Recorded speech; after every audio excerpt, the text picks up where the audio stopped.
They'll never know what I'm on to. Won't you be my light, be my yellow? Powerful fellow, smile on my face.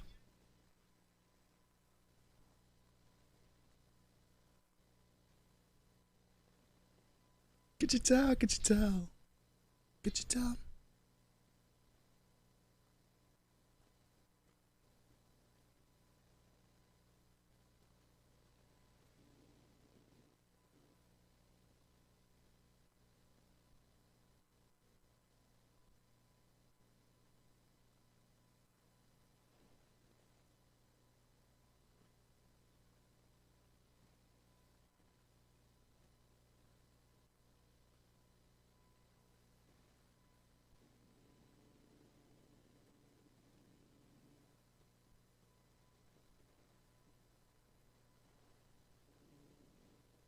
Yo, Toss, thank you for the 9 months, baby. Appreciate you, bruh. Thank you, thank you, thank you.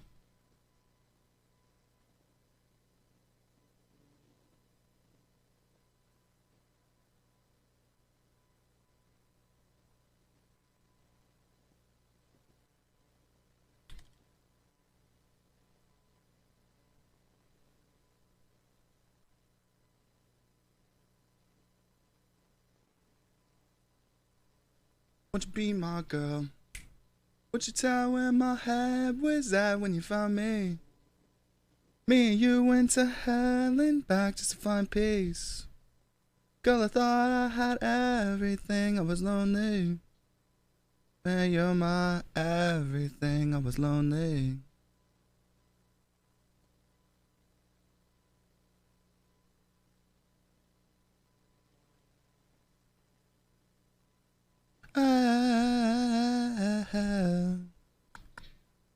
Yeah. Bum, bum, bum, bum, bum, bum, bum. Bum, bum, bum, bum, bum, bum, bum, bum, bum. What's good, Dana? Bum, bum, bum, bum, bum, bum.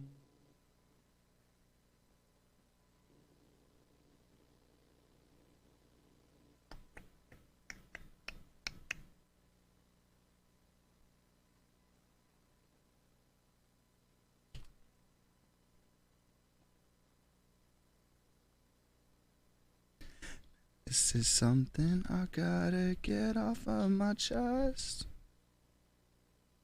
Recently I've been feeling so quite distressed. Hope this is nothing, 'cause that's what I say on the phone. Never thought I'd be feeling so all alone.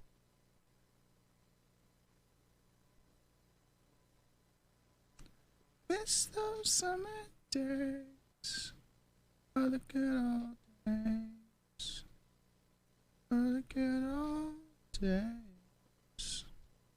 Truth is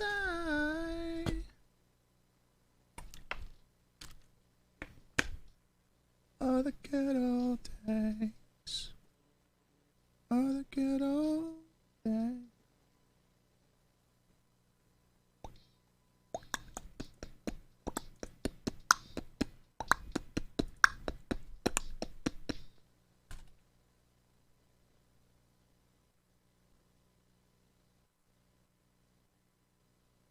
Damn, it's a Tuesday and I almost died. What the heck? Second to catch my breath. I miss those summer days, oh the good old days.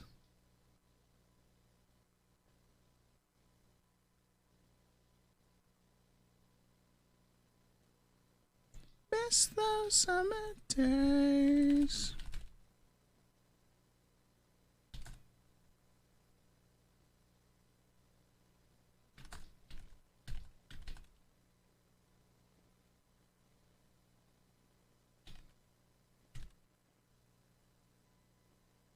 Your debt is like. Oh. Boo, boo.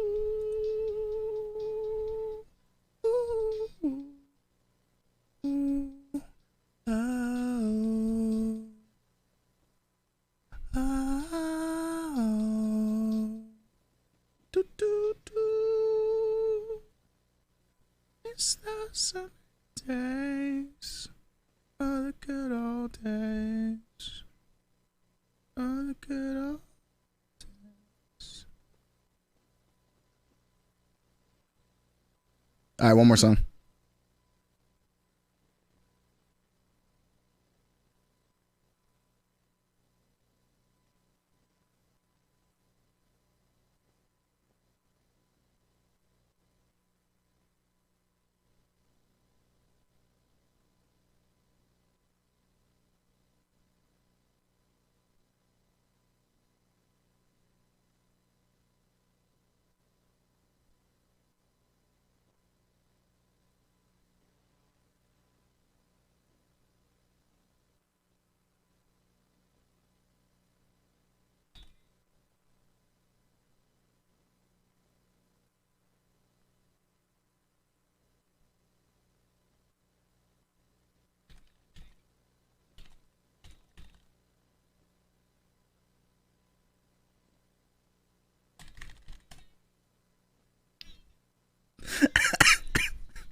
Mami con tu papá.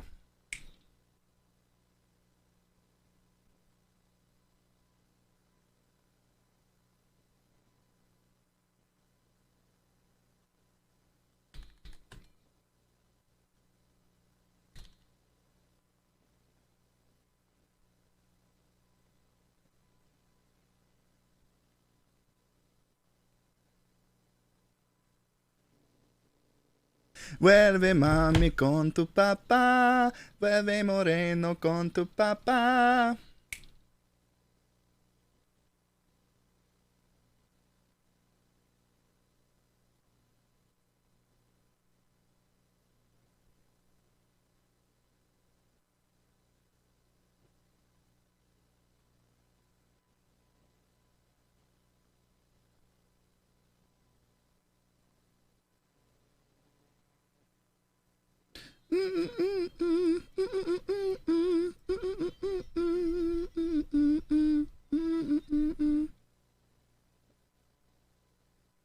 Vuelve mami con tu papá, vuelve moreno con tu papá.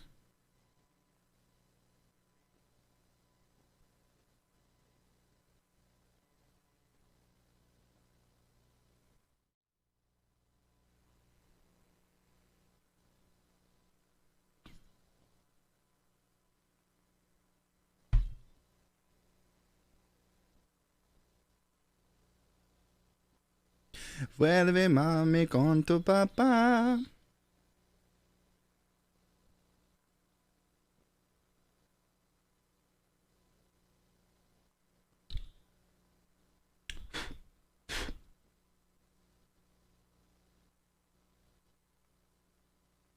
Con tu papá. Okay, yeah, that's potentially the best song of all time, to be honest. I'm not gonna lie. I think it quite literally is the best song of all time. Hey, hey Mick. I can't wait to see you guys in what is it, a month? Month from today? Tomorrow?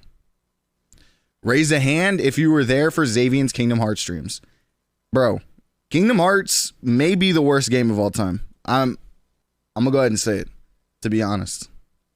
To be honest. I think it very well may be the worst game of all time.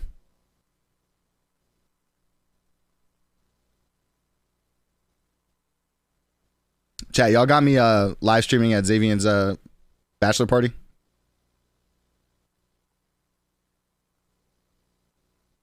I'll find out when I play it. You really don't have to.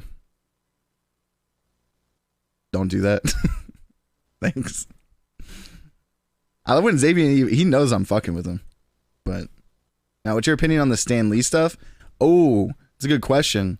I I think that shit's who even wants that? That's the thing. Like, who wants dead Stan Lee in the Marvel movies still? It's like, bro, we you know what I mean? We got it. Kingdom Hearts made Matt stop streaming for a week. That was Saturday. It's Tuesday or Wednesday actually. Wait, when was that the last time I streamed? I don't know. Was it?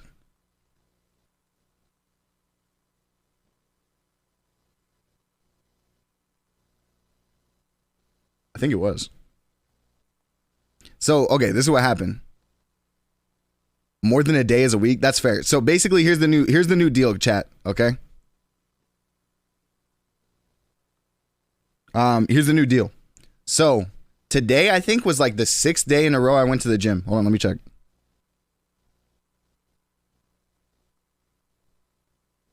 How do I look?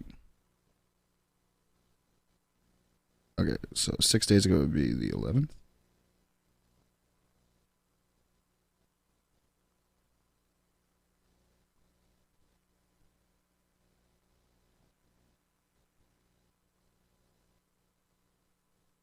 Friday, Saturday, Sunday, Monday, Tuesday.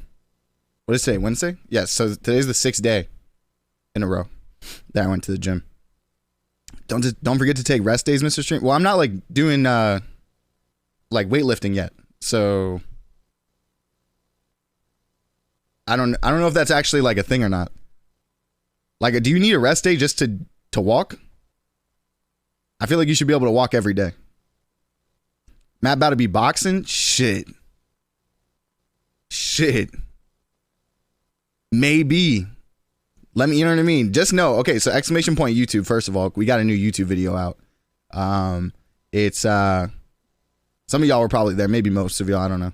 But even if you saw the original content on the stream, the video is like, it makes it way better. It's just 10 minutes of straight boom, boom, boom. Great content. Shout out our boy Yagami for making a great video.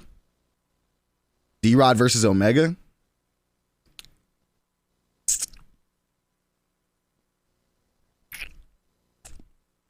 You know, it could go either way. Matt versus Xavier at TwitchCon about to go brazy. Can't wait to see Matt get knocked out live. I think it'd be so fun to do one of those at TwitchCon. Like, just a little one. You know what I mean? Find an MMA gym that would let us do it. I'm not boxing. Omega got to give Matt his tank top? What does that mean?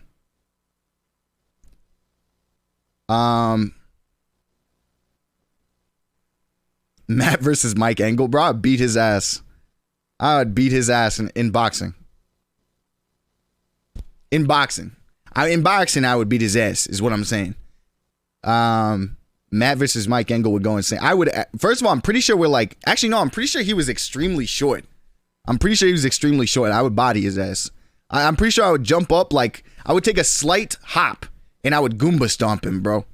Okay? I would Goomba stomp him with just a slight hop. Easily. Okay? I'm gonna go. I'll talk to you later, Matt. All right, bet. See you later, man. See you later. So anyway, today was the 6th day in a row I went to the gym. I'm fastly approaching. Tomorrow will be a week in a row. So y'all remember on Saturday, I was going to like a party or whatever for my friend's graduation. And on this day, you know what I mean? I don't think I've been out, like, you know what I mean, drinking and whatever, like party type thing since we were in New York. But even then, like, you know what I mean? We didn't like go out like that. You know what I mean?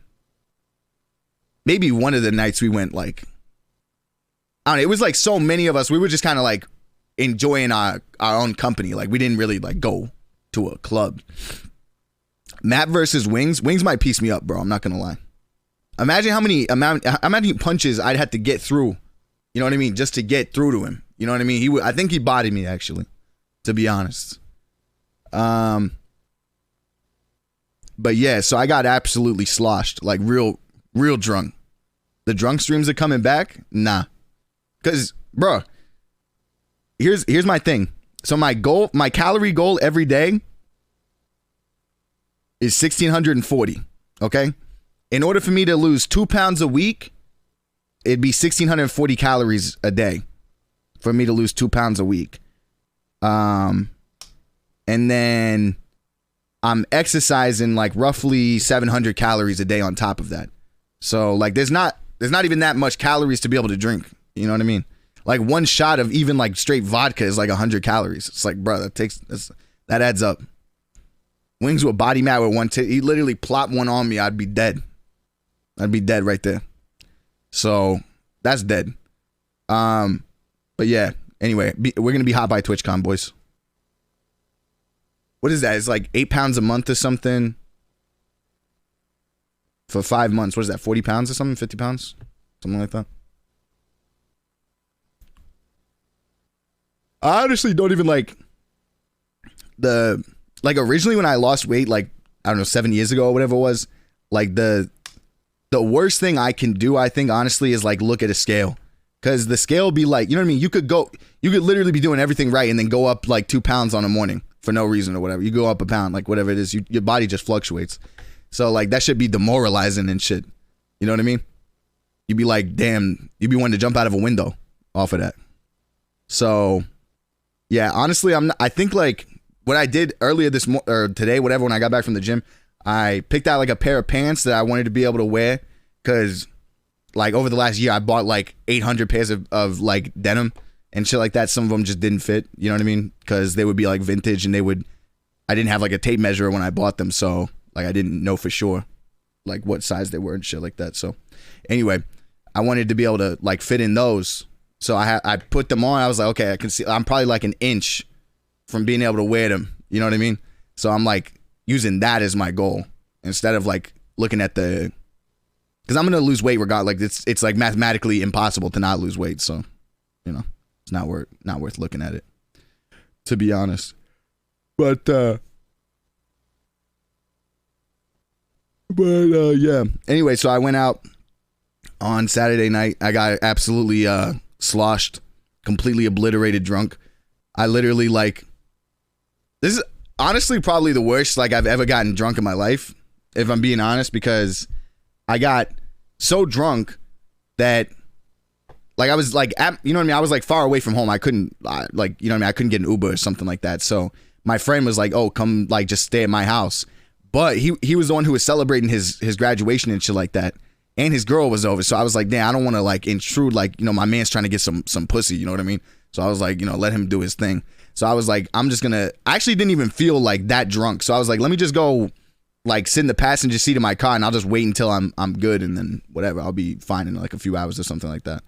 But I like passed out literally in the passenger seat like 2 seconds after I got in my car or something like that. And then I woke up in the morning and my door was like open in my car. So I'm pretty sure I probably got like kidnapped, but then they gave me up. They just like brought me back and dropped me off in my car. I don't know what happened. So yeah. It was pretty fucking scary to be honest. So yeah. Next time I just go with my friend. That's wild. W kidnappers. Yeah, shout out them, bro. I appreciate them taking me back. You know what I mean? I wouldn't have appreciated being sold into sex slavery or some shit. But yeah. Anyway, so then I finally woke up, like whatever time I woke up, like 10 a.m. or something. And I drove back home and I like slept for a few hours and I was like, damn, am I going to go to the gym today?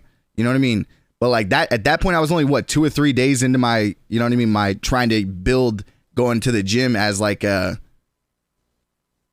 to make it a habit. You know what I mean? So like if I didn't go to the gym that day, even though I felt like shit, then it probably would have ended up not being like, you know what I mean? Like I probably would have not gone the next day. And that's why I had to tell myself, I was like, if you don't go today, you're not going to go tomorrow. You know what I mean? So anyway, now we're 6 days deep. So tomorrow will be a week. I'm looking forward to it. You know what I mean? I've actually never, like in my life, I don't think I've ever gone to the gym this much. Damn, you deadass lived your RP experience? What do you mean by that? I wish I was 6 days deep in streamer. What the hell? What am I dealing with here? Oh, actually, good news on the on GTA RP as well. Cause so basically, I'm not sure, but I'm pretty sure they reopened you being able to rob banks. I'm not sure, but I'm pretty sure.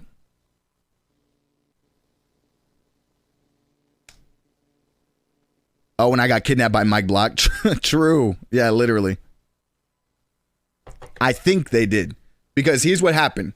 The other day I was sitting there, you know what I mean, being a wage slave, doing sanitation. That was one of the reasons I didn't stream one of the other days, because I literally like had to become a wage slave and do like sanitation for like 12 straight hours, and I just didn't like want to stream that. So I had to do that. Anyway, when I was doing that, my boy calls me up and he's like, "Yo, Tony, you trying to get your hands dirty or something like that?" And I was like, "Ooh, my hands dirty. What you mean? What you mean?" And he's like, "Shit, you trying to rob a car with me?" So basically, like, they at least reopened boosting, which is like where you get to steal cars and like you progress. You get like a contract. You get emailed like a contract every once in a while or whatever, and they'll be like, "Steal this car and take it here." And then as the contracts get higher and higher, like from D class to C class to B class to A class, you know, whatever, like then the police start showing up and bada bing, bada boom, you know what I mean? You out here. Yo, Shy, thank you for the 24 months, 2 years, bro. Damn. Appreciate you. Thank you. Shit. 2 fucking years. I popped into Pilot stream last night. Why were you Yeet standing over his dead body? Yeah, my like outfit on DTRP right now is like, I look like Yeet. It's literally like I saved the outfit as Yeet. But yeah, like we were stealing a car last night. It's probably what you saw. And Pilot, he got beat over the head with a bat, knocked his ass out. I had to shoot the guy who knocked him out. Song was already turned, but here's a bell. Yo, Crawdad, thank you for the 13 straight months, baby girl. You looking fine as hell. I appreciate you, bro. Thank you so much. Drale. Is that D-Rod? What's good, man? Chat was good, Quattro. How you been, bro? What's going on? Did you see the She-Hulk trailer? The She-Hulk trailer looks fire. Come on now. You guys saying that the She-Hulk trailer don't look good?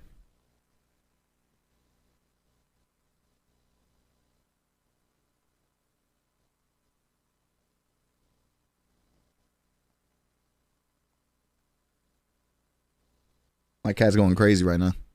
I need y'all to hear me out about She-Hulk. She-Hulk looks good. I mean, I'm not going to lie. The CGI looks terrible. But I'm going to be honest, bro. If any of y'all watched Moon Knight, then I don't know why anybody is even mad, because Moon Knight's CGI looked absolutely atrocious. Like inexcusably bad. What's good, Pineapple? CGI looks bad, but I'm interested. At the end of the day, if it's at least a good like show, you know what I mean, then I'll get over the CGI. But Moon Knight wasn't even a good show, and the CGI was terrible. Like, it didn't look good. There was like no action scenes. The actual story was terrible. Absolutely boring. The plot was not fire. What was fire about the plot?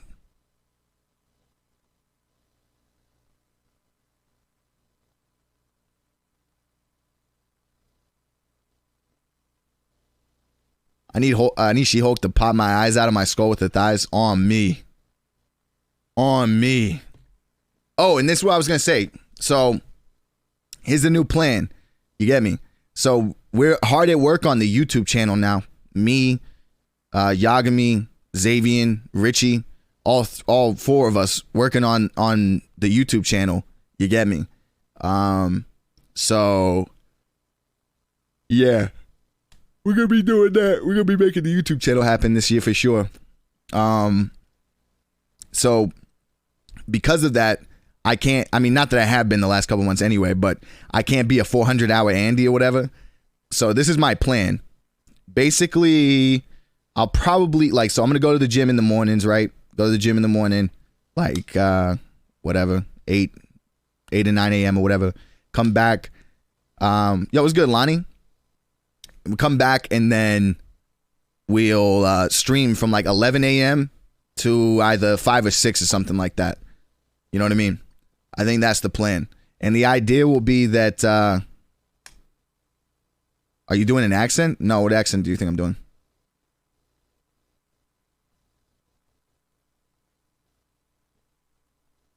Does it sound like I'm doing an accent? But yeah, so that'll be the idea. Monday through Friday. You know what I mean? 11 to 5, 11 to 6, something like that, depending on the day. It's basically like close to what I used to do.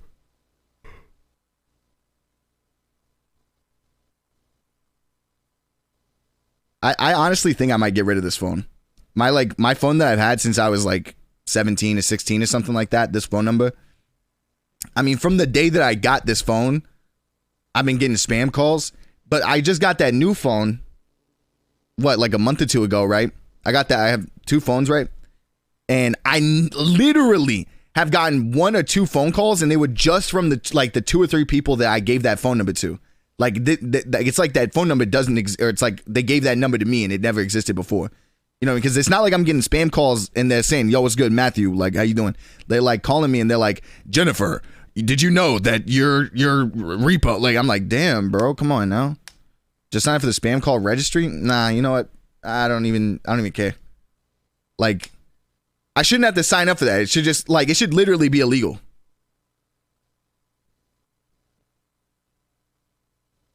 You know what I mean?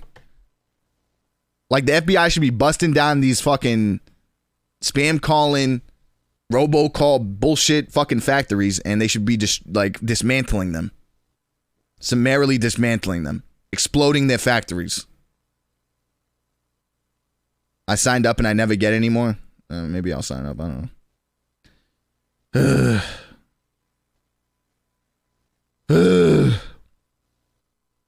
Okay.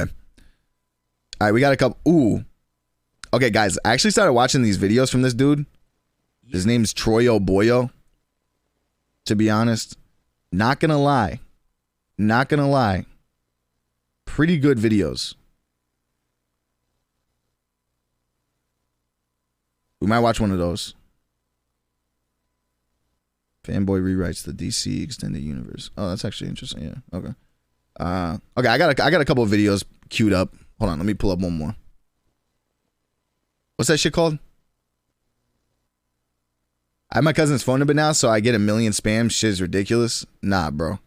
You gotta hit that spam shit then. Spam call registry. What is that shit called? Okay, I figured it out.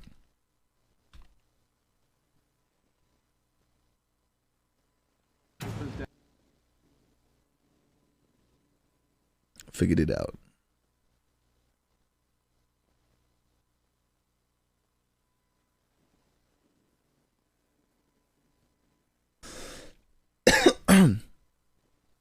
Okay. All right, let's try another one of these. If y'all remember the last time we watched one of these videos, the shit turned into like a huge fucking argument in the chat because I said somebody was a bitch. Afraid. There. I dare you to kiss me if you want. Just one time. Just one time. He said absolutely not. He said absolutely not. Oh man. Okay, so this video is my 12-hour blind date trapped in a box. So they've never met each other. Need to get on cut for real? Santo. Okay. Just one time. Let's get Adachi. Oh gosh, it's not a stop. Don't call.gov. This is the website. Oh, I bet. How long does a date normally last you? Like 4 hours on average. I've had some good first dates where it's like. What's the longest date y'all have been on? The longest, like, yeah, what's the longest first date? My longest first date was like 0 minutes, guys. Guys, don't say 0 minutes. Why do you do this? Why are you pretending like you've never been on a date? How do I expect too much from y'all? Like, I feel like I literally need to grab y'all by the shoulders and shake you until I don't do dates?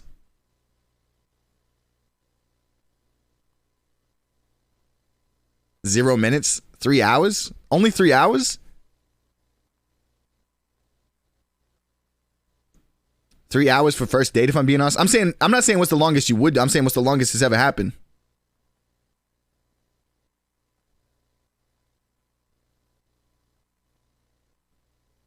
Like a day, we got food and then went back to my dorm to smoke. Nice. 2 hours. I think my longest day, we met at like 2 p.m. and then she left the next day at like 2 a.m. Or she left the next day at like 2 p.m. Something like that. Ends up being half a day, but I've also had really terrible first dates. Something like that. Once the check comes, 3 hours just for the dude to cheat on me? Poke, you deserve better. You deserve better. That's ridiculous. Wait, did he cheat on you right after your 3 hour date? All my dates change by the minute? Charge by the minute? Hey, yo, come on, Binkies. I'm out. I don't know how I should sit in here. I don't know. I'm like, 1 hour and 30 seconds. We watched a show for an hour and then fucks for the rest of the time. Yeah, bro, it's weird as fuck. Do you think maybe you'll fall in love? Maybe. Maybe. I hope so. We're gonna have to get cozy. Yeah, it's gonna be a while, apparently. If we actually click. And Okay, hold on. I'm sorry. I gotta do this. Cozy. Yeah, I gotta do this right now. I gotta do this right now. I'm sorry for doing this right now.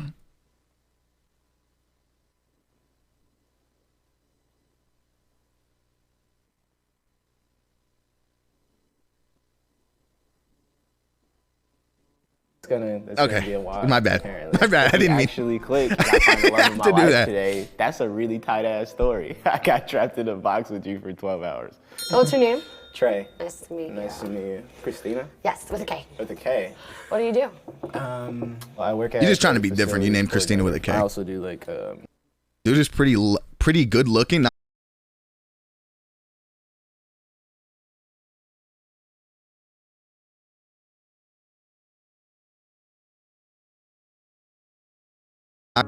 That's when you find out she don't listen to Drake.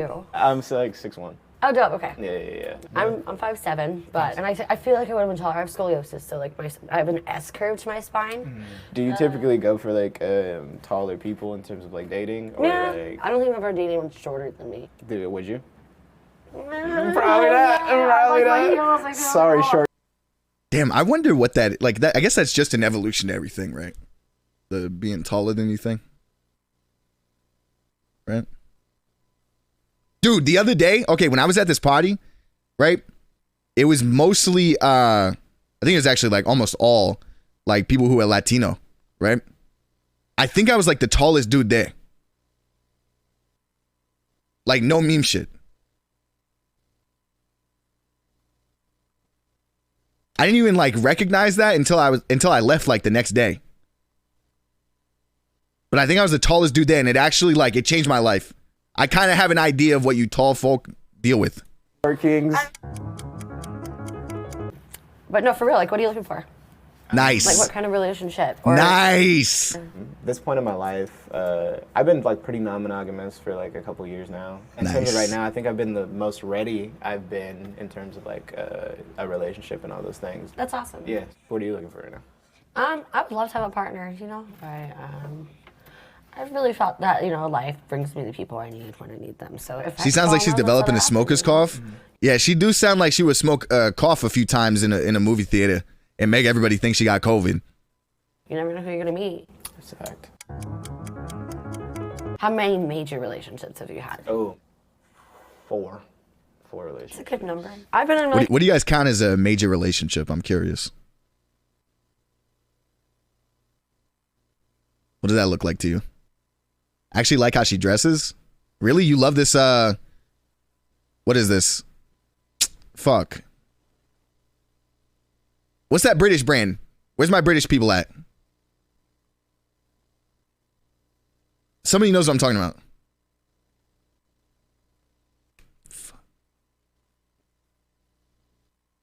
I don't know. This is my first one and I'm married.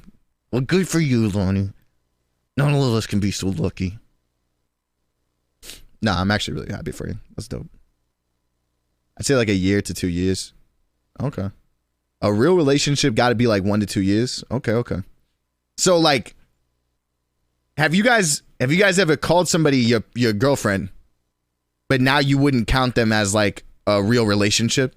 I'm curious about that.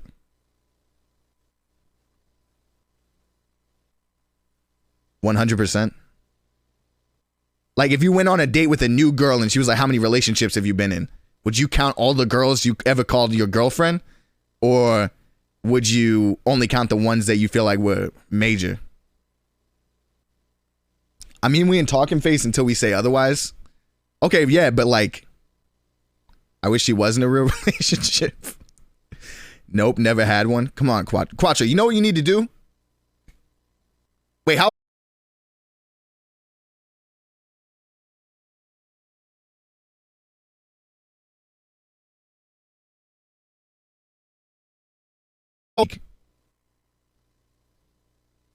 You're 23?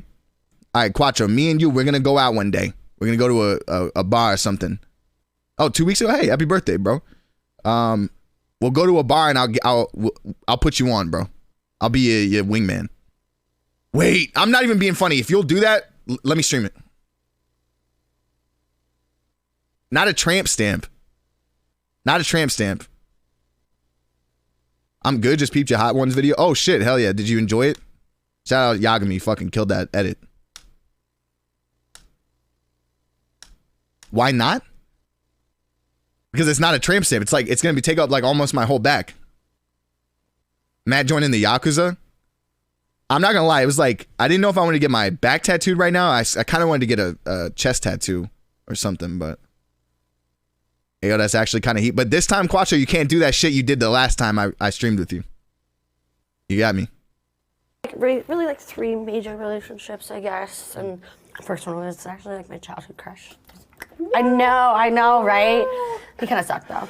She on me as a stripper and then married a girl 2 months after we broke up. It's kind of Giga Chad though, if we're being real. The Hot Ones video was a big W? Hell yeah, I'm glad you liked it.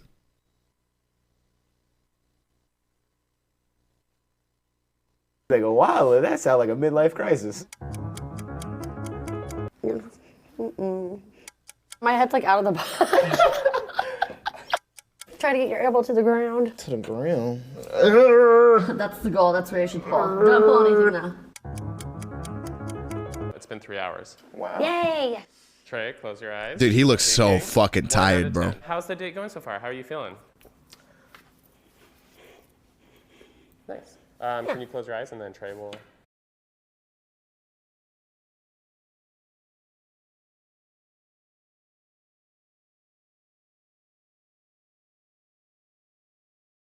You know what I mean? You're like, damn, yeah, I was feeling that 10 or 9 or whatever. Damn. Would you say you're a sexual person? Nice. Yeah. Nice. This dude's a fucking thought. Definitely. Yeah. Yeah, I guess. I could not do that. You could do this, Tyndall. What kind of dancer were you? I was a stripper. You were a stripper. Yeah. But not Wait. Didn't she? Hold on. I'm low-key claustrophobic. Wait, but there's a hole in the wall. Yo, Mikolai, thank you for the 19 months, bro. No pixel today? I don't think so, to be honest. Maybe tomorrow, I think. Because I might literally have to go to court. I think they're going to repo my motorcycle. I'm not even being funny. Yeah. James quit Starbucks, and then I came back and I became a bikini barista. So what a better like a mix of coffee and stripping. You're like, I can do both of these things at the same time. But that job, oh, woof. Why was it wolf? That was a dangerous job, dude. You don't have security when you're a bikini barista. It's just you alone. Word? Anybody can pull up and do whatever the fuck they want to do. You know what I mean? And I know some things that people probably never know or won't find out for a long time. I've seen some shit. I've never had sex. This girl is hard to look at. Come on, bro. Oh no. I just think it was never a conscious decision to take them off. Like, that's just how I... Yo, what's good, Toko? Can I get an exclamation point Toko in the chat?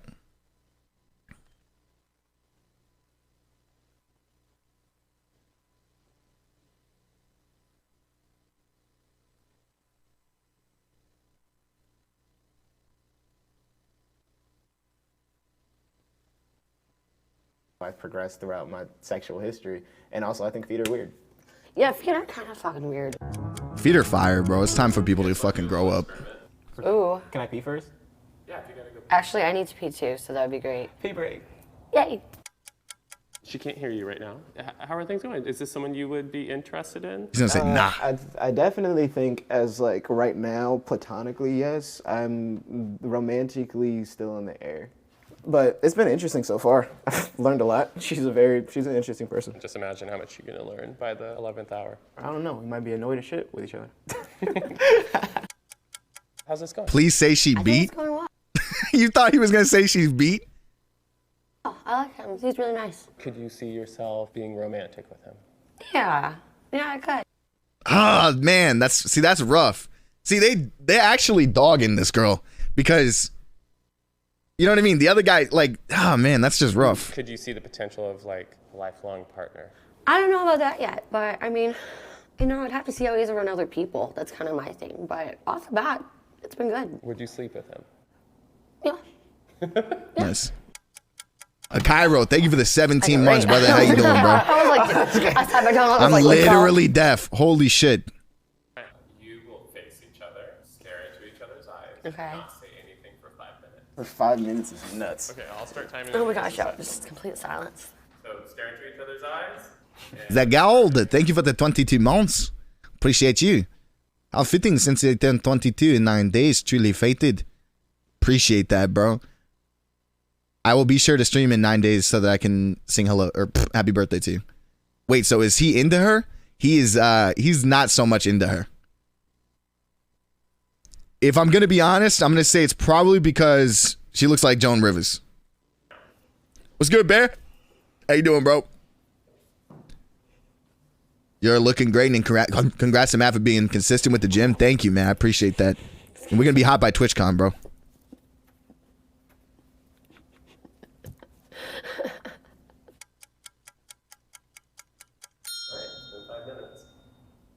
That did not seem like 5 minutes. That wasn't too bad. I was like trying not to hiccup. I was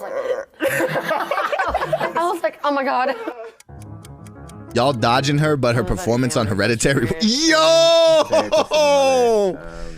Yo! Oh, man. That's fucked. Not at all close to my father. He's around somewhere doing fuck shit. From my first impression, you turned out okay. That's all my mother. That's a weird way to say that. My grandma. There you go. I like that. But yeah, I'm really close to my dad. So I'm sure he knows much more about the life in your past and things than your mom does. Yeah, not a ton, but way more than my mom does. And like, I just know my mom couldn't handle it or break her heart. Yeah. Even though I'm a better person because of it now, I would still snap her in half. And I don't know if there's ever going to be the right time to tell her. Can I pee again? I just literally just read my mind. That's perfect. I was like looking at the wall and was like, Yes, you can go first this time. He's gone. Please don't tell a fatherless motherfucker he turned out okay unprovoked. Isn't that weird? Isn't that weird? That's kind of fucking weird, bro. But I do like him. It's good. It's good vibes, good energy. That felt, I don't know, it felt racist. Are things improving, getting worse? Yeah, I feel like things are getting more comfortable. I mean, definitely proximity. Damn, he said he sees her like a sister, bro. I don't know. This might have something to do with me being like a taller black person and also being a male in terms of like consent. Touch has always been like very weird. So it takes me a little longer to get there, but I'm comfortable with her touching and things like that because it shows that things are going, okay. What's your biggest regret? Like, bring me down to a specific. I want the. What'd she say? One of my biggest regrets is being unfaithful. I do very much. Damn, he's a dog. I was just being very selfish at the time. I like the introspection. I can appreciate it. And I'm just mad that it happened with that person because I have a lot of love for them. Yeah. Damn, he a dog, bro. What is the weirdest thing you've ever been asked to do in bed? Oh my god. This what we on? Pee on someone, and I was. Me too. Yeah, I was like, no, I'm not doing that. I'm sorry. This is my bed. I'm sorry, bro. If you won't even pee, that's basic. Is that not basic? That, like, I feel like literally that is basic as fuck. One day I'm gonna smoke a blunt with my dad and ask him why he abandoned me. Yo. Pee on me, giga. I'm not saying I want to be peed on. Like, I'm just saying, like, if my girl is like, oh, pee on me, I'll be like, all right, whatever. It's simple and easy, but not basic. Mad. What you mean mad? What is this? Why y'all turning on me?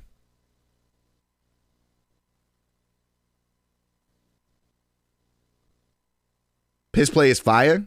Okay, I don't know about that. I don't know if it's fire, but I'm just saying it's not. Are you pissing on people? I have pissed on a girl.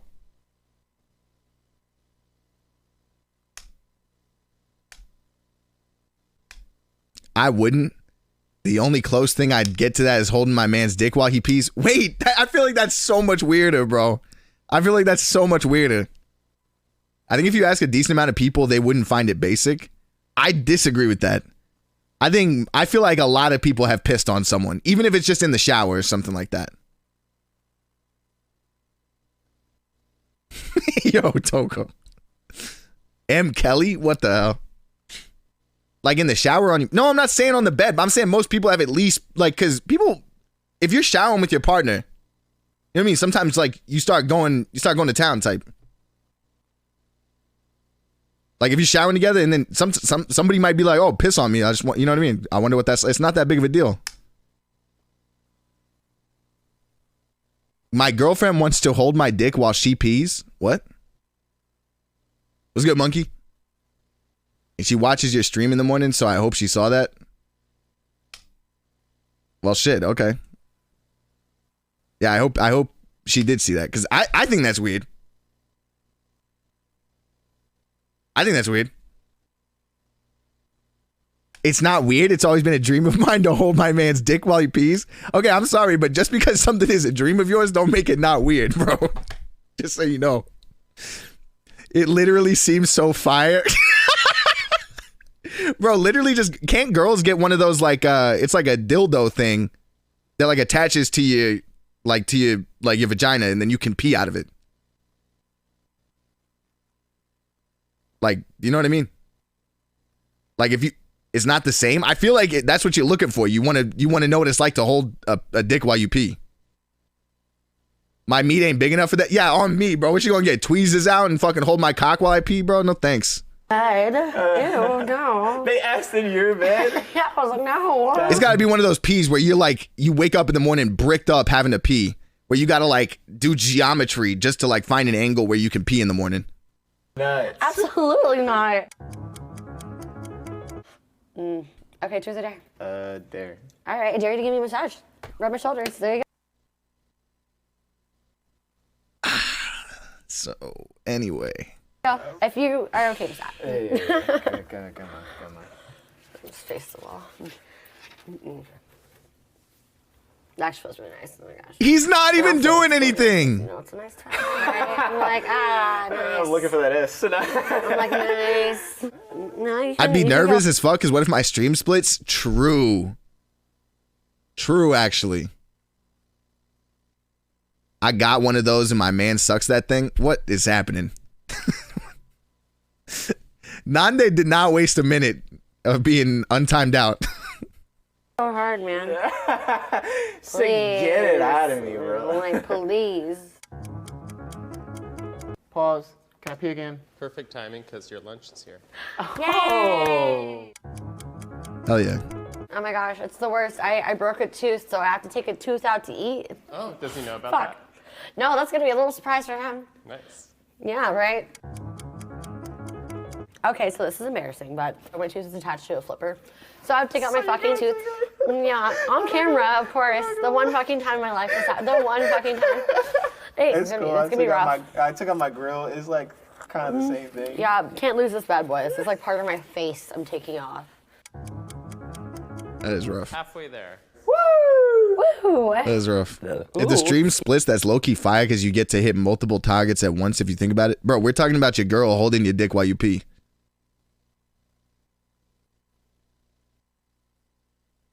Excuse me.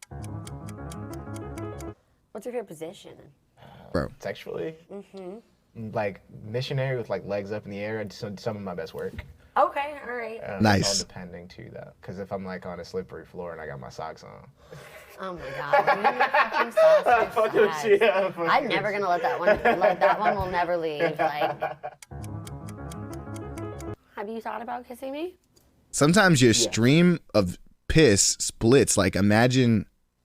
Oh yeah, shit. Yeah, she doesn't understand that. So yeah, sometimes you be peeing and like if you like, let's say you have like two fingers worth of pee coming out, right?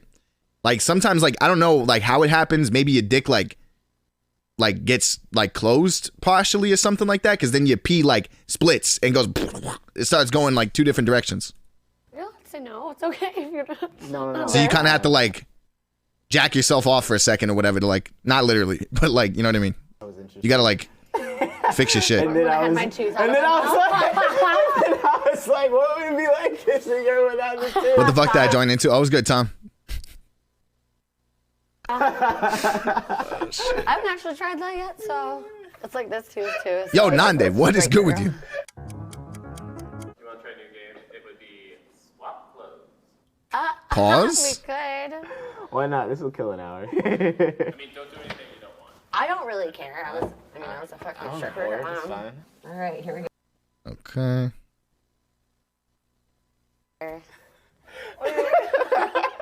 Better, you completed the look. Okay, now we're good. Is this guy weird like the last one? Nah. This girl's a little weird, if anything. What do you feel like is the biggest misconception? I mean, when people know, like, you know, I used to be a dancer or, you know, a bikini barista, they used to come out here to, like, hustle them or something, like, or that's, like, how I am. Pissing while sitting down is a feminine trait? I'm gonna tell. Nah, bro. I've been through some shit, but yes, you can still hurt. Sometimes I wait just till I need to shit just to pee just because it's better. Emotional fears, I guess. I have the fear of making the wrong choice. I also have a fear of failing, of like not reaching my full potential. But I'm like, sometimes it's detrimental to feel like the weight of your environment, of like where you grew up or something, is like on your shoulders, you know? How is she weird? 7 hours. Look at us. I guess I just mean weird looking. Do we want to share how the date is going? I feel like we're rocking with like a 8.5. Wow, pissing while sitting down? Wouldn't know nothing about that. Well, no, I was saying 9, yeah. Like, I was Look. saying. You know what I mean? We all piss sitting down in solidarity with you, Poke. We're staying right where we are. Oh, my butt. I know, right? You can lay your head in my lap if you want. I can move. How do I? Here, we can, flip that way. Do you want a head rub? Yeah, let's see how good your head rubs. There you go.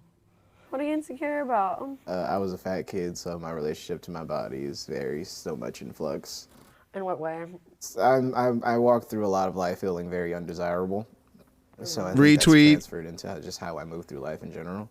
Would you consider yourself a very touchy person? You know, honestly, I've kind of had to make myself be in a sense because it's like my parents weren't very touchy-feely with me at all growing up. And so like when I started like dating in high school and stuff, I didn't feel like I was very good at like being affectionate to people. Yeah. Which is also something that I had to learn because my family is not a touchy family at all. Yeah, that's what I'm saying. You guys just want to take a nap? I mean, at this point, we could.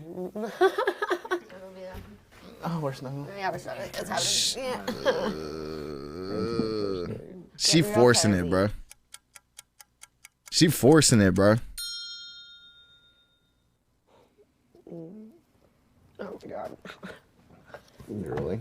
Yep, definitely. My hands asleep too. I was like, where? We're basically there at the 9-hour mark. Oh, okay. So good job. 3 more hours. She forcing it, bro. If you want a drink, we can do drinks. Okay, sure. You should have gotten double. Nah, I can't get too drunk. I might have one more in me, but like, we gotta pace it out. We're not that drunk, but. Oh shit. Truth or dare? Dare. Give me a little bit of your routine. Oh my Nice. God. I'll just pretend that I'm not wearing pants. I can't even see. These are my knees. Woo! You know. That's about as good as that's gonna get. Between these pants and this box. We So. respect that. Truth or dare? Afraid. Dare. I do Make out with me. If you want. Yeah, I can see. You gotta do it though. You gotta like actually kiss me.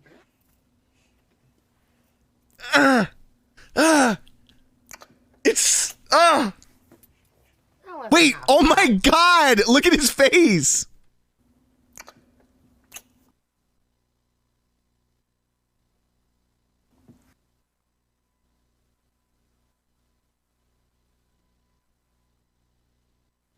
Did she not put setting spray on her shit? Like,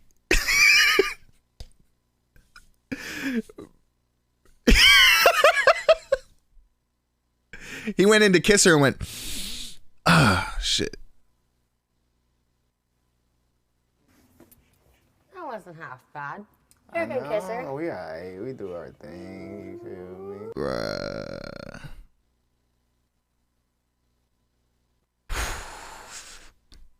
Somebody say something. Like, wipe that shit off his face, bruh.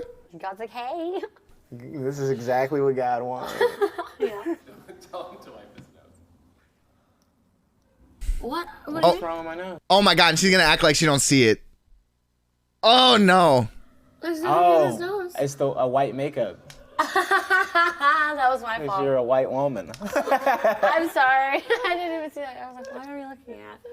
Bruh. Stop fucking laughing. We hear you laughing at us, God. Oh my God, that shit is on there. All right, final hour. What do you want to do with the final hour? I don't know. I don't know. Like my brain I don't know why she is acted in, like she didn't see it. That was weird. Hitting the wall. Another black king marked by a white witch. Alright, let's add that to the calendar. Shit. It's 12 hours. Oh, okay. Okay. How was this Whew. experience? Dude, better than I fucking I thought it was expected. gonna be awful, but overall, I think good experience. Do you think this experiment worked? Yeah, I feel like it gives you liberty to build levels quicker. That's awesome. So congrats on becoming boyfriend and girlfriend. Bruh. You gassing it. He's trying to matchmake so hard right now. Any last thing you want to say to each other before you leave the box? Nice meeting you. Nice to meet you. I had a great day. Thank you for that. Good job, you two. All right. Yay, we made it. And I gotta pee. Oh, I gotta pee too, so go fast. Go quick. He's ready to stretch her shit? Nah, bro. I don't think he's with it.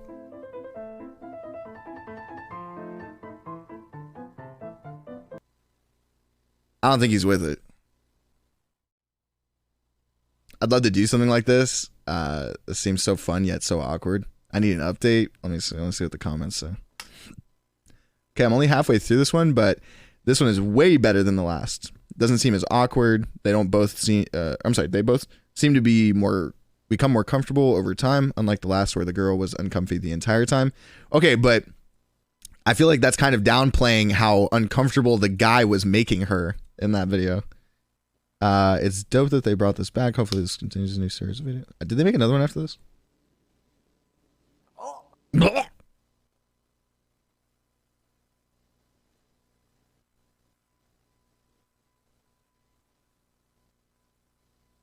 They have not made another one yet.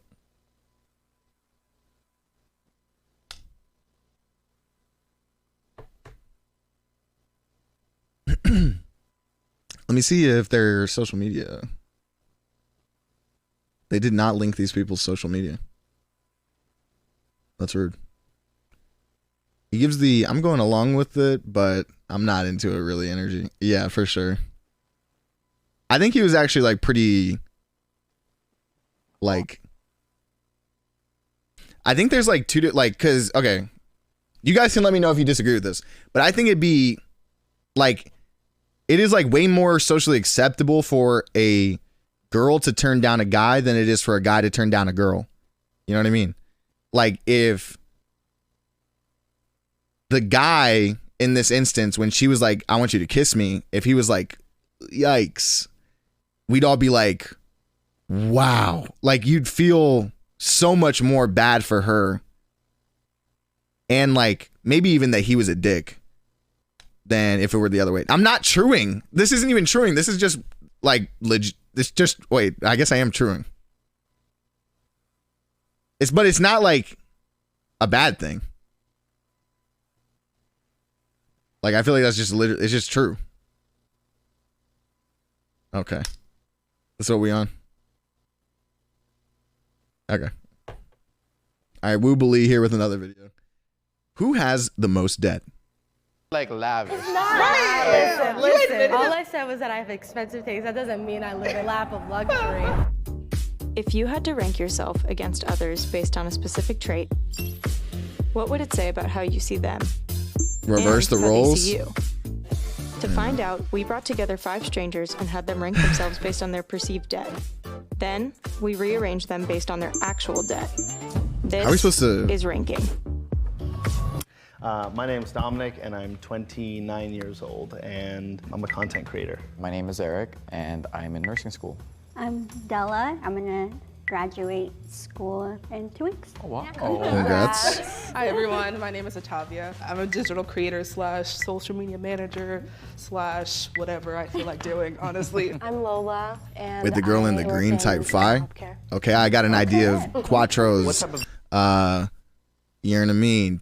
Quattro's type for when we go to the bar and I stream it and I get him a girl. Debt is there that we're Drake's. talking about. Like I assume credit card, student card, loans, yeah. housing, car. Yeah. I mean, it's personal Loans. Yeah, I can start. So pretty much. Wait, Multiverses is gonna be at Evo. I might have to go to Evo.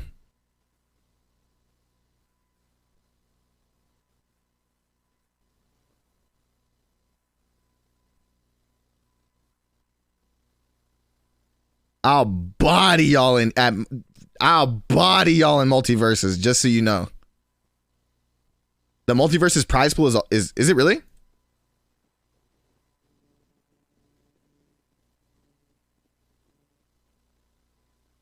Hold on, wait, when does this like come out?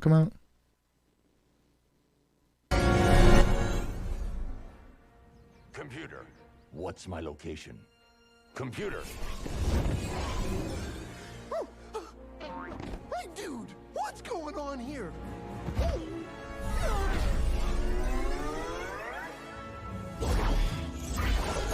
Where am I? What's up, Doc? Look out! Hey! Whoa! Zoinks! What'd I do to you?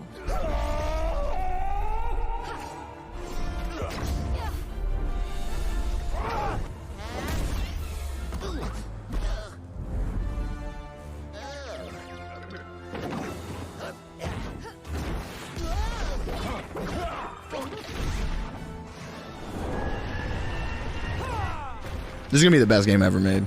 Not cool. Whoa! You all right? Wow, I was messed up how that thing tornado. Should have kept Arya Stark, to be honest. I mean, wait till you play as her, bruh. You are the cutest little guy. I'm calling you Slobber. Okay. I obviously have not played this game.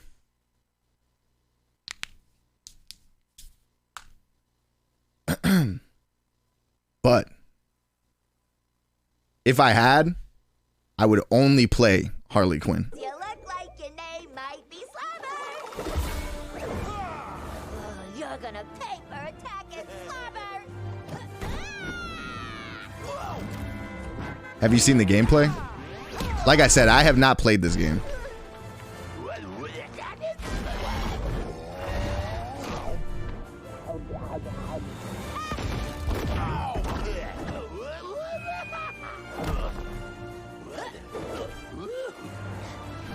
Look out below!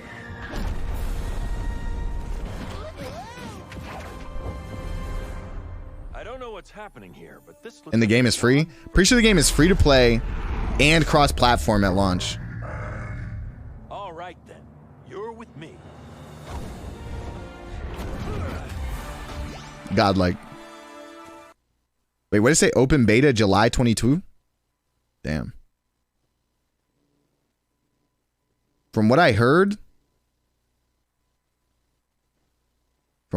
there's like a closed alpha or something soon.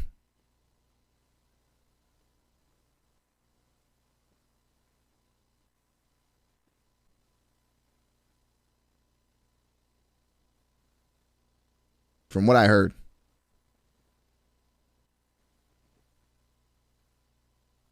Does anybody know if you can stream the alpha?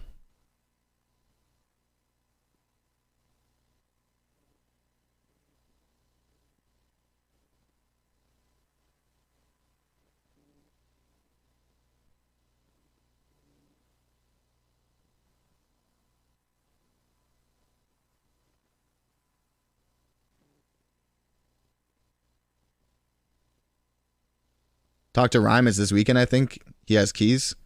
Like I said, I have not played this game.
Yeah, I have not played this game.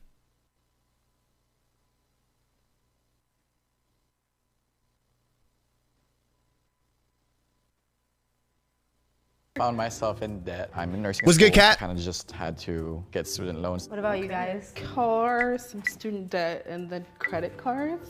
I just got my first car. Personal loan and credit cards and stuff like that. Really, I was really worried that I was gonna have the most debt because I have a lot of embarrassment about my debt. I have more student loans and like medical debt. I have like a decent amount. Definitely like house. Yeah, mostly house and student loans. Okay, okay. So I'm like the only one that has no student loan debt. And it's throwing me off. This car is gonna be like a Rolls Royce. No, it's not. I just have like it's a Prius. Hybrid? Yeah, it's a hybrid. Oh, those are expensive. I don't have that much personal debt. I was born with a cleft lip, cleft palate. So I've had like 7 surgeries. The 2 more recent ones were like a double jaw surgery and a rhinoplasty, and the insurance didn't cover it that time. So damn. So it came out of, oh my god. Yeah. And it still isn't that great because I still can't breathe that well. Okay. So I Dude, that's so actually have another fucked. surgery for my nose. Damn. Yeah. It's kind of like, it sucks that we have so much medical debt, especially since I can't really help the way I was born. It was hard talking about it a little bit, but it kind of felt like therapeutic in a way. Yeah. Do you guys have any kind of expense that was kind of excessive for you? I'm not really much of a splurger. I'll always give like a percentage to my debt. Good for you. Okay, I just have like really expensive taste. The things that I like are just higher end. It's really annoying. I definitely That sounds have gotten so so- much better. Like I'm no longer accumulating more debt. Have you been paying it off? I haven't. I'm like working on it. Most of my debt is not from, everything is a necessity. I never had any. Yo, unwanted- Cockamy, thank you for the 10 months, Okay, bro. but wants and necessities What's good, bro? are different. Do you have a car that's paid off? I have a car that's paid off. Okay. Do you own a house? No, I don't own a house. How many homes do you own? Personally, I own one. Okay. I own What does that land, mean? But I own one home, yeah. Okay. If you were already in a lot of debt, why did you buy? I got like $800 in gonna put that money collections in rent. because of a Okay, so hospital it was bill. an- I had an asthma attack and I didn't have insurance at the time. I stayed there for 2 hours waiting and then they treated me and like took 2 minutes. $800, just like, that's insane. What you got to do is be like, all right, I need an itemized bill for my thing. Because then they're like, you know what? Just pay us $50 and it'll be all right, man.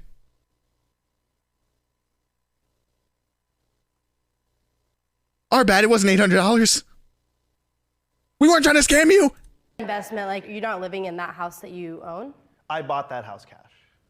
Right. Oh, so you don't, wait, what? I specifically bought the house in cash, pulled out loans so I can invest in other property so that way I can like actually make more money. I mean, how is like the loans and all that kind of affected all of you, like mentally? For me, it's an everyday thing. Like I'm already stressed out. I'm just like, man, nursing school is hard. Like I took out all this loan, and if I fail, I'm gonna owe this money for nothing. And I just, you know, that scares the living hell out of me. I can feel my mental stability like going down. Like I am being more harsh on myself. So I'm just like stressed the fuck out all the time, 24/7. I feel like I found myself in a lot of debt because I was not taking care all the time, 24/7. like I found I must ask that men in America hem their fucking pants. I must ask this. This is what I am asking. Can we do that as a society? Look how much nicer this looks. I mean, I get this is a dress, but like, damn, you know what I mean? Hands can't even fit. True, bro. You can't even get all 4 fingers in these bitches, bro. They just let me use the machine that people use to breathe in the medicine. Like, bro, $800 for that? No. That's why you gotta call and be like, yo, I need an itemized bill for this shit. Straight up. I saw a TikTok that said that.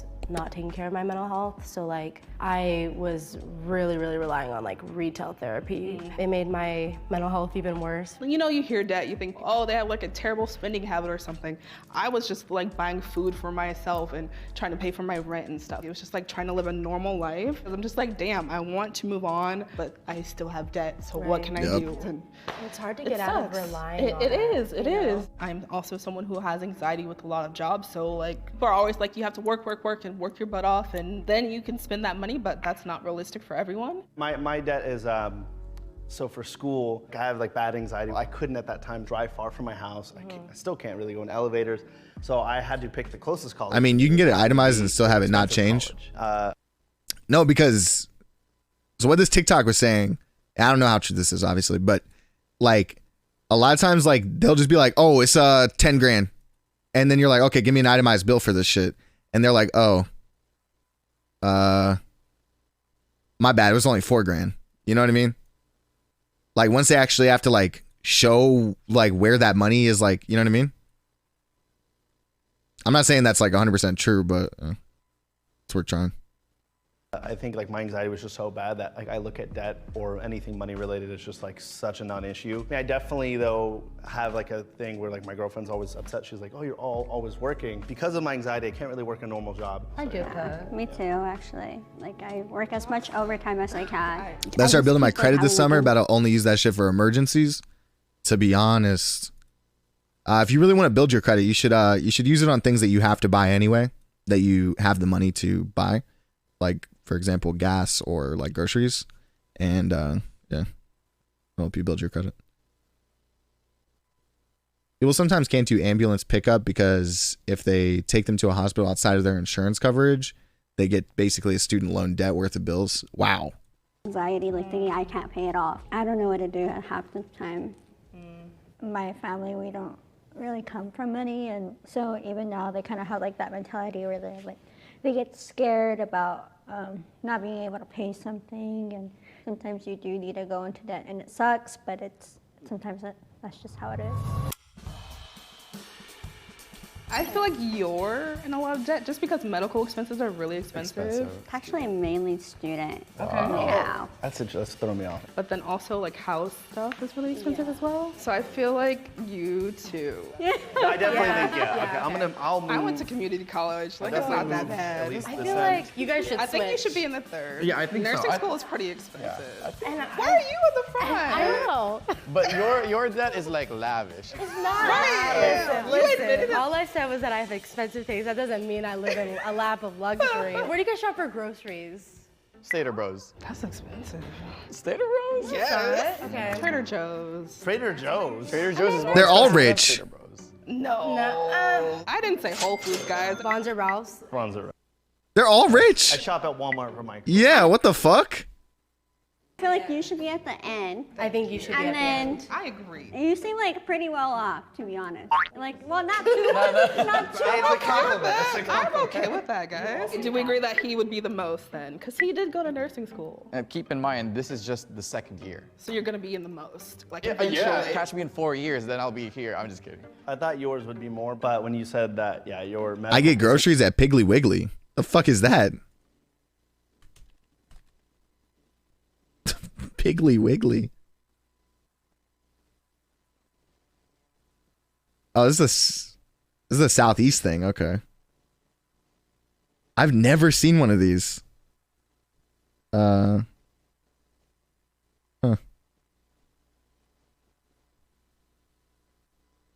isn't as expensive as your school, because school on the top end, it's a lot, but it's like I don't think it'd be that much if medical's lower. Right. Yeah. Do you feel like you should be where you are? I think you should be how do higher you than I personally am. feel? Okay. I think actually this is good. Yeah. Okay. Yeah. Okay. We're locking it in. Locking Yeah. in the answer, guys. Okay. Hey good humans, Milky here. I don't know about you, but I'm always looking for ways to live a more Fuck off. eco-friendly.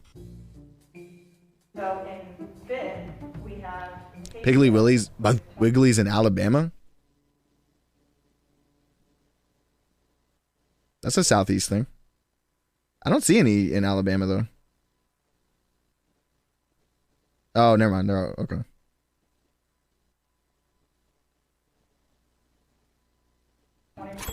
What's good, Eli?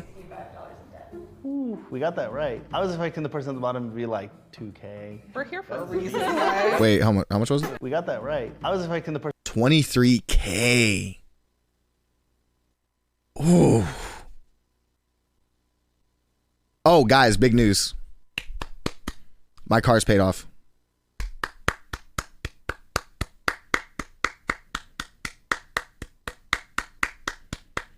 Now I'm gonna go sell it and get a motorcycle, crash and never mind. Person at the bottom to be like 2K. We're here for a reason, guys. They asked for debt. I mean. fourth we have Lola. Okay. Okay, wait, hold on. 24,000. 24K in debt. That is so much. In third we have Della with 37,000. Wow. Correct? Hold on. Holy shit. In second we have Eris with $42,000 in debt. Yeah. In first we have Dominic with $2 million in debt. What?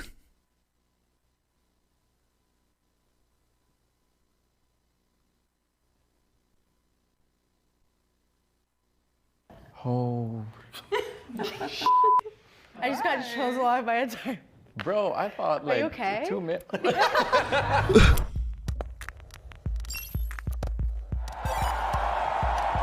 Wow, they got the But my correct student order. loans are more than all of yours. Like my student loans is almost $400,000. on What? Chapman. What is Chapman?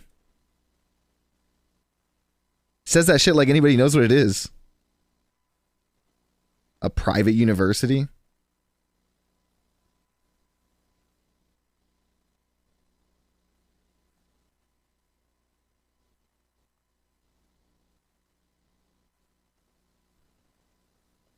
Bruh. Tell me it's not $57,000 a semester.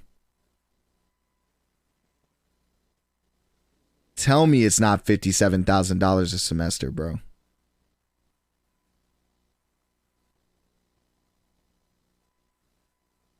$80,000 before aid.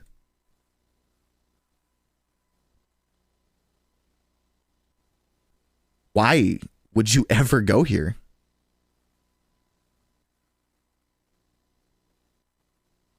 And they have a 58% acceptance rate. It's not even like...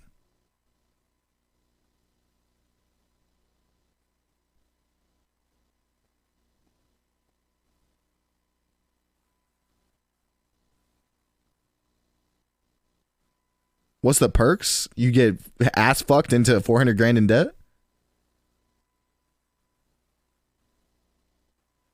Wait, how did we get it. He was sliding by. Yeah, he went. I think I'm no longer stressed after hearing $2 million. Like, I'm good. You know what? I'm good. I know they felt better about their debt after hearing mine, but there's definitely different types of debt. I pulled a loan out on my house. That's the kind of good debt that I'm not worried about. Medical debt you can run away from a lot easier. Definitely have student loan debt. You know, you can kind of consider as like a bad type of debt because it's something that's not gonna make you any money by itself. Credit card debt, I would say, is like one of the worst debt to have. The interest is just so high that it can really catch up and destroy you. No, I still am stressed out about my debt. Like anytime I talk about it, I just get like really nervous and anxious and like, I mean, because it's taboo to be poor. Talking about how much you earn, like that's taboo as well. Automatically people assign worth and value to that person when it's not the same. For a while, I was very against debt, and I would miss everything my friends did because they grew up with money. Their parents brought them cars in high school. I would have to stay home. I need to pay off my credit cards. They're And maxed. that's when my mindset changed. I'm like, I'm in my 20s. I have to do stuff. So I'm like, okay, let me start You got like a high credit limit? swiping and live a little bit of my life. Yeah, definitely. A lot of people see. Oh, Everyone yeah, is debt, poor you're who isn't in irresponsible. debt. That's so And I'm just true, like, bro. Dude, everyone in med school, everyone in pharmacy, Yeah, so like many everyone people. that's like in the healthcare is owing money. I think everyone. There's a lot of debt. I don't think debt really surprises me anymore. Like knowing that a lot of millionaires and millionaires use debt to their advantage, and yet still lower class people are made to feel like it's a bad thing. I've been using it just to live a normal life, and that would be my advantage. It's no different. So I don't think I need to feel bad about it anymore. I was so integrated into learning everything about money, which is why I am where I am today. It's not hard work or anything, it really is just the privilege of learning. Be smart. Like, know if you can pay it off. But if you have a vision and if you have a plan to succeed, taking that is okay. Get credit cards. No, I'm kidding. Do not do that. Don't get a credit card. Like, just don't. Go swipe your credit card. Live your life. Thank you.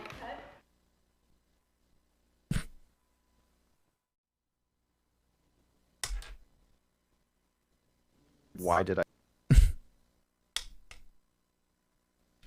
I'm like 9K in debt. Okay, but that's like British bucks. What is that, like 2K over here? My cards aren't maxed at all, but one have less than 1,000 left to use. Okay. Yeah, I got some debt, to be honest. Oh, shit. These student loans never getting paid. To be honest, if I ever get student loans, they're getting passed off to my kids. To be honest, I think the craziest thing in life is that they came up with a loan that you cannot get out of. Like, you cannot even file for bankruptcy and get away from your student loans. Like, a decision that you make when you're literally like dumb as fuck and, you know what I mean, barely an adult. I think that's insane.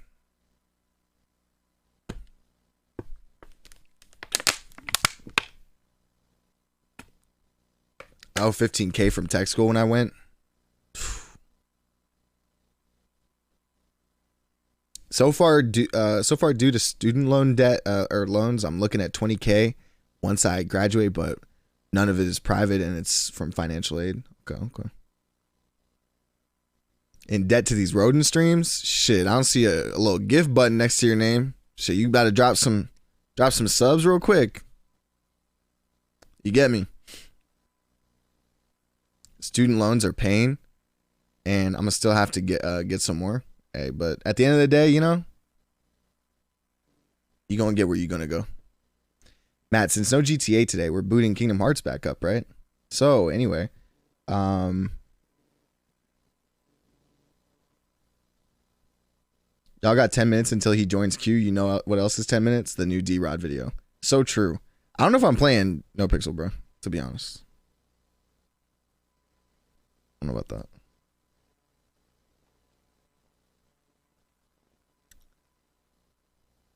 I don't know about that today.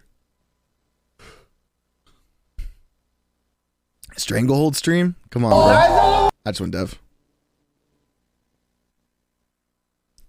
I'm copium that these fuckhead politicians cancel student loans, but I doubt it. No. No, they're not going to do that. So my total credit card debt is about 16.5K, and I still owe about 8K on my car. Okay. I'm deaf again. Jesus. Oh, wow. Full body. Literally me. There's moments that just turn very like TV action where it just feels like they had no time. This part's so fun and ridiculous. Oh. Do you want to hear all the secrets now? Oh, yeah. Yes, I would love to hear all the secrets. Okay. We want Kingdom Hearts? Thanks to Story Blocks. Bro, Kingdom Lots of Hearts this video. sucks. Stick around to the end to see how you can spruce up your creativity. Hey everybody, welcome back to another episode of Stunt Woman React. We're here with Cassandra Ebner. Yo, Matt and Chad, I didn't know this, but Carhartt, this shit is so comfortable for us BBWs. Yeah, it's literally made for BBWs, bro. The Deviant Echo, thank you for gifting a sub to Creft Art. I appreciate you. Thank you so much. I appreciate that. Who has made the trek all the way down from Canada to join us. She might also be working on other things out here in LA, but you know, whatever. I like to think that she came down here for us. I came to see you. Hold on. I'm gonna get a drink real quick.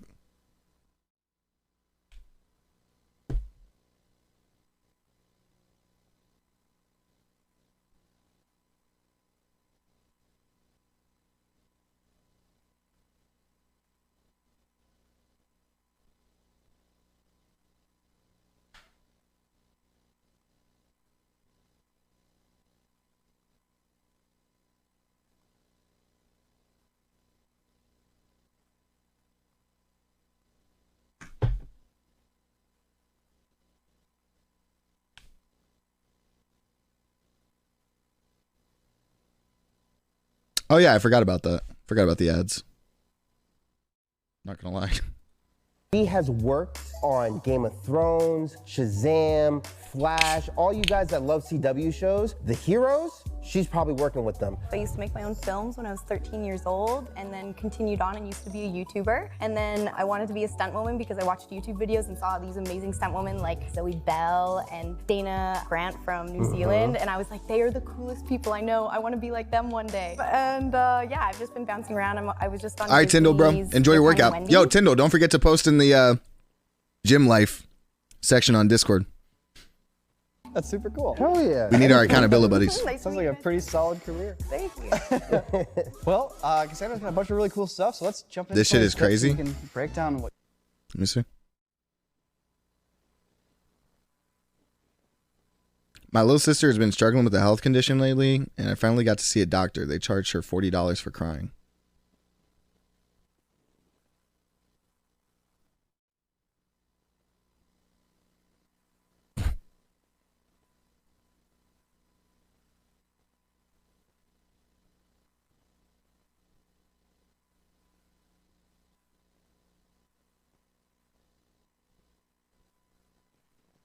What you've done, the crazy stories you might have, and we'll go from there. I think it's gonna be a great episode. Let's do it.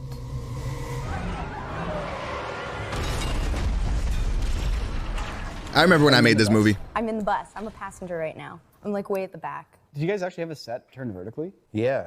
Oh, cool. Jeez. Oh, cool. So they drop you all the way down like a vertical bus set? So, do you want to hear all the secrets now? Oh, yeah. Yes, I would love to hear all the secrets. Okay, so this was super cool. The special effects team on this show is amazing. So this Wait, it's a was, movie, though. I think an old roller coaster that they used and mounted a bus onto it, and the bus came over and then could go vertical like this. Oh, wow. So they and had it a full could move physical. up, down, wow. back on, back, yeah, and they could do it at like certain speeds. They could move it up and down, and so like you could have it like go slow where it was like doing the inch, or you could go super fast down. He could make it go all the way down like close to the ground so that they could film everything close up as well. That's tight. Yeah, it was like one of the coolest rigs I've ever been on. So how did you do the fall through the bus like that? All the 3 people who were falling, they rigged us in there, and we were on descenders. They just like slowed down the fall right before we hit. The fun thing about this one is they both got to go down the middle because they're like normal height. Right. You had to go through I had to go through, so I was like this going down. I was like, do not move. And I couldn't hit the railings, but you see like one of the railings breaks. That right there, that seat part like comes up. And so I had to think small, and I already am small, so it was tight. Wow. I think I was on probably 2 lines, yeah. But because I was on 2 lines and then 1, Yep. if you move at all, you sway. Sway. Oh, So you man. have to make sure that you don't sway at all, or then you're like bouncing back and forth. That's not fun. Yeah. That's not fun to do. So hitting the window, hitting the railing, and That then is you're just, so like, impressive. spinning, and it's not a good time. How do you keep your head from just snapping backwards? Tuck your chin. You wouldn't want to like pike up like this, because then you would whip your head back.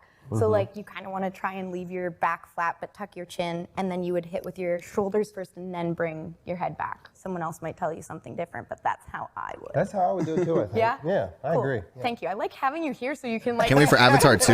That's a block. I'm like, yeah, you're absolutely right. Yeah, for yeah, sure. He said I was right, so Yeah. Is verified. anybody actually excited for Avatar 2? The sequel to one of the worst movies ever made. Ooh, boys, last night we did a movie night watching, what did we watch? Back to the Future. That was one of the best movies I've ever seen, to be honest. Great film. So exclamation point Discord if you're not in there already. We're going to do another movie night.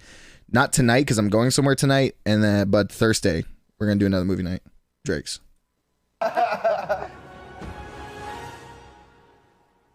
We were all hired. My as bed stunt after actors in my this. girl says That's to the piss cool on her. thing sometimes about hiring people who like to be in scenes and create those moments is you can make any person do whatever you want. A lot of stuff they cut out, but they did like close-ups of us like freaking out on the bus, and the director's like, Toss, say, you're like, on no, crack.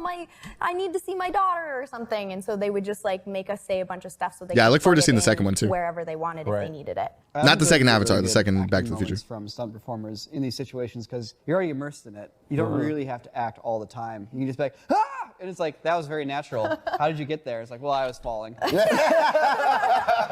Indeed. Time to save the universe? Absolutely. Classic Tomb Raider movie. I love this movie. I don't care what anybody says. Some of the gravity doesn't really make sense in this, but I love it. That's fire though. I love it when they can't shoot. Like she's like right there, and they're And like, he's like, I'm shooting, guys. this part's so fun and ridiculous. How is that guy dangling from the ceiling spinning to follow her? There's a lot of physics questions in this scene, but It's really cool how awesome. she gets up to him, though. Nah, Do you that's think they're fire. Using actual bungee or like stretchable. Elizabeth cords Olsen for over this Angelina scene? Jolie. Or do How you are you think even this comparing the dressing to two? look Like that. It's actually people pulling, rigs and pulleys and ropes to like move It her around. looks like bungee, but then there's some moments where they slow it down. I think it's a mixture of both. Yeah, for those moments, like the acting beats. But it looks so good, like whatever they put on the wires, it like To sell it, stretches right? Yeah. What kind of like fitness do you need to be able to have for wire work? Personally, for He said me, what mid-off. I like to do is I really try to have good core, good back strength. And when I was training a bunch of kids, Me and for Elizabeth wire Olsen are work, getting married this I would weekend, always guys. do, Oh, shit, these congrats, really bruh. fun exercises where you're like doing planks. They're to all get their, invited? Like, core strength going, but once they got like better at that, I would do these like. I feel like I was like one of the first people to say Elizabeth Olsen was gorgeous, and then everybody back then said she looked like a bug or something, and now everybody's on Elizabeth Olsen. Is it okay if I do a little exercise on the ground? Yeah. I would do something where you would like get into the boat position and then you'd roll over onto your microphone and do this and then just keep going and then go back and forth. And then I also like to do those exercises because they're kind of fun too.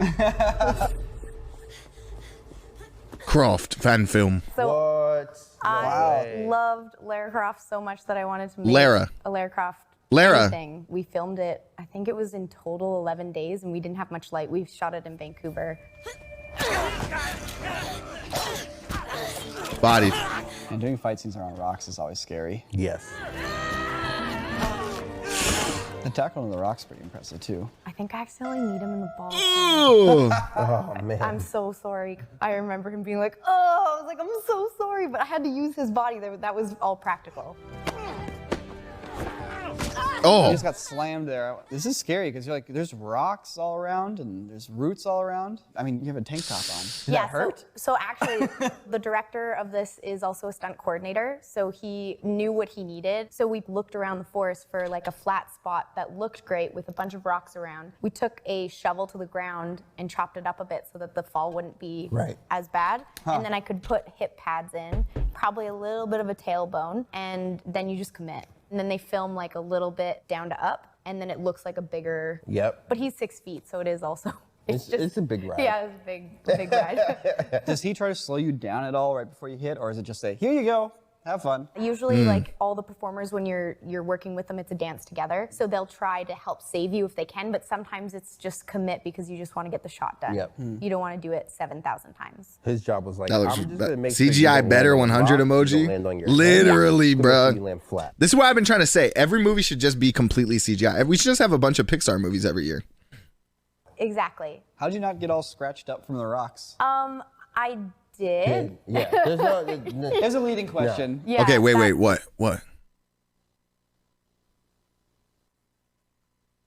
People like Tomb Raider like that? Dude, it's actually stunning how many people think the new Tomb Raider games are better than Uncharted. Literally. It's actually stunning. The funny part about sometimes when you're The new Tomb Raider games have gotten progressively worse. Like, unironically, if I download Tomb Raider, like 2012, 2013, whatever this game was, it might even been 2011 or something. This game looks better than this game, which is the newest one, which came out in like 2018 or something.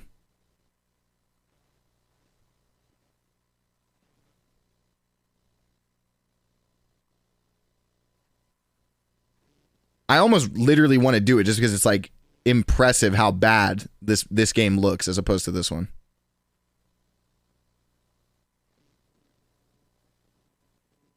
girl, you don't get a lot of Do it? All right, bet.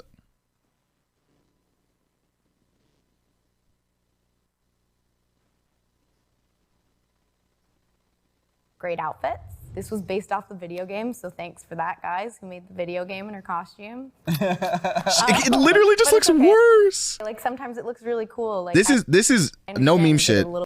This right here is what Tomb Raider 2013 looks like. A bit of a gun show. And then that little Sometimes fucking now I get to pixel, wear more stuff. Pixar bullshit Like that we just jackets saw and stuff was so I what can hide Shadow the more. Tomb Raider looks To like. be a stunt woman is tough. You have to wear the same thing as the actress, but then you have to fight in a rocky area with a whole Oh bunch of my guys. God, that looks so you're dangerous. tough. You're really tough. I gotta give you your props, and people need to understand that being a stunt woman in this industry is not easy. Us guys, we get to wear jackets all the time. Back pads, where are those? Right.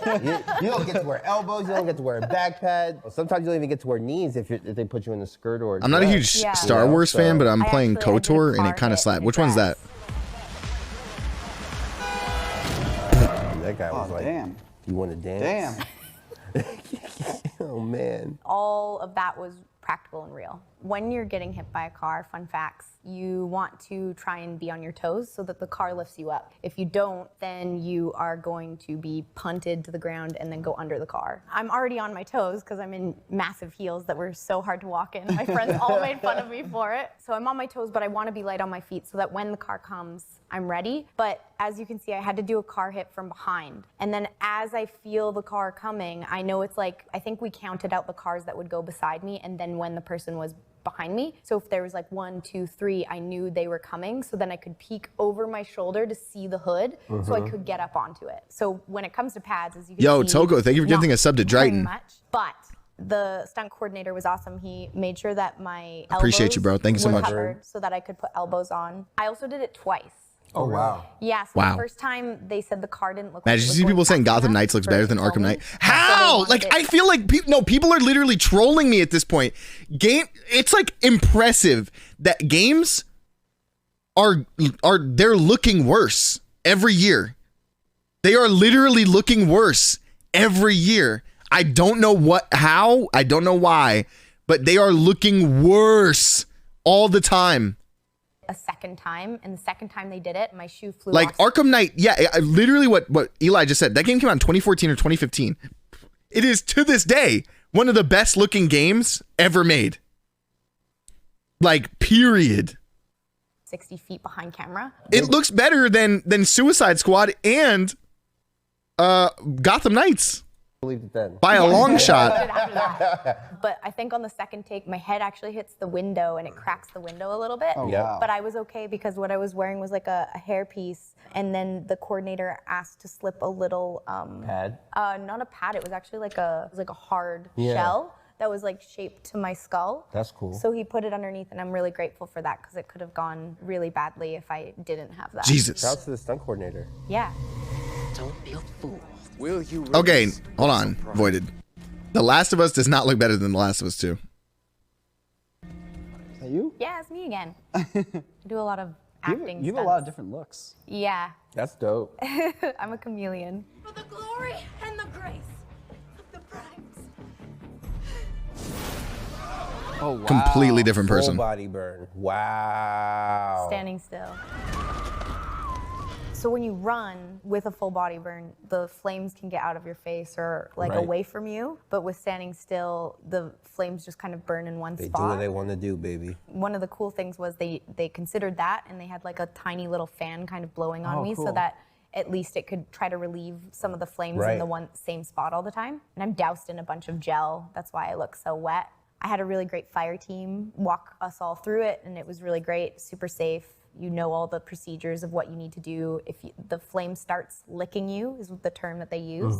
So it's like where it Nah, you're not lighting me hits on your fire, skin bro. a little bit, and you feel it. You have to go down right away because that means you're just about Done. done. Yep. We did it first with my face exposed with a bunch of gel on it, and then the second time we actually put like a mask on so that I could go for longer because it keeps the gel on your face longer. Yep. It like kind of came down my face a little bit, and then it started to lick my neck a little. Yep. So then I had to go down a little bit sooner than I would have if I did have a mask, on. Yeah. Yeah, for sure. I like how they made your character kind of like splattered with water or something before the scene, so that's a natural blend. Right. Yeah, that's exactly was their intentions. So kind of the universal symbol for "put me out, please" is being on the ground, but you have to go to the ground for the scene here. Yeah. So how do they know when to come in and put you out? For the first fire burn, that was the symbol. If I went to the ground, because they just Right. wanted me to do the first part of the scene, if I went to the ground, it meant I was done. That's dead. So then for the second part of the scene, if I needed to be put out, I think it was like raise your hand. But honestly, I think being a could've stunt burnt person there would be for so much fun. long. Like I had so much gel But that on is me, I was dead. totally fine. So they actually put me out on their own time. Interesting, because I thought this was actually one big burn, but it's two. Some will have fun with it regard. Are we talking about what? Gotham Knight? Can't wait to have Gotham Knights drop and see everyone disappointed when they play the game.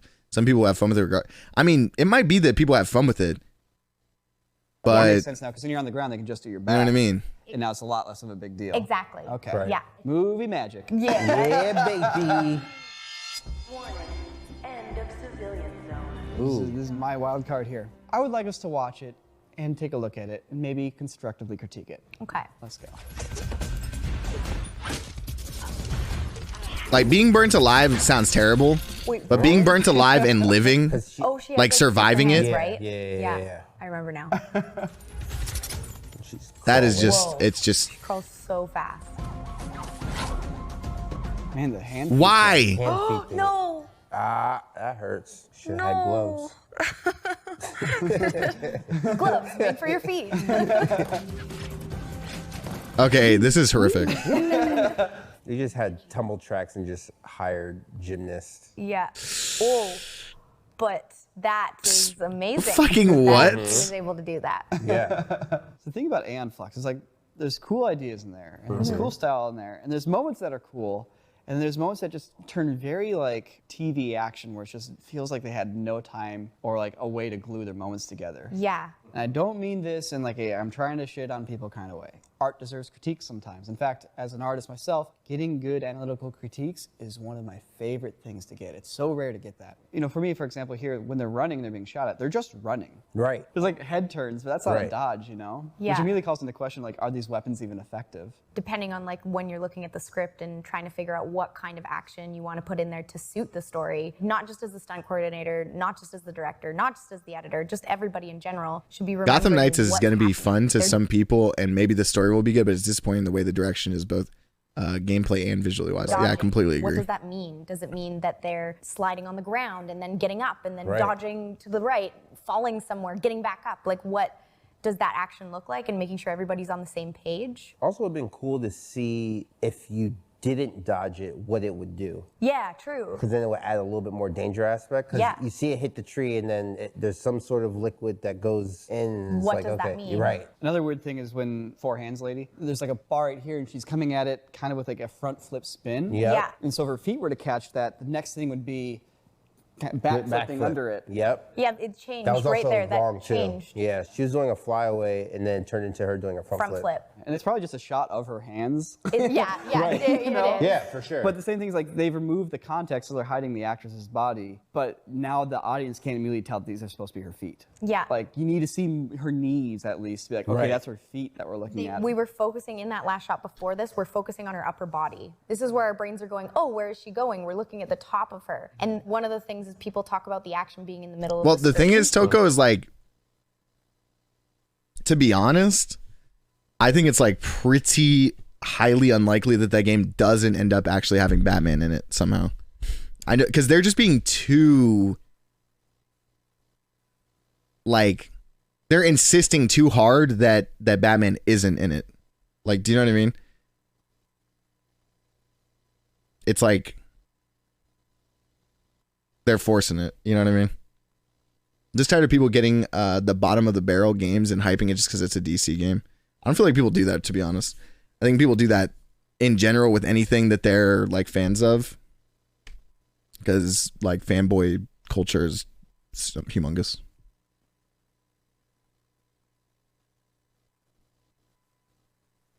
So right now, we just think this is all about her and her hands. Sometimes you have to overlap the action in order for us to make sense of what's happening. So if they actually had overlapped things and then actually put the action in the middle of the frame, we'd be able to understand what's happening there. I've heard a good saying that the first 3 frames of any cut, like when you cut to a shot, those first 3 frames do not register for people. So you can't have anything in those first 3 frames that's important. You need to get through those, and then you can finally start delivering information again. A lot of time, camera operators that are filming action haven't come from a world of picture-based storytelling. This might sound weird, but if you're a cinematographer or even an action designer, you understand how motion is going to sell a movement. But a lot of time, camera operators are coming into the world from like the assistant camera side of things. So they're not studying, you know, how to do kinetic editing and like how to suggest things with camera motion. Like that's the action department's job. Yeah. But there's moments in here where like Charlize Theron's doing a flip and it cuts to like a POV camera move to like kind of sell motion, but then it's spinning sideways. And it's just another one of those weird decisions. Let's say I'm the director, I'm like, all right, Cassandra, we have a scene where she needs to do her like signature crawl, but she's going so fast she's dodging these things. How would you build that? How would you try to execute that to make it look? I think the concept that they were trying to do, it's there physically, and maybe for the wire, maybe put some give into it because she's very flat. Right. It doesn't look like she's holding her body. There's no weight. Yeah, it just looks so fake. Like she almost looks like she's flying, but for some reason she's moving. She's just using Yeah, her it looks arms very almost just weird. for the sake of it. Yeah. That's the perfect counter motion shot, you know? Have her going this Now way, guys, camera going this now way, guys are so pushing it makes it look $70. twice as Or you fast. talking about Yeah, but games are maybe pushing that's what they were going $70? for. True. Like, it looks like they're trying to go for like a Elden Ring Matrix definitely style was thing. worth. If they I mean, I didn't play it film- like that, but people like fucking BB Smalls went live a little bit ago, right? She's still playing this game. Like she's still playing Elden Ring. You know what I mean? Cyberpunk is actually mad good now. That's dead. I don't know about that. Like, I don't know. I don't even think like the base of what that game was going to be fun to me. Like once I got on it, it's like it wasn't even really that it was so glitched and fucked that like made the game bad for me. I just don't even think I liked the game. I'm glad you do though. filmed it more anime style, it might suit the action a little bit more. Right. But hey, you know, props to Charlize Theron for doing the crazy wire work there. Yeah. For sure. At least for some of the shots. No, I think she's just trying to I be really want some eyebrows that I can Melania. fold into my hairline. She's still playing the game, The right? Ganondorf sick. eyebrows? Yo, Oh, yes, straight up. please. That's like my worst nightmare. Nah, those are fire. Oh, he's in a canoe. All right. Oh, that's tight. Oh, sick. Ooh. This is Hold on. I'm enjoying this. This is tight. So is he like pushing it with his feet? Right? Like how? Wait, how this the is hell so he do fire. that? He's got a little yin-yang launcher. Damn, look at that impact. The dust. I need to watch this. What happened to cinema? This is what cinema used to be. That's what I'm saying. Fire on his feet. Oh wait, I thought they were on his On feet. his head. It was on man. his head? It's car versus canoe. Okay, now he's out of the canoe. His greatest weapon. I've studied years for my canoe technique. Guys, on the way! Yo, Zenithian, thank you for the 17 months, bro. He needs that. These movies are godlike, Pilot. Grab food out of the fridge. Like, I think one of the saddest things that, like, for whatever reason, I don't know why, like, American action movies don't use this, but, like, if you look at, I'm gonna pull up this, like, every frame of painting video on Jackie Chan.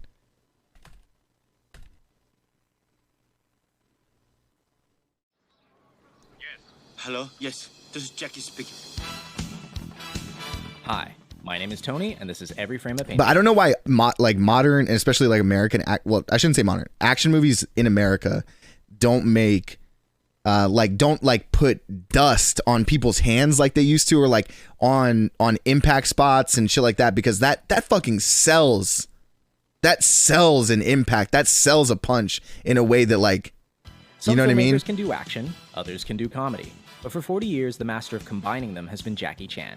Because they still do it in, like, a lot of movies that like, if I pull up, like, a scene from, what's it, like, The Raid.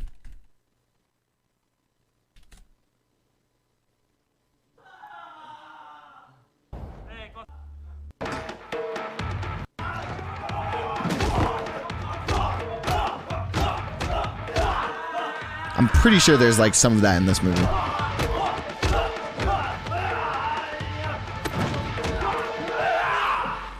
That's so hard.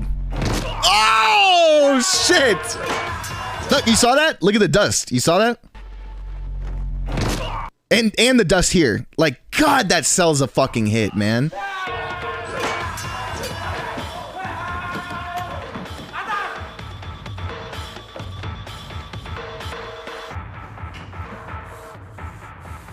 Like, you believe that.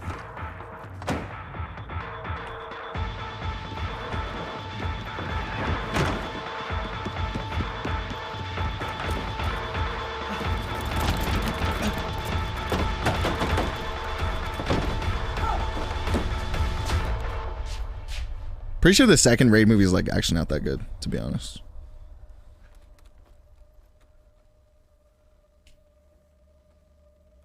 You've never watched this movie, Yagami? Okay, we gotta watch this soon.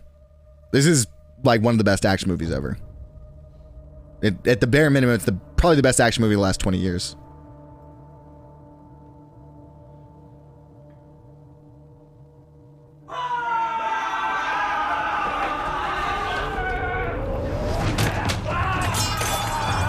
Nice.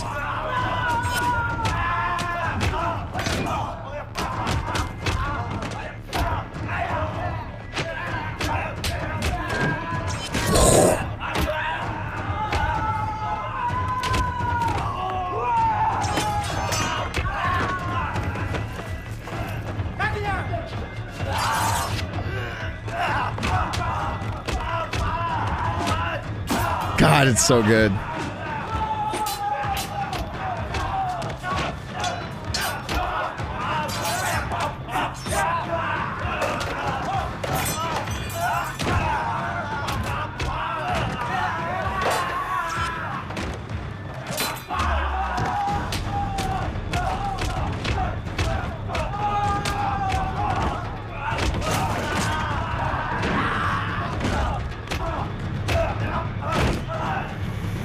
Oh, shit!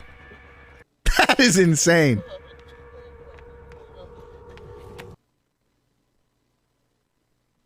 that combine funny scenes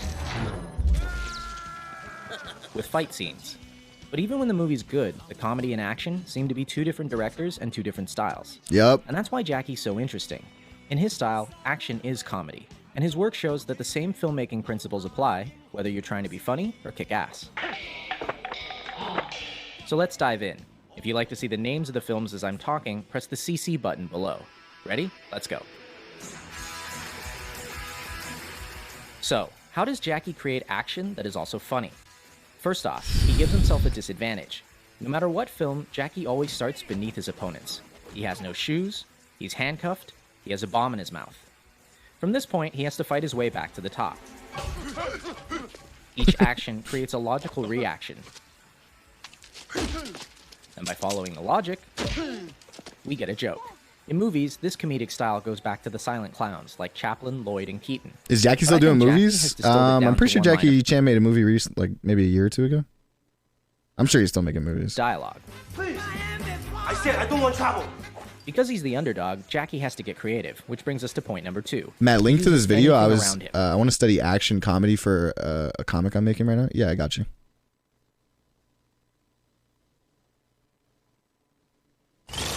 Oh. This is the most famous aspect of his style. Take something familiar, do something unfamiliar. So fire. I've seen him fight with chairs, dresses, chopsticks, keyboards, Legos, refrigerators, and of course, not only does this make each fight organic and grounded, it also gives us jokes that couldn't happen anywhere else. So fire. Number 3, Jackie likes clarity. He doesn't do dark scenes where everything is color-corrected blue. If his opponent wears black, he wears white. And if his opponent's in white, then he's styling. His framing is so clear that in every shot, he's setting up the next bit of action. Here, even though we're watching the stuntman, 2/3 of the frame is the staircase. A few seconds later, we see why. It's actually like insane how much better movie. Well, the thing about, I think he actually explains this in this video, but like Jackie Chan has like the full fucking weight of like the Chinese government behind him when he's making a movie. Like, you know what I mean? He keeps things clear by rarely using. They're like, oh, you need handheld another or 6 dolly months to film the movie? Yeah, Like sure. an American movie, you can see there's a lot of movement. When the camera angle movement, that means the actor, they don't know how to fight. In slow motion, you can see how the camera operator swings around to make the hits seem more violent. But since Jackie can fight,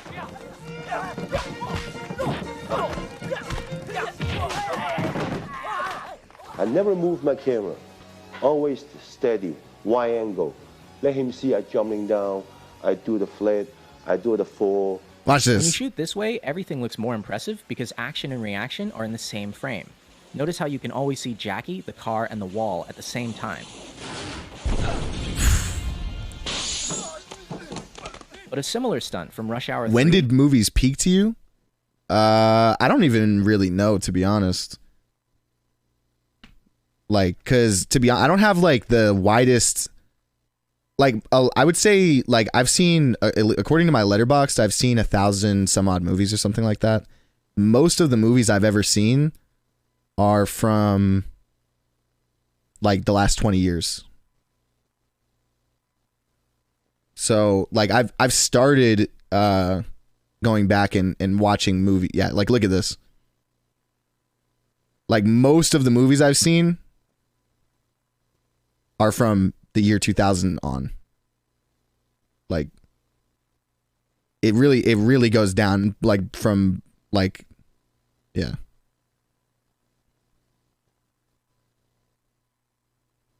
So it's one of the like, but in fairness, it's like, dude, some of my like a lot of times I watch a movie from the 80s or the 90s, whatever. It's like, fuck, I absolutely loved that. You know what I mean? This movie I just watched recently. I'd never seen A Nightmare on Elm Street. I just watched that maybe in October or something like that. Fucking amazing. I think it's my favorite slasher movie from the 80s. E.T., Akira, Indiana Jones, my favorite. Like I absolutely love Indiana. I literally want to name my kid Indiana. The Thing, incredible. Fucking Evil Dead. You know, like all of these. RoboCop. Like the 80s had insane movies, and I haven't really seen any movies from the 70s, basically. So, yeah.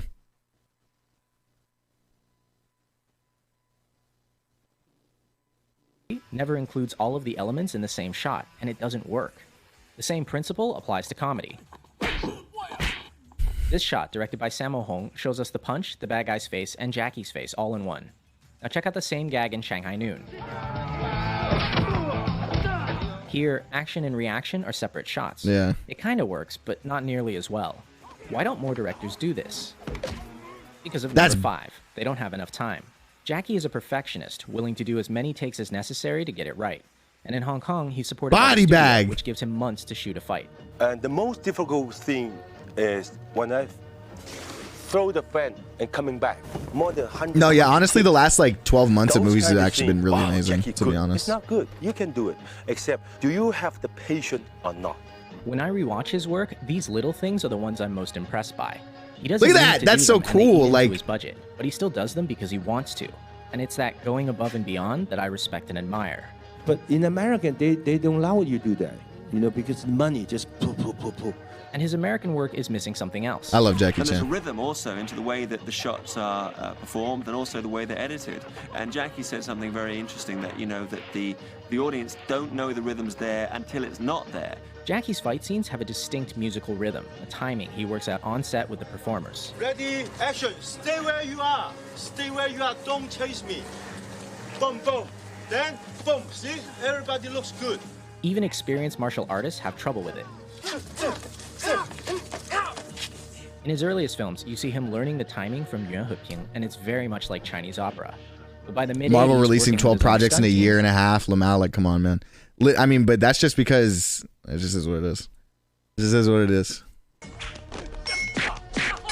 Ah, that's no funny like shit. This is like, I'm sorry. Let me like this is one of my favorite things I've ever seen. He's working with his own stunt team. Like, he had something like that totally is so unique. fucking In fire. America, many directors and editors don't understand this timing, and they ruin it by cutting on every single hit. But in Hong Kong, directors hold their shots long enough for the audience to feel the rhythm. It's so good. The most important part is editing. And most of the directors, they don't know how to editing. Even the stunt coordinator, they don't know how to editing. Hong Kong directors like Jackie and Sammo cut a particular way. In the first shot, you hit your opponent in the wide. In the second shot, you get a nice close-up. But when you cut the shots together, you don't match continuity. At the end of shot 1, the elbow is here. At the beginning of shot 2, it's all the way back here. These 3 frames are for the audience's eyes to register the new shot, and they make all the difference. I'm start from here, here. But 2 shots combined, this is zone. That's power. In other So words, goated. show it twice, and the audience's mind will make it one hit that's stronger. Goated! By contrast, modern American editing doesn't show the hit at all. At the end of shot 1, the leg is here. At the beginning of shot 2, it's in the same place, going backwards. But because they cut at the exact frame of the hit, I need a Jackie Chan movie night. We need to do a like Jackie Chan movie day. a lot of people think this Watch is just because like of the 6 Jackie PG-13 Chan rating, movies. But even R-rated films do this now. It looks like a bunch of people flailing around. Yeah, you can't instead of not a see bunch of what's people happening getting there. hurt. It's like so shit. Ouch. Which brings us to number 8, Pain. Unlike a lot of action stars who try to look invincible, Jackie gets hurt. As you should. Like, that's what's so funny is like, why would you not, like, why would you want to be infallible? You know what I mean? Like, that's not, there's nothing cool or fun about infallibility. Like, that's why Spider-Man is so cool, is that he, like, gets hit. You know what I mean? Lot. Half the fun of his work is that not only are the stunts impressive, Look at that shit. That's insane! there's always room for a joke. Pain humanizes him, because no matter how skilled he is,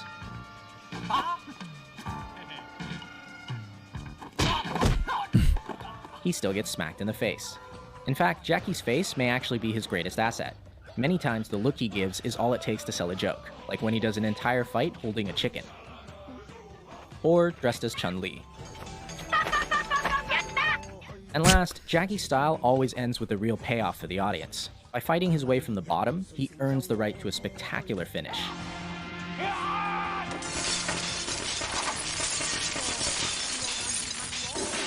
He doesn't win because he's a better fighter, he wins because he doesn't give up. This relentlessness makes many of his finales really impressive and really funny. And it's in direct contrast to a lot of his American work, where bad guys are defeated because someone shoots them.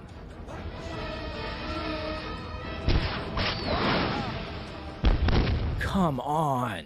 But most of all, I think Jackie's style proves something. Action and comedy aren't that different. In both genres, we want to see our best performers. And I think a lot of modern Goated. action directors are failing completely.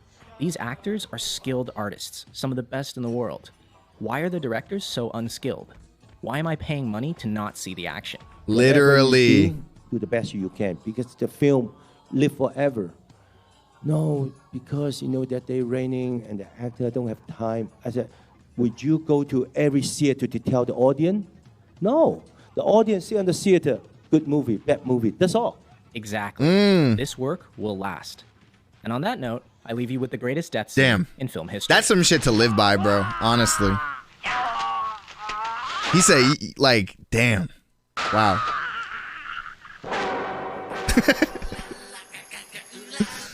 I love that. It's funny how, like, I guess, like, influential this channel has been to me in my life, being that, like, they haven't even uploaded a video in 7 years, or, well, 5 years or something like that, yeah. But, like, one of my favorite movies of all time is this movie. Put me on to Korean cinema in general. This video is like, fuck, dude. Like, this, it makes it like, watching this video might ruin movies for you for a little bit, because you'll eventually forget this video, or you'll come back to it like I do every now and again. Like, no, that video I think was 7 years old. Yeah, that one was 7 years old, the video we just watched. But this guy made video essays. Like, he literally, like, created the genre. I'm not even kidding. He created the genre of video essay. But we're going to watch this video because this is another one of, like, my favorite things. It's like, I hope to God, like, literally, I don't think I'll feel accomplished in life if I don't get to work on movies at some point. And it's like, like, these are the sorts of things where it's like, they mean so much to me. He doesn't answer. Shall I take a message? Got rich and quit. Nah, I think he just, like, didn't, like, I feel like he made a tweet about why he quit or something.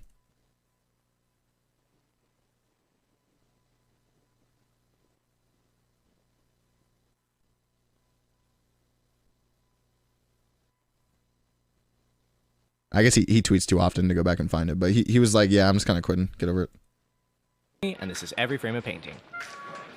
Oh, Sydney. Later. There's a quote that I love from Alexander McKendrick.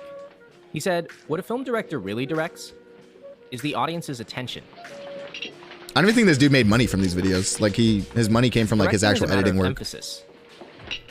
You emphasize what is important.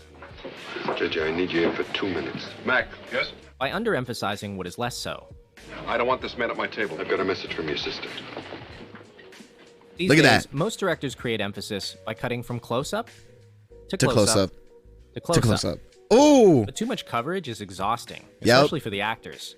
I said, oh, so now you're going to be a mechanic. So you shoot master, close, closer, over. I go hardline and go, look, I'm not going to do that because 93 seconds of movie and 9 camera setups. That means, like, you have to understand, like, they probably have to keep the same lighting, but maybe they even have to change the lighting setup because maybe it would be, like, in the shot or something like that. I don't know. It depends. But, like, they at least, like, they're moving the camera around. Motherfuckers, like, it's taking, you know what I mean? It's taking time. It's like, fuck, that is already insane. got everything you need to tell the audience what they need to know about what's happening here. So today, let's consider a different option. Instead of standard coverage, let's put all Like, the if I went a actors- manga head and wasn't busy studying manga all the time, I would love to spend more time studying films.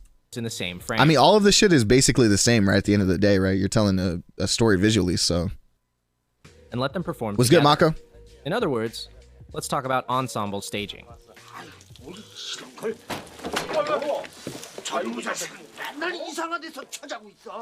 Ensemble staging is all about creating emphasis without using a cut. The first thing to remember is that we naturally look at whoever's speaking and whoever's being spoken to. This is often combined with the second technique. If someone is more important, put them closer to the light or closer to the lens. If you want someone to be less noticeable, move them further away, maybe out of focus.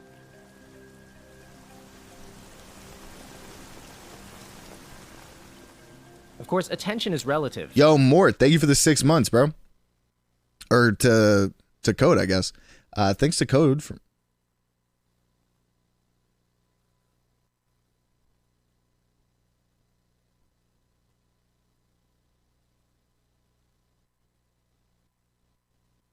Hey, bro. I'm proud of you. Don't let that shit get you down, bro. to be honest. You'll get a job, bro. Just keep looking. Sometimes you can get the audience to look at something even when it's out of focus. You see. By having it move. We're especially aware when somebody moves their hands or moves their eyes. You can also guide the audience by putting something close to the center of the frame. In fact, this is one of the film's running jokes. Characters in the middle of the shot who keep attacking the suspects. Godlike. Which brings us to number 5, the body position of the actors.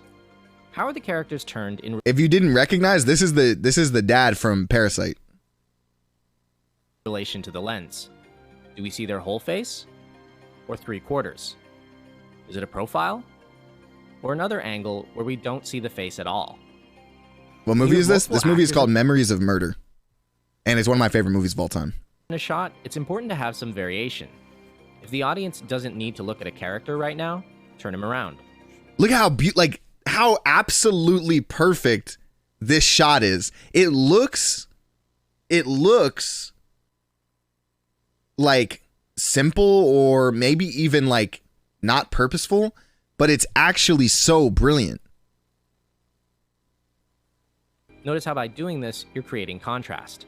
The 3 cops on the right face each other, while Detective Seo looks elsewhere.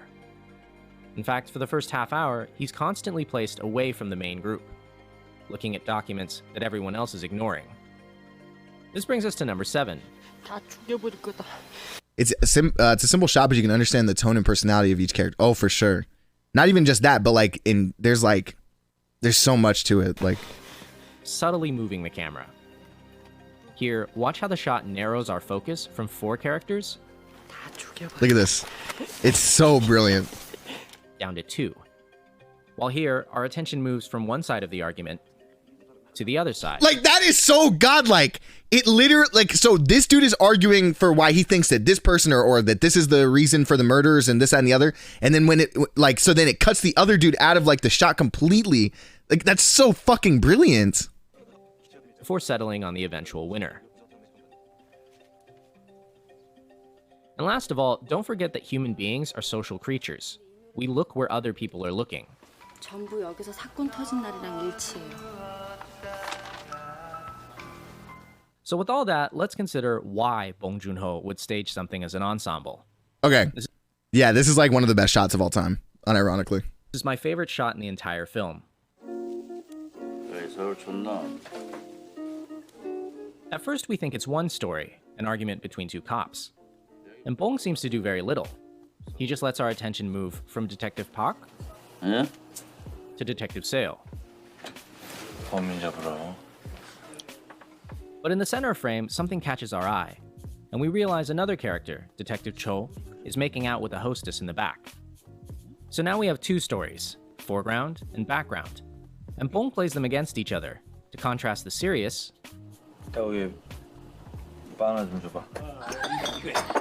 with the silly. As the scene builds, he slowly the music, the I'm pretty sure, is in, just Nujabes. which hides the 2 women like and he just focuses our put it in the attention video. on the main pair. And he lets the actors use their hands to tell the story, especially when the argument reaches its breaking point.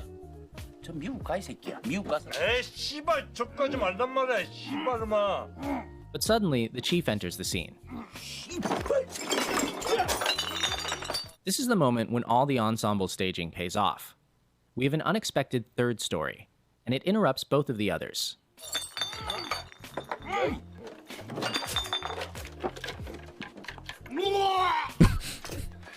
With a joke. From now on, the rest of the scene is the Literally 3rd me. story, as the chief outlines his plan to catch the serial killer.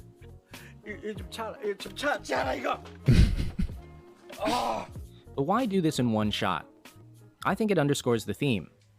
The first story is a petty argument. The second story is just lust. None of these cops is doing work, they're all being selfish. It's not until the 3rd story that they think about the victims and the case. 좀 정리가 딱 되네. 범인에 대해서 The chief literally provides the moral center of the frame. Come on now. And if Bong had shot the scene with coverage, we wouldn't see the connection between the first story and the second. And from both stories to the third. This is the kind of directing that's unbelievably rare today. And it shows the value of playing a scene as an ensemble, rather than cutting from one face to another. It's crazy because so many people, myself included, wouldn't notice these things unless it's pointed out, and that's what makes it so good. Well, the idea is that like there's certain there's like a language to cinema, and like because people have like, you know what I mean, everybody like grows up, you know what I mean, over like the last 80 years or whatever, watching movies. We all like inherently understand the language of cinema. You know what I mean? Like you don't. Like nobody has to tell you if I cut, like if I show you, what is it called? What's that fucking law? There's like a law of cinema or whatever, or like a meme where like if you show like a picture, like you show you know what I mean, a shot of a old dude and he's smiling and and then the next shot is a shot of a baby. You're like, oh look, like that dude's. No, I'm not talking about Chekhov's gun. I just am brain dead. But like, you know what I mean? You see like the old dude, he's smiling, he's looking at a baby. And you're like, oh, look, this sweet old man looking at like this old baby. Like you have a certain perception of that, like of that old man. You know what I mean? But if I show you the same shot of the old man, and then instead of cutting to the baby, I cut to a picture of like a young woman. You're like, you're looking at that dude completely differently. And all I did was change one shot. You know what I mean? Like, it's just like that's just like the language of cinema. Like there's so many different things like that. Like this is just one of those things where it's like you don't necessarily like have to consciously be thinking about these things because it's just like we all get it somehow. Sometimes I just want to stay in that particular place with the actors and let the actors settle it and not let you help me tell the story by getting closer to my face. Just let me do it. Okay. Might be another one in here that I would like to rewatch. Okay, this is another one of my favorite movies, and I think another one of like these like it's just like brilliant filmmaking. And the kind of shit that gets overlooked by most people when they're making the movie. Because like it's not like the audience is like the audience doesn't have to think about these things because like I said, it's the language of cinema, right? But to be a filmmaker, you should understand the language of cinema in a way that you can convey things without having to expressly say them. You know what I mean? That's like the point of it, right? It's a visual medium. Hi, my name is Tony. Under Your Spell is an absolute banger. Actually, a lot of songs by Desire are great. You can give a movie is that it just feels alive. There's something in there that has a pulse that's unpredictable. It's not just the story or the actors, it's in the frames themselves. Yeah, what's good, Neko? Consider this short scene from Nicholas Winding Refn's Drive.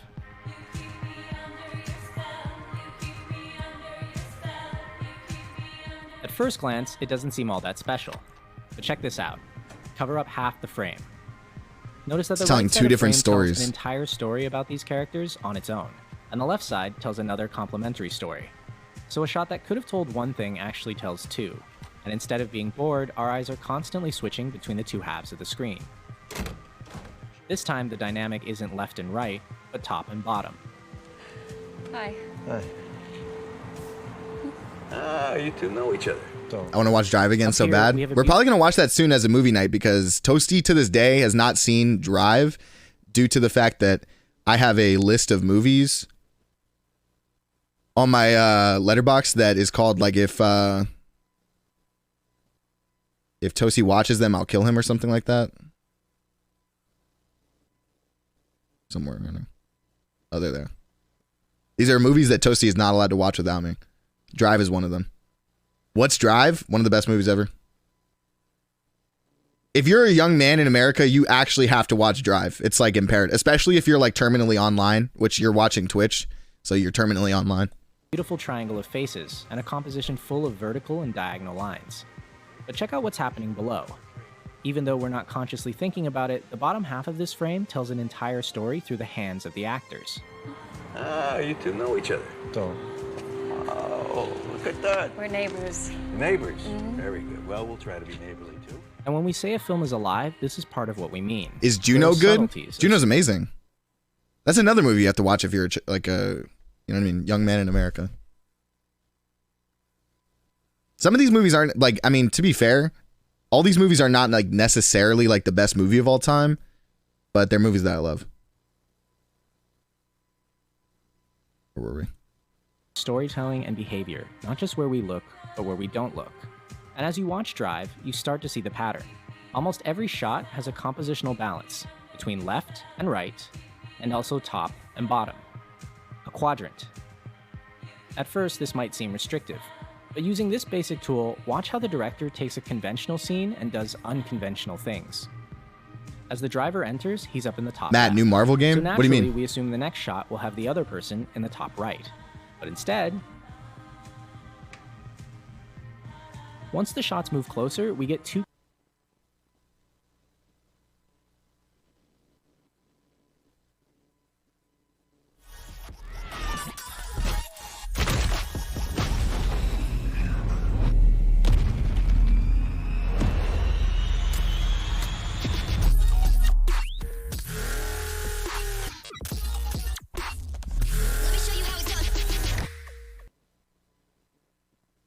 Yeah, that looks like a mobile game.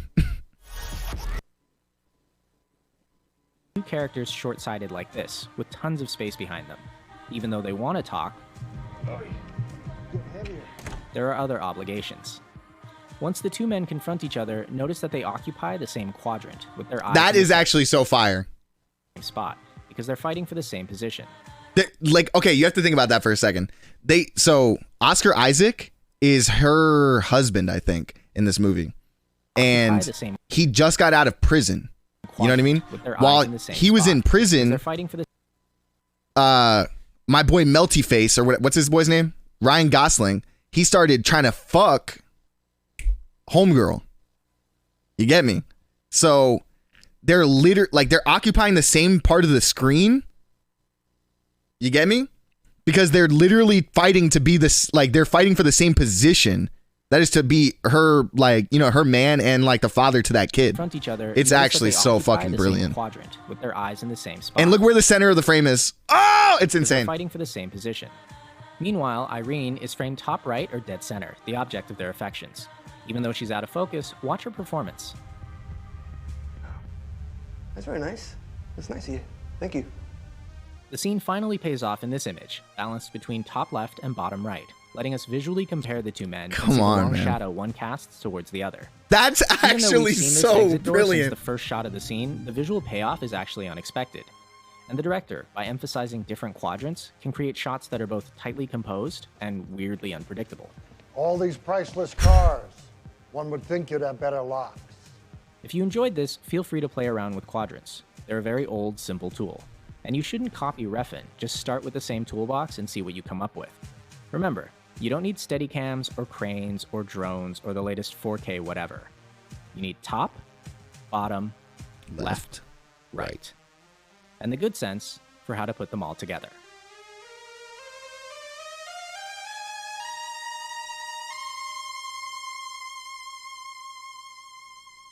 I literally just nutted. All right, we'll watch another one since you guys are begging.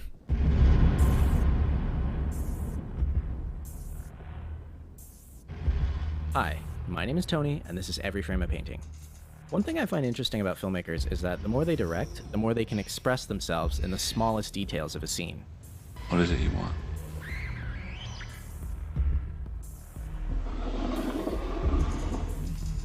A lot of people think directors are distinguished by how they shoot the big set pieces, the crazy oneers, the really stylish stuff. And yeah, these are the shots that get copied, and they do give you a strong indication of someone's vision. But sooner or later, every filmmaker goes back to scenes like this. Ooh, Two that people guy? in a room talking. Look, man. Just about the least cinematic thing there is. And it seems If we're like gonna be honest, like, half of Hollywood are rapists, to be honest. Just separate the work from the this that tell you what they really care about. shitty people, or at least, let me take that back. Not for these rapists, but for the director. You know what I mean? like their movie. You know what I mean? What's good, Bunny? How you feeling? That is not a truing. That is not a truing, bruh. I wouldn't let you within light years of this operation. I'm eternally grateful. Keep your sarcasms to yourself. And David Fincher? He cares about information. Unlike many filmmakers who try to avoid exposition, sometimes Fincher does nothing but. The salt balance has to be just right, so the best fat for making soap comes from humans. Wait, what is this place? A liposuction clinic. In his world, drama happens when a character learns a new piece of information. Just down the basement. How does it fit with everything they already know? Not many people have basements in California. And how do they react to learning a little bit more of the truth? I do. God, that scene is anxiety in a scene. It is anxiety. Fincher's style is an extension of this idea, and it's interesting to hear him describe his process. They know you can do anything. I didn't have my headphones on yet, but I think I read your lips and you said, "What's good, Bunny? How are you feeling?" That is what I said. Oh, very good lip reading. Question is, what don't you do? Not what do you do? So, what does I David can't read lips Fincher for shit. not do? Who's your favorite director? Oof. I don't know. I don't know. That's too hard.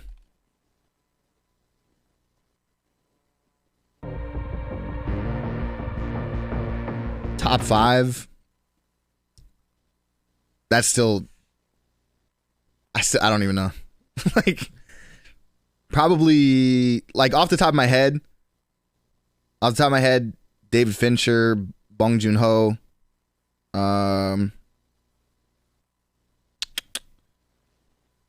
fucking Damien Chazelle, probably.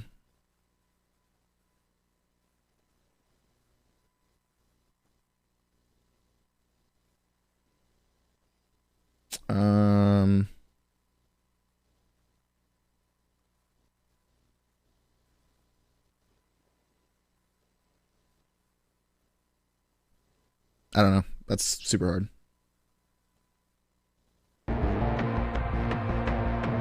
For one thing, handheld. Fincher is a lockdown, put it on a tripod filmmaker. He hates handheld. I'm doing so much better. My face is recovering. I got a new butt plug and I haven't used it yet. It's a vibrating one until my face is healed. I'm going to use it for vibrating facial therapy. Oh, okay. I was like, yo. Okay. Just make sure you clean it before, put it on your face. And does it maybe once per film. Dragon Tattoo has 2 scenes while Zodiac has 1, and The Social Network has only this shot. 7 has the most handheld of any Fincher film, 5 scenes. But even when he uses it, notice how he designs around it. The camera work on the detectives is shaky, while John Doe, who has all the power in the scene, is shot perfectly on a tripod, rock solid. What's in the box? What's in the fucking box? That's so brilliant. Another thing Fincher avoids is the sense of a human being operating the camera. At a time when many filmmakers are deliberately adding camera shake or mistakes to their shots to make it seem like there was a person there, Fincher is doing the opposite. I just love the idea of this omniscience, like the camera. Did you see my Futa art? Probably not, because I posted it while you were streaming, but after, make sure you check the dungeon in my Discord. It just goes over here kind of perfectly. Let me go and check. It goes over there kind of, and it doesn't have any personality to it. It's very much like what's happening was doomed to happen. Sometimes you can't tell whether a shot was human-controlled, motion-controlled, or CGI. The final effect. Wait, where's this dungeon?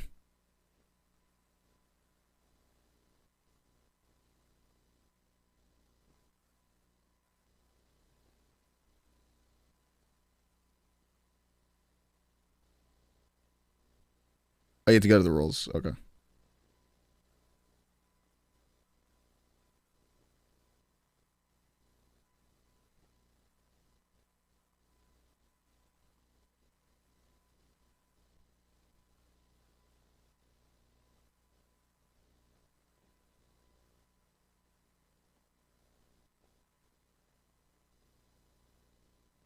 Did he give it to me?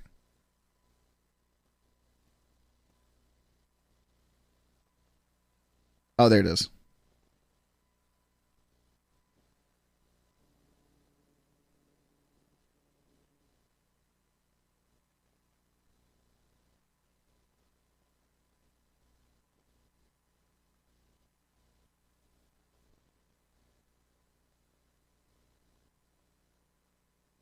Bro.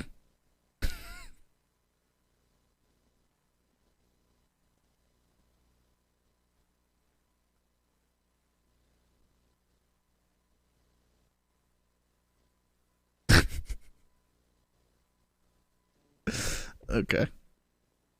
It's ominous, like something out of the Overlook Hotel.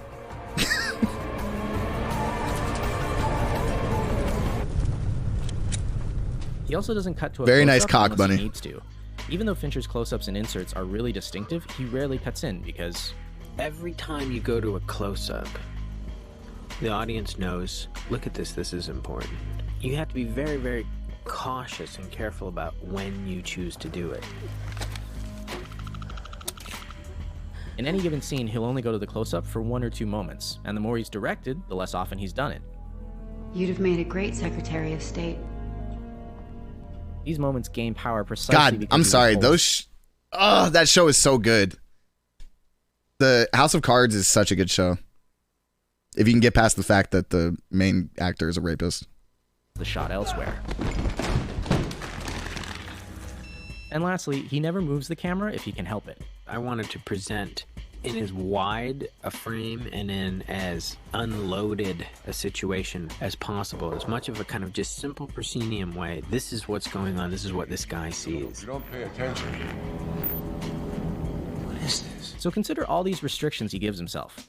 No handheld, no human operating, no unnecessary close-ups, no unmotivated camera moves. Now let's give him a scene of just people talking.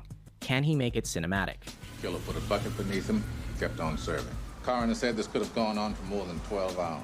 Oh yeah. Talking isn't cinematic, but drama is. This scene is about 3 people, 1 standing, 2 sitting. The first thing Fincher does is bring us over here to listen to these 2. Just from shot sizes, we can tell this is more important to Somerset than to the chief, but neither will budge. Look at that. When the detective tries to drop the case, I'd like to be reassigned. we shift to a different angle of the chief and of Somerset. This is our clue that Mills is trying to work his way in, but Somerset, who's looking nowhere near the eye line, ignores him. When the younger detective tries to cut in, Hey man, you know, I'm right here. You can say that shit to my face. we go back to this angle, with Somerset finally facing him. This puts the chief in a tough spot, and he has to put his foot down. Give it to me. No, I'm putting you on something else. This is the only close-up of the chief in this scene, and Fincher saves it for the How do you even moment get Mills- into this line of work outside of schooling? You mean like filmmaking? I mean, anybody can make a movie these days. You know what I mean?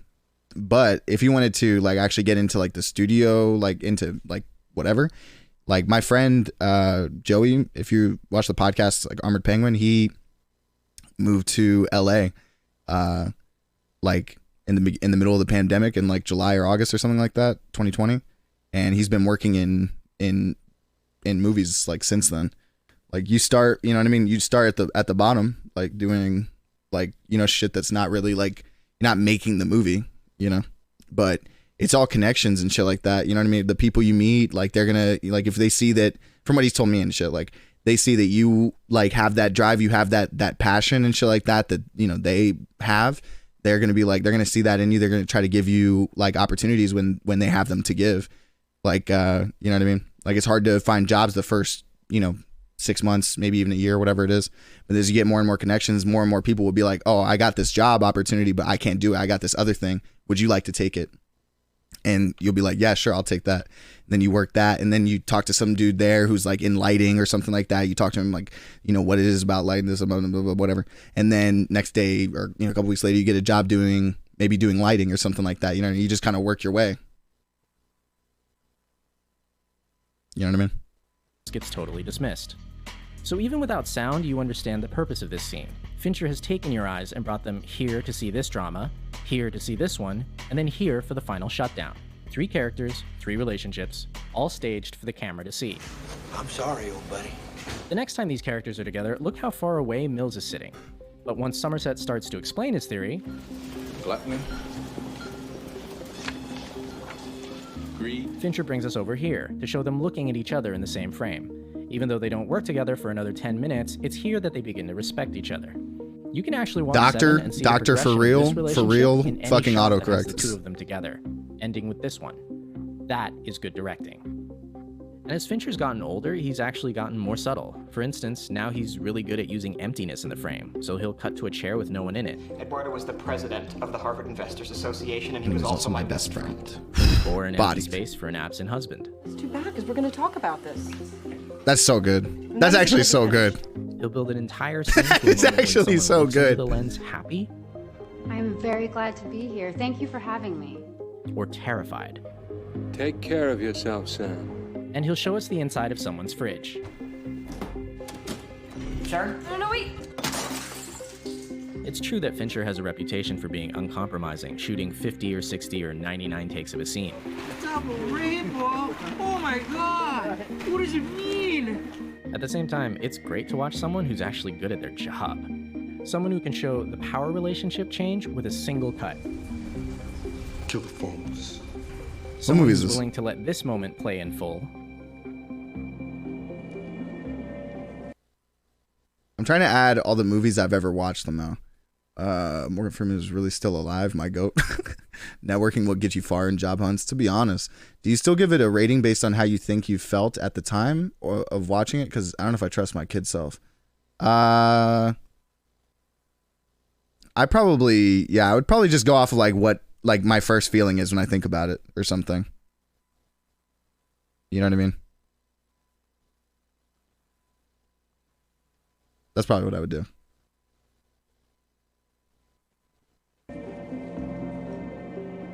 Or just let us watch the characters walk from point A to point B. Even if you don't like Fincher, this is some of the best craft in directing right now, and it is absolutely worth studying. I'm not the Zodiac. That's true, Cairo. And if I was, I certainly wouldn't tell you. I'm John Wayne If you do like Gacy. him, here's what he thinks of you. I think people are perverts. I've maintained that. That's the foundation of my career.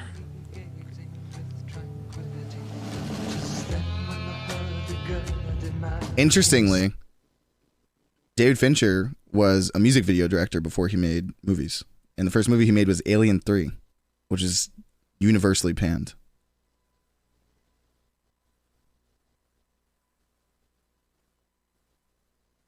Ooh, y'all like anime. Y'all will like this.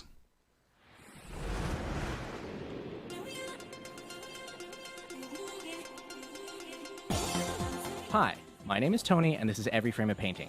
Today, I'm going to talk about one of the greats of the last 20 years, the Japanese filmmaker Satoshi Kon. Even if you don't know his work, you have certainly See, seen this is what's hilarious. Or not hilarious, but it's like so Japanese interesting. filmmaker Satoshi Kon. Like how many movies I don't know if everybody's seen Requiem for a Dream, but like most of the people have seen Inception, and Inception is quite literally a ripoff of Paprika. Even if you don't know his work, you have certainly seen some of his images. He is an acknowledged influence on both Darren Aronofsky and Christopher Nolan, and he has a fan base that includes just about everyone who loves animation.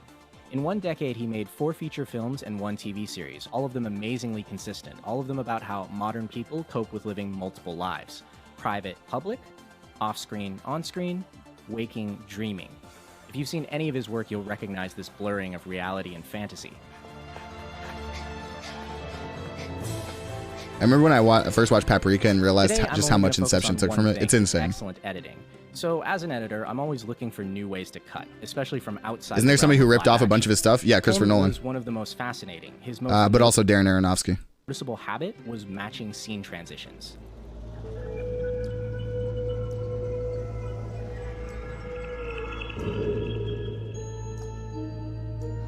I've mentioned before that Edgar Wright does this for visual comedy. Scott, what? It's part of a tradition that includes The Simpsons Brilliant. and Buster Keaton. Kon was different. His inspiration was the movie version of Slaughterhouse-Five, directed by George Roy Hill. I can always tell, you know, when you've been time tripping. This is more of a sci-fi tradition that also includes Philip K. Dick and Terry Gilliam.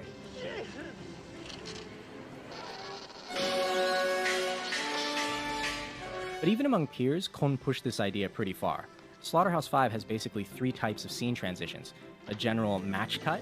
Crazy how animation isn't respected, but it influences literally everything. An Oh yeah. exact graphic match. And then intercutting 2 different time periods which mirror each other. Thanks, Harry. Kon did all of these things, but he would also rewind the film, cross the line into a new scene, zoom out from a TV, use black frames to jump cut, use objects to wipe the frame, and I don't even know what to call this. Fire. To give you an idea of how dense this gets, the opening 4 minutes of Paprika has 5 dream sequences, and every single one of them is connected by a match cut. Scene number 6 is not connected by a match cut, but there is a graphic match within the scene. Just for comparison, the opening 15 minutes of Inception has 4 interconnected dreams. Number of match cuts? 1. What is the most resilient parasite? Cuts like this aren't uncommon, but they're definitely not something most filmmakers build a style out of. Usually you see them as one-off effects. 2 of the most famous examples... Oh, and this one, because it's amazing. That's godlike. Cohn's work was about the interaction between dreams, memories, nightmares, movies, and life. The matching images were how he linked the different worlds. Sometimes he would stack transitions back to back, so you'd just be getting used to one scene before you got thrown into the next. All of this made him really surprising to watch. You could blink and miss that you're in a different scene. Yeah. 次のカットをイメージして描き進めていく方法。想像力を高め、すぐ後のシーンを Paprika is like legit hard to Even follow. when he wasn't dealing with dreams, Cohn was an unusual editor. He loved ellipses and would often just jump past parts of the scene. So you'd see a character look at a key, and you would expect her to take it in the shot, but that doesn't happen. The scene just moves on. Later on, in a different scene... She has the key. Or you'd see a man jumping out of a window and fade out. We then cut to a scene we didn't understand, reveal that this was a dream, back out, and then show the conclusion of the previous scene. Even things like murder, he would do the build-up and then cut away. But he would show us the gory result. That was wild. I particularly This is loved the way Paprika? he handled Yeah, this Here, an old man dies. It's like and about the windmills Satoshi of his Kon. hut stop. Then it turns out he's alive, so they start up again. When we finish the scene, the windmill shot doesn't repeat, but you'll notice that they aren't moving, implying that he is dead. Damn. Cohn also had a habit of just starting scenes in close-up, and you'd have to figure out where you were as the scene went on. Every once in a while, he'd use an establishing shot, but then he would reveal it was actually a point of view. So without you noticing, he'd brought you into the character's world. He was constantly showing one image and then revealing that it wasn't what you thought it was. Imagine being murdered to 100 gex in the background. That'd be fire. He could also edit in ways that a lot of live-action filmmakers could not. During an interview, Cohn said that he didn't want to direct live action because his editing was actually too fast. For example, this shot of the bag is only 6 frames. For a comparable moment in live action, that was 10 frames. Or how about this insert of a note? 10 frames. But in live action, yeah, like 49. I think he Cohn felt says that this. As an animator, he could actually draw less information in the shot so your eye could read it faster. You can actually see someone like Wes Anderson doing this in live action, removing visual information so his inserts read faster. It's worth noting, you can actually cut much faster than this, but the images pretty much become subliminal. Some of these shots are just 1 frame.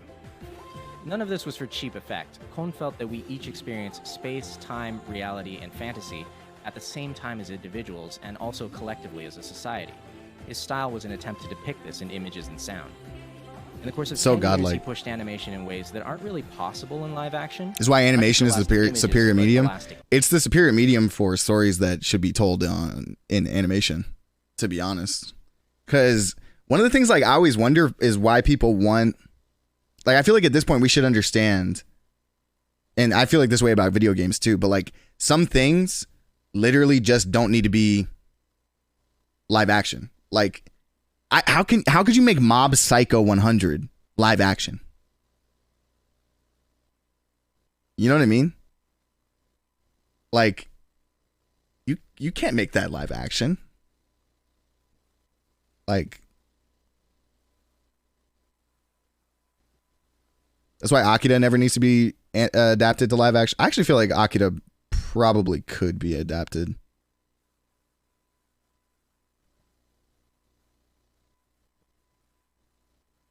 Because Akira already like kind of has been adapted, like Blade Runner and shit. Like Editing, a unique way of moving from image. yeah, I don't to think image. Attack on Titan would work in live action the same way I don't think Naruto and shit would. Like I just don't think that action works in live action. scene to scene. And he was helped in this crusade by the studio Madhouse, who did some of their best work on his films. If you want to see a perfect summation of his work, I present his final film, a 1-minute short about how we feel when we get up in the morning. This is Ohio. Anything could be made live action depending on how much you deviate from the source material. I guess like without losing its visual like essence is what I mean when I say that.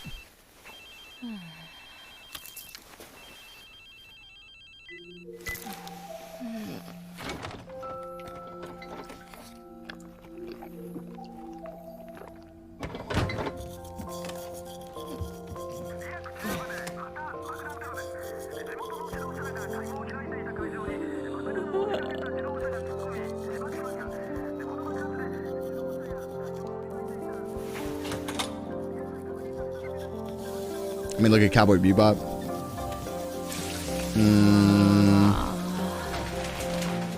I don't know if Cowboy Bebop couldn't be adapted. It probably shouldn't be, but Ohio. godlike. Farewell, Satoshi Kon. Damn, rip my dog. I believe that would have to be a movie that has at least 4 to 5 directors all the same page. Wait, why? I feel like having 4 to 5 directors could only muck up. Like one person has to have the right vision, I feel like.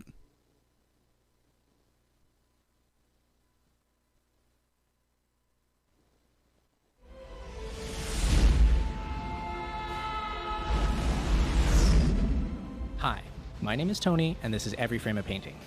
And I know exactly what you're thinking. Why am I talking about this guy? Oh my God, you're Michael Bay! Oh my God, I am Michael Bay. Because I don't like his films, and yet I think it's crucial to study them. Why? And Paul, I think Bebop was to watch WrestleMania the Bebop show was so bad, bro. Because you must not Bebop is my favorite anime of all time. That shit was terrible. This is what television, what a collective anonymous body of majority wants to see on television. Like WrestleMania, like Anna Nicole Smith, like Jackass, Michael Bay has created something. Spectacle. It's what people want. The Romans knew it, Louis Couture's knew it, Wolfowitz knows it. Nah, Ed at the end of the Bebop live action shit was so We may find bad. it crass and vulgar, but if we're going to make better movies, we have to understand the images that are coming at us. So let's talk about Bayhem. Is it a unique use of film form? If you want to understand Michael Bay, one of the best ways is to watch his copycats. Consider this shot from Battleship, which tries to do that circular camera move he's famous for. Doesn't work here. Why? It's actually really simple. First, there's no background except for blue sky. Without a background, we don't get parallax, so the shot doesn't feel like it's moving. See the difference? It's true. On top of that, the lens is wrong. Bay frequently shoots these shots with a telephoto lens, which compresses the space. This makes the background whiz by.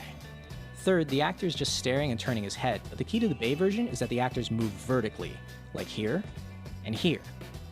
And last, the low angle is there to give us the scale, and slow motion is there to sell it. So what we have here in the Bay shot is multiple types Not of necessarily. There's some elements that some of them can specifically work because they're very gifted in that area. But that being said, it'd have to be with people who can work well together and separate. I think I don't mean to I think you're mean. I don't know. Like, it sounds to me like you're saying that you'd need like the right people in the right positions, right? Like you'd have to have the right person in set design. You'd have to have the right person in, you know what I mean? Like the action directing shit. Like you'd have to have the right cinematographer. Like those are all just different departments. Like I feel like you wouldn't want 5 different directors. integrated. Movement of the camera, movement of the background. Because then it's a committee of people like having to make every decision. Like I just don't think that can work. There's expansion of time. Then they stand still and look off screen, creating stillness. Even Like, though cause I mean, like you don't have like 5 people working on Akira in the first place, right? Like no, you don't have 5 directors. It's just whatever that dude's name was who wrote it. looking at a stationary point in the frame, this shot feels huge. Shit just got real. Break down any Michael Bay shot, and that is basically what you will see. Layers of depth, parallax, movement, character, and environment to give this sense of epicness. None of these techniques is particularly unique. In fact, most cinematographers will naturally create depth in their images and parallax whenever the camera moves, and the hero shot is everywhere. I'm convinced Bay ain't that good of a director. What do you mean by that? What makes Bay unique is how many layers and how complex the movement is. That doesn't make his shots better, it just makes them more complicated than the competition. That's why his frames seem to have a lot of stuff going on. Lots of dust, dirt, smoke, or explosions between the layers. Also, lampposts. Lots of lampposts. If you go back to the first Bad Boys, you can watch this from the opening credits. Here, the car moves Ambulance one way, was the plane ass. another, the lampposts are in frame for scale, and the camera's on a telephoto lens. Later in the film, you can see the same compositional technique. And when the explosions happen, once you see this, it's much easier to deconstruct his imagery and to see its limits. For instance, Bay doesn't distinguish between when to do a shot and when not to do it. He'll use the same camera movement. Transformers 1 and 3, I agree with that. You have any money here in the States? Or total gibberish. What did I say? Did you hear what I said? I heard what Nah, I I said disagree because I was completely. standing- A committee would be terrible. Like, that's almost why every movie that ends up being bad, like a lot of the times why like studio movies end up sucking is because a committee of people get put, like, instead of like letting, for example, like why the new, like the Sam Raimi fucking Doctor Strange movie, that movie sucks because like Sam Raimi didn't get to actually like have his vision get put on the screen the way that was in only his mind. Like, because the studio comes in and they're like, oh, it has to do this, this, and this. Like, if multiple people have that power to make the decisions, then one person's vision, like, you have to go in on one, like, so they're lying in the headlines? What headlines?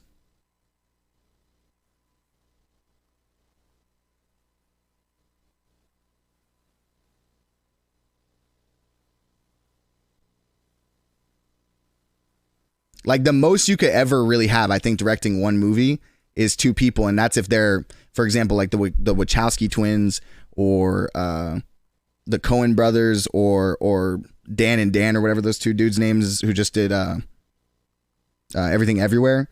And that's like if they're two people that are like fucking, their periods are absolutely synced. You know what I mean? The Russo brothers, yeah, two people who are like, they probably like came up together. Their like minds, like their creativity was formed together. You know what I mean? Like those kinds of people, like maybe they can make something together. But me and my best friend probably couldn't. Like, I mean, you know what I mean? We couldn't make a cohesive vision for something. It's like you have different ideas.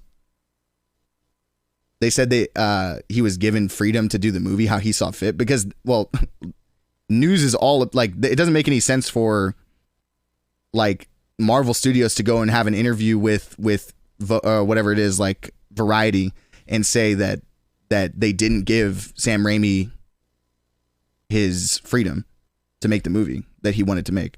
But if you've seen Sam Raimi movies and then you go see that movie, you will see that he did not have the freedom to make the movie he wanted to make. You can see like the hand of the zombie of a Sam Raimi movie creeping out from under the dirt that is the studio system in Hollywood that crushed like what would have potentially been a very fun Sam Raimi movie.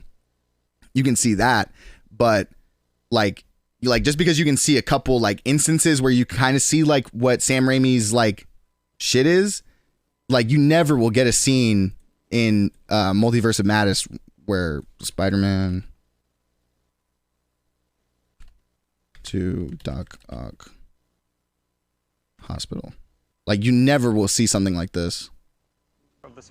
Because when they made this movie, while there was still obviously going to be studio intervention because it's a studio movie, like they gave this man way more. They used to give people way more freedom back then because it was less money too. Like these days they're making these movies $200 million every movie. It's like you can't risk that. They have to make it by committee. Slice up the harness, and if need be, consider a laminectomy. Like this is a Sam Raimi scene. Spinal fusion from C7T1 to T12. This scene scared the living daylights out of me as a 5-year-old. I bet. Anybody here take shop class? For context, they're about to saw off Doc Ock's spine.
That's a Sam Raimi scene. You see nothing like this. Like you see, like I shouldn't say you see nothing like this. You see like the bare minimum, like skeleton of Sam Raimi's soul in Multiverse of Madness. I would even show like because I want to show you like this and then compare it to like one of his first movies, like so you can see that like even when he made this movie, he still had a lot of like the freedom to make his movie. Let me see what Evil Dead.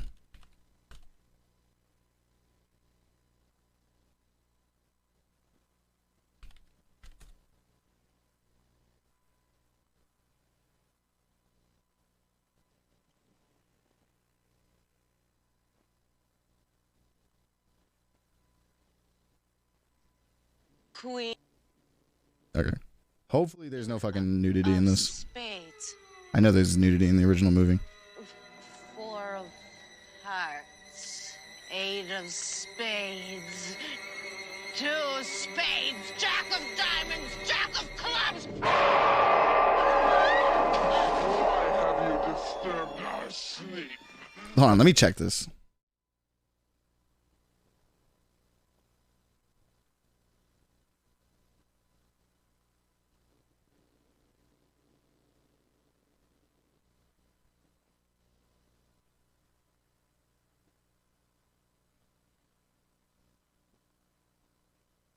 Okay, I'm pretty sure there's no nudity. Awakened us from our ancient slumber. You will die like the others before you. One by one, we will take you.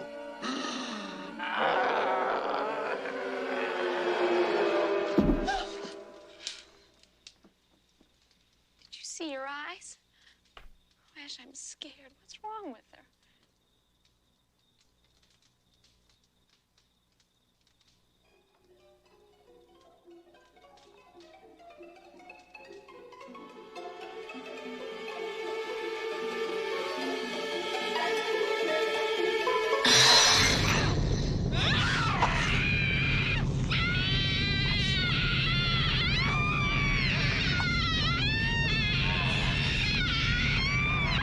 Jeez.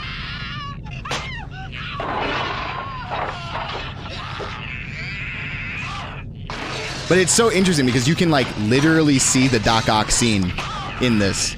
Do you know what I mean? Like the Doc Ock scene is like in here. Do you see what I'm saying? I think there was actually only one screaming woman in a Multiverse of Madness, but I might be making that up.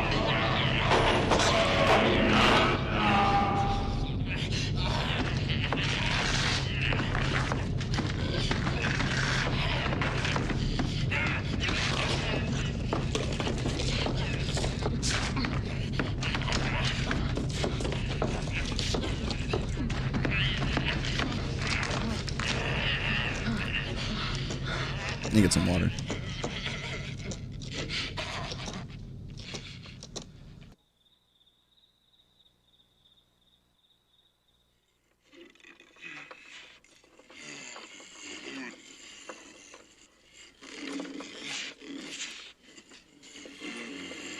The POV, you see what I'm saying? Like that's another thing you got in the Doc Ock scene. You see this POV scene, you get there's a shot in here.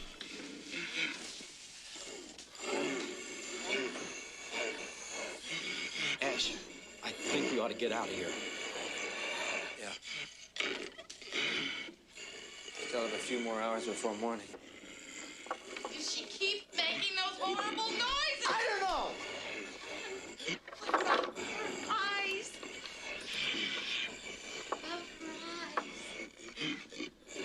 For God's sake! I don't want to die. You're not going to leave me here, are you? Are you, Ash?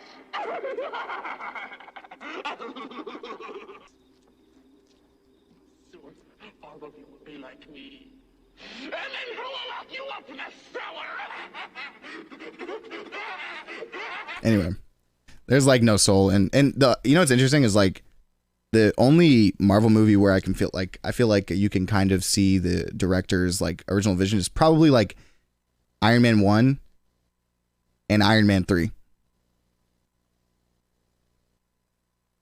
Oh, actually, most of the first movies before Avengers, you can actually see somebody's like original vision. Like Thor looks like its own movie. Captain America looks like its own movie. Iron Man 1 looks like its own movie. Like not Thor Ragnarok. I mean, not really, no. If you go watch like Thor Ragnarok, you compare it to any of Taika Waititi's movies, I don't really think it looks like Taika Waititi. Like I love Taika Waititi movies. I love whatever that movie he made about like the kid who lives in Nazi Germany, The Hunt for the Wilder People. I don't really feel like you get much of, maybe you get some of his humor or something like that, but you don't get like the filmmaking is not transferring. You know what I mean? It's not. Jojo Rabbit, yeah.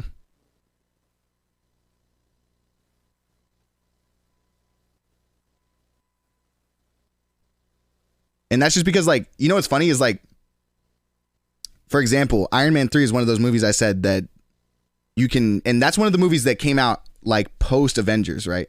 Iron Man 3 is a movie where you can really see Shane Black's like influence. Like it looks like, it feels like, it's written like it's a Shane Black movie and just the character is Iron Man. You know what I mean? You have to watch like some other Shane Black movies to get it. But for example, watch Iron Man 3 and then watch The Nice Guys, which is like a recent Shane Black movie. And you'll be like, oh, like this, like these two movies feel the same. But ironically, a lot of people don't like Iron Man 3. And what that probably says is like, it's not a bad thing business wise for Marvel to not allow directors to make their own movies, right? Because when they do, they don't do well or people hate them. These sorts of things happen, right? So it makes more sense for Marvel to just keep this flat landscape of like their movies, right? For them to all feel the same, look the same. You know what I mean? Like to not have that much variety in them because, and that's why, exactly why, what's his name? Edgar Wright wrote Ant-Man. Like the Ant-Man movie that we got, the first Ant-Man movie was written by Edgar Wright. But Edgar Wright wanted to make his Ant-Man movie. Like he wanted it to look like an Edgar Wright movie and shit like that. And he didn't want it to be connected to like the greater Marvel Cinematic Universe. So they fired him. You know what I mean?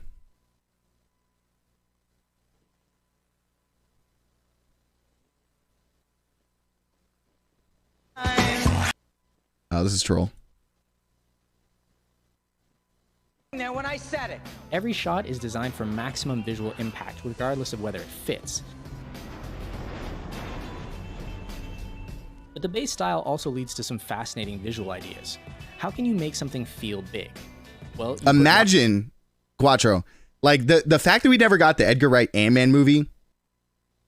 Oh man, that is like an actual tragedy. Lots of things of varying size in the same shot, and then you move the camera to emphasize. This is something Jurassic Park also did very well. It's a dinosaur. Just as important is off-screen space. Notice here, this actor isn't looking at the planes we see in the background. That means there's even more planes we can't see. So while what would Edgar Wright Ant-Man even look like? Have you ever seen an Edgar Wright movie? Scale. How does a filmmaker come up with images like this? In the case of Michael Bay, let's look at one of his favorite films. When you're a jet, all the way from your first cigarette to your last dying day.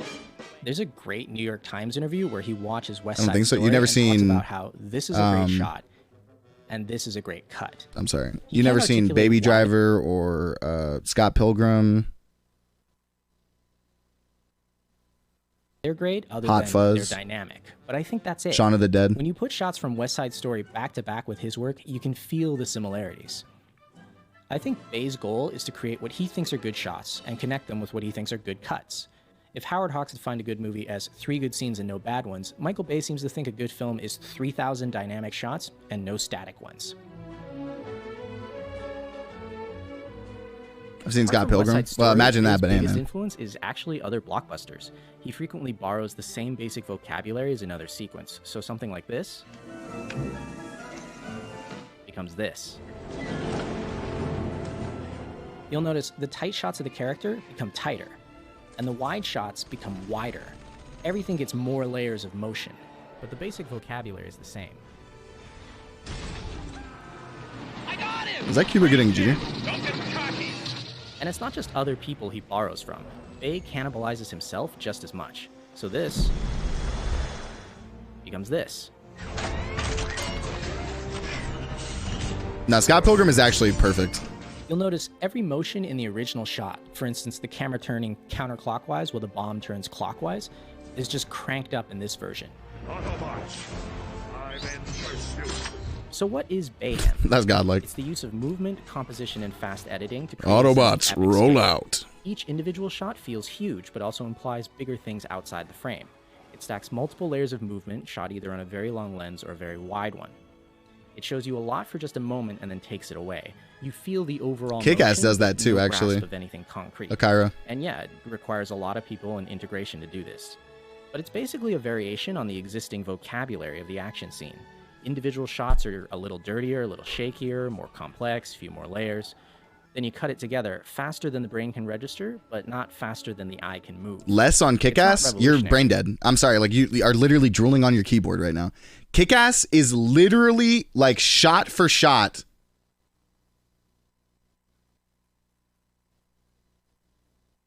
Put from comic book to movie. So did Watchmen. Yeah, that movie sucks. Just the past with a bit of stank on it. If you want to see a more extreme version of similar ideas, you can look at late-era Tony Scott. And if you want to see a less cluttered version, you can look at animation. So someone like Glenn Keane. This is way more legible than what Bay does, but the basic idea is the same. Character, environment, many layers, one epic sweep. The world feels huge. One of my favorite adaptations of the Michael Bay style is actually shrinking it down. Ironically, Bayhem, which seems to have developed from a kid blowing up his train set, is actually kind of charming when it's tiny. Instead of blowing up the world, how about a small English town? That's also Edgar, right? Pretty sure. But in the end, I think the popularity of this style is hugely important. Whether we like it or not, the interesting thing here is that we are really visually sophisticated and totally visually illiterate. We can process visual information at a speed that wasn't common before. But I mean, Kick-Ass only had one sequel movie, and it's terrible, so. Not so much. And as Werner Herzog put it, You do not avert your eyes. That's what's coming at us. This might sound a little weird, but the person who loses the most here is actually Michael Bay. He is a slave to his own eye. He has a need to make every image dynamic, even when it runs contrary to the theme of his movie. Some people just don't know a good thing when it's staring them in the face. It really is the simple things in life. Yeah, the little things, like a big house, a dock, a view of the water. Kick-Ass 3 is a comic book, but What it's not a happens movie. when two great storytellers tackle this exact same theme? Heck, Norm, you know, we're doing pretty good. I love you, Margie. I love you, Norm. 2 more months. Godlike. Fargo's a banger movie. I've never seen Fargo. All right, I'm gonna play this ad real quick while I go to the bathroom. Drakes.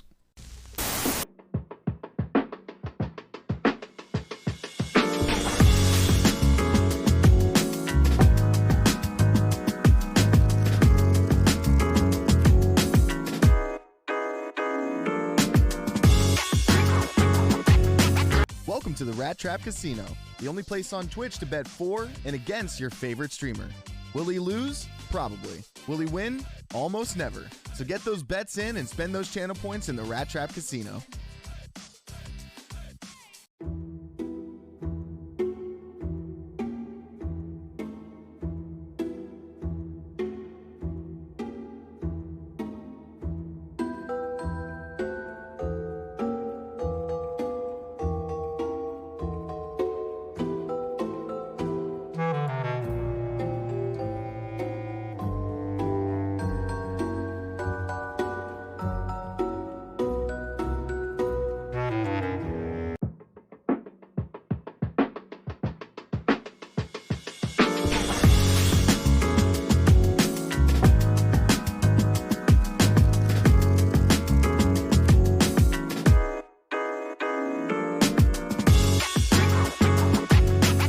Welcome to the Rat Trap Casino, the only place on Twitch to bet for and against your favorite streamer.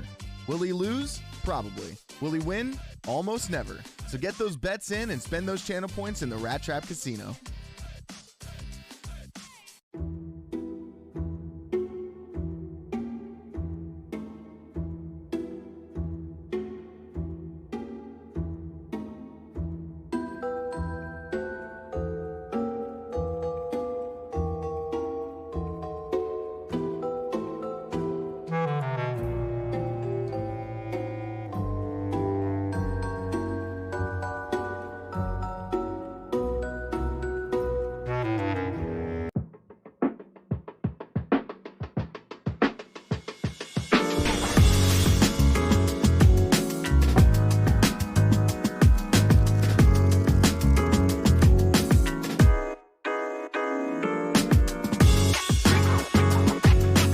Welcome to the Rat Trap Casino, the only place on Twitch to bet for and against your favorite streamer. Will he lose? Probably. Will he win? Almost never. So get those bets in and spend those channel points in the Rat Trap Casino.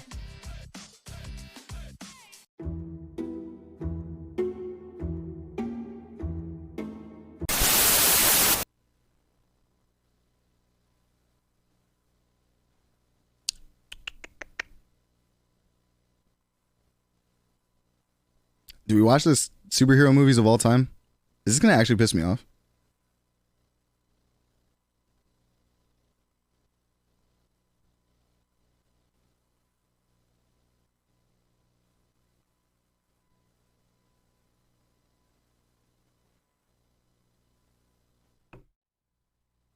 All right.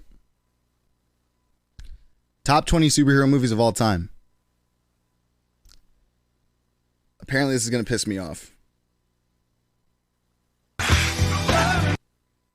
Well, it deafened me. Welcome to Watch Mojo, and today we're counting down our picks for the top 20 superhero movies of all time. I have been falling for 30 minutes. For this list, we're looking at the... Okay, I'm not going to lie. That scene where he falls out and he's like, I've been falling. Like, I laughed for, unironically, like 15 minutes in the movie theater when that happened.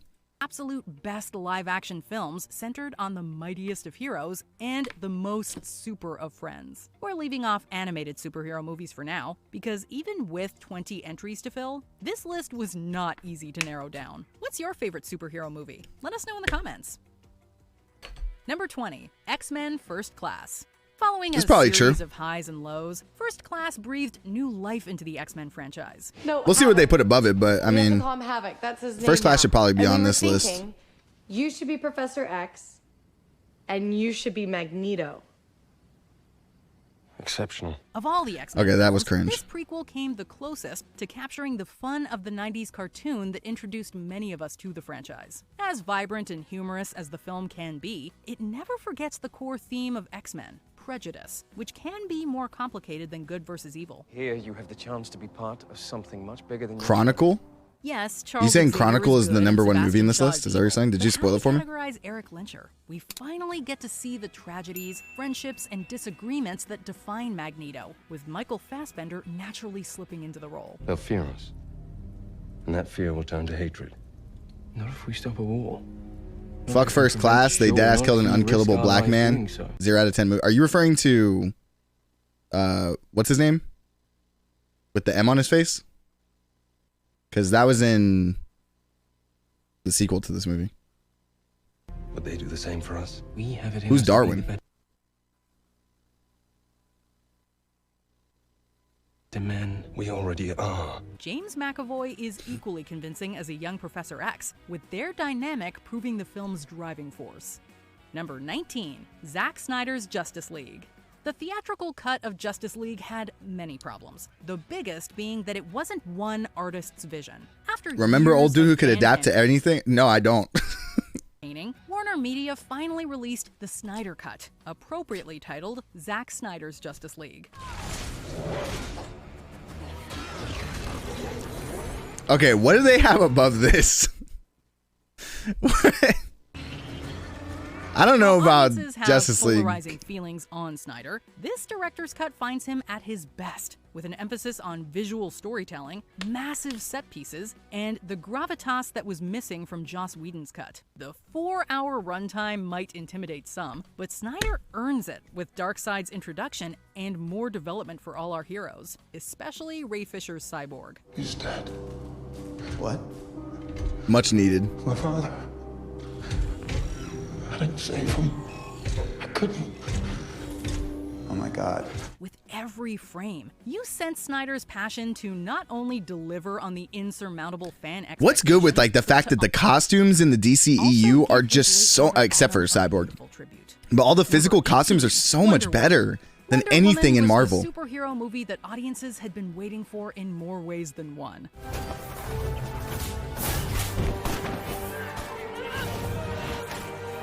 I don't know about this. After 2 mixed bags and Suicide Squad, this film finally got down what the DCEU should be. Grand and epic, but also humorous, romantic, and inspiring. In addition to renewing interest in this cinema, Nah, this should probably be on the list, to be Wonder Woman honest. finally debunked the age-old Hollywood myth LCGI? that female-led Oh, are you a superhero sexist? movies True, can't true. sell tickets.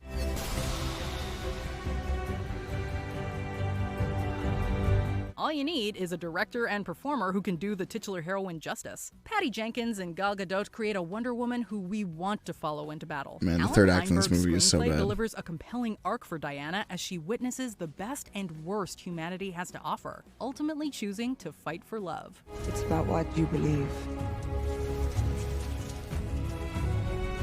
And I believe in love. Number 17, Guardians of the Galaxy.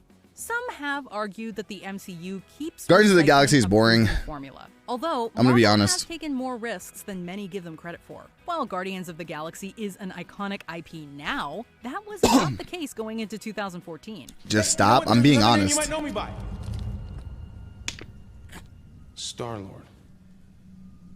Who? Star-Lord, man. Legendary outlaw. No, the first Guardians of the Galaxy has the same problem that the first Avengers movie has. It is A unrewatchable. Raccoon and Andy Dwyer did not scream automatic blockbuster. Yet James Gunn successfully brought these bizarre elements together, turning in one of the MCU's funniest, most visually stunning, and What are the question marks for? It's literally extraordinarily boring. It takes 45 minutes before the movie actually starts.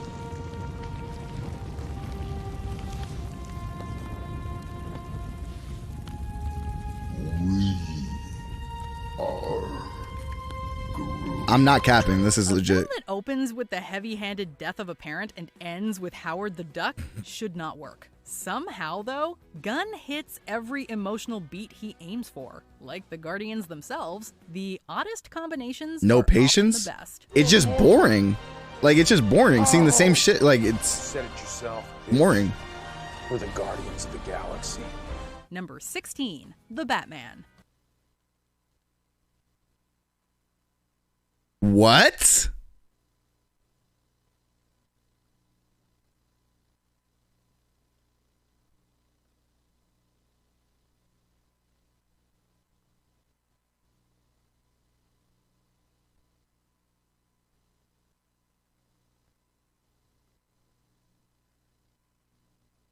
What?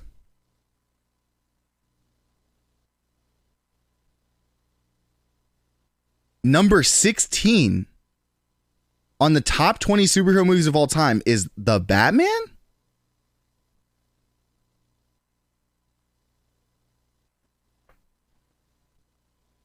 How is it below The Dark Knight? This is insanity. This is okay. Now this list is off one. This is minimum top 10. With every new incarnation of Batman, the filmmakers run the risk of retreading on all too familiar territory. You really could be doing more for this city.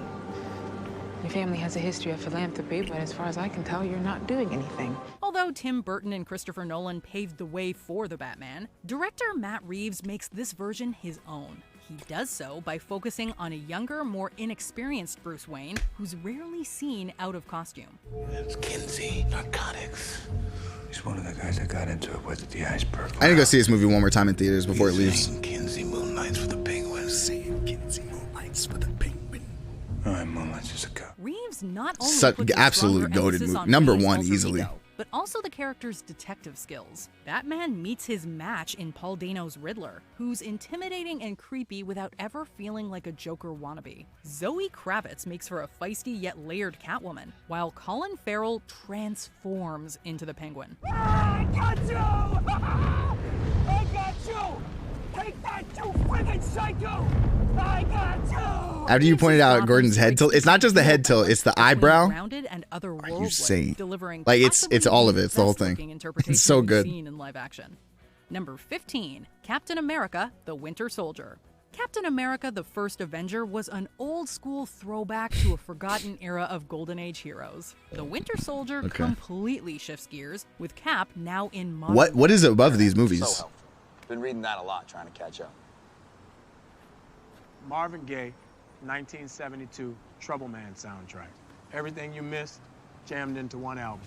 I'll put it on the list. The red, white, and blue optimism of its predecessor is Okay, why were they hinting so hard that they were gonna fuck and then they didn't fuck? There isn't room for humor, fun, and strong moments of camaraderie. Was that your first kiss since 1945? That bad, huh? I didn't say that. Well, it kind of sounds like that's what you're saying. No, I didn't. I just wondered how much practice you've had. How did Cap not hit, bruh?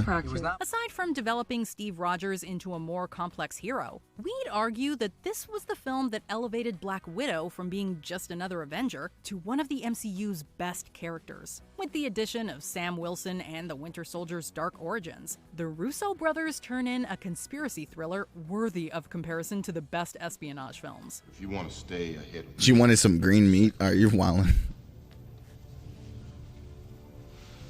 you need to keep both eyes open. What is 14, Deadpool.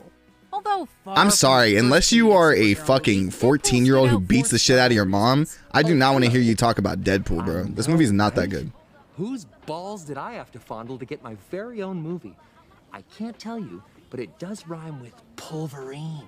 It took place in a continuity that had been played mostly with a straight face for over 15 years. Up until this point, the X-Men movies had been strictly PG-13 Yo, he got a tank. with rationed profanities. In classic Deadpool fashion, this movie threw out the rule book Deadpool 2 is and way did worse than whatever 1. It wanted. It also delivered what the fans wanted. Hilarious fourth wall breaks, hard R action, and Ryan Reynolds embodying the character he was born to play. I'm all about long, sullen silences, followed by mean comments, followed by more silences. So what's it gonna be, huh? Long, sullen silence or mean comment? Go on. You got me in a box here. It showed that not every film based on a Marvel property needed apocalyptic stakes or a $100 million plus budget. What type of action? Smaller scale works to the film's advantage. To be honest, nothing really happens in this movie. It's still goated. And smartassery. Number 13, Wait, Thor shit. Ragnarok. I just While talked shit about the it. first Thor movie was solid, The Dark World is often regarded as one of the MCU's lesser outings. Ragnarok is such an overhaul. Ragnarok that is it almost easily in the feels top like the 5 first true Marvel Thor movie, MCU especially movies. with the introduction of characters like This is Valkyrie, super low. Grandmaster, and good old Korg. My name is Korg. I'm kind of like the leader in here. I'm made of rocks, as you can see, but don't let that intimidate you. You don't need to be afraid unless you're made of scissors. Just a little Nice. rock, paper, scissors joke for you. It's arguably the first true Hulk movie as well. At the same time, the film continues to build upon story arcs established in previous films, namely Loki's redemption and his dynamic with Thor. Taika Waititi directs with Yeah, the most important thing about this visual movie is that flair of Tessa the 80s Thompson's in it. video and the comedic energy of an 80s road trip movie. Nope. We are going through the big one. The devil's anus. Anus? Wait. Who's anus? For the record, I didn't know it was called that when I picked it. It possesses the gravitas one would expect from the God of Thunder, but the film doesn't take itself too seriously. Hella is so either. bad. Number 12, Bad Captain acting. America: Civil War. Throughout the Infinity Saga, the Captain America movies perhaps went through the most drastic transformation. This makes How you sense put given Civil the War timely above forcing Steve Rogers to adapt Winter to Soldier? modern day. We may not be perfect, but the safest hands are Winter Soldier is infinitely better than Civil War is ass. It's going to be done to us later. While Rogers remains a pure-hearted soul to the end, war isn't always as straightforward as good guys versus bad guys. Sometimes both sides have valid standpoints, turning friends into enemies. In fighting for what he believes is right, Captain America goes from Boy Scout to rebel with a cause. We're outside the law on this one. So if you come with us, you're a wanted man. Yeah, well, what else is new? Civil War is practically an Avengers movie, with Spider-Man making his long-awaited It is an MCU Avengers debut movie. along with Black Panther. Captain. Your Highness. However, the Russos never lose sight of the central conflict between Cap, Iron Man, and the Winter Soldier. In the end, we don't know who to root for. Number 11, Huh? Spider-Man. There's literally only one side in this movie. I'm so...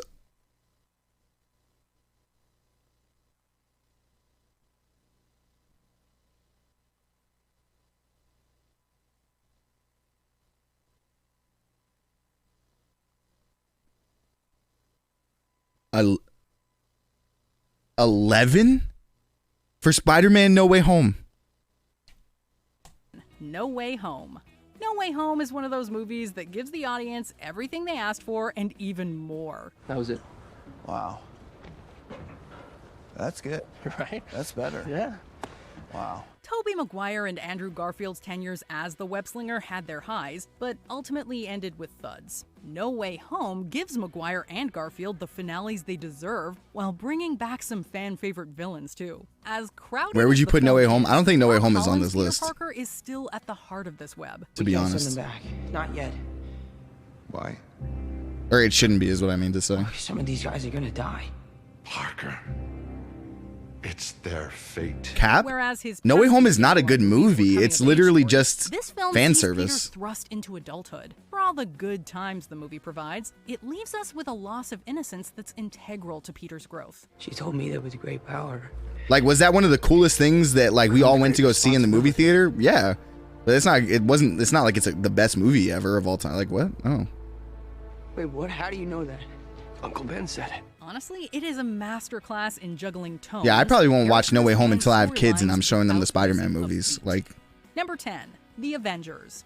Crossovers and cinematic universes are common now. Over a decade ago, though, the idea of several Marvel superheroes teaming up in a live-action film with a $200 million plus budget seemed like a pipe dream. That dream became a reality That cat's in his ass. I 2012, disagree. and cinema was forever changed. We learned that not only are we not alone, but we are hopelessly, hilariously outgunned. My people were nothing but the Thor suit though is You're not the terrible. only people out there, are you? And you're not the only threat. The world's The Avengers is filled with ass. people who can't be matched. While the Avengers supplied the spectacular action audiences anticipated, Literal it's dog. the in-sync character inactions that made this something special. The heroes bounce quips off each other so naturally, resulting in some of the superhero genre's most memorable exchanges. You could quote just about any line of dialogue from the film, and somebody would reply, Understood that reference. What? What can you quote from this movie?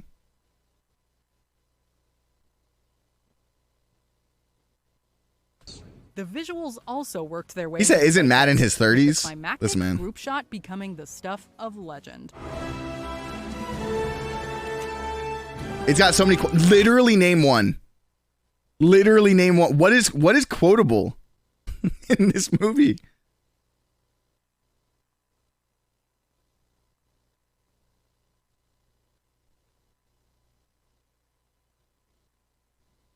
Like, I think the only thing that like I'm always angry at, like the only like we got a Hulk is that's I guess. But the thing that's like fun about other movies and the fact that they have quotables is like you can use those quotes like in life. You know what I mean? Like there's times where like those quotes come up and it's funny.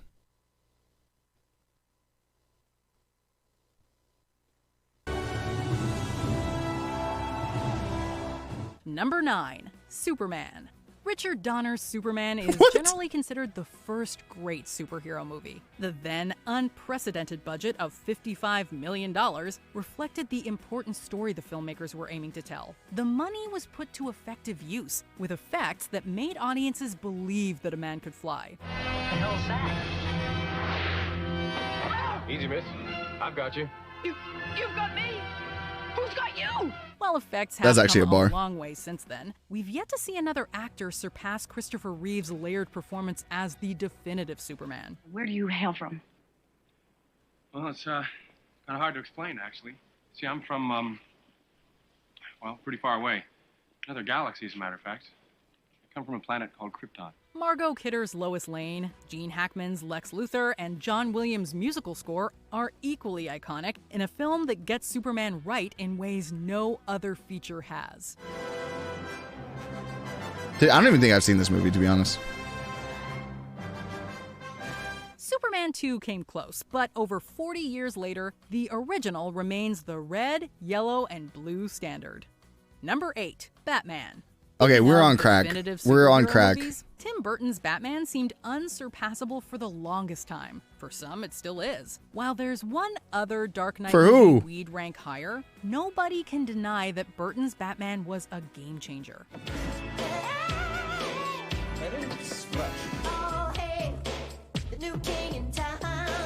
Whereas Donner's Superman brought class to superhero movies, Burton brought a darkness that hadn't been seen on such a scale. Gotham has never been more gothic, and Danny Elfman's musical score is the definition of triumphant.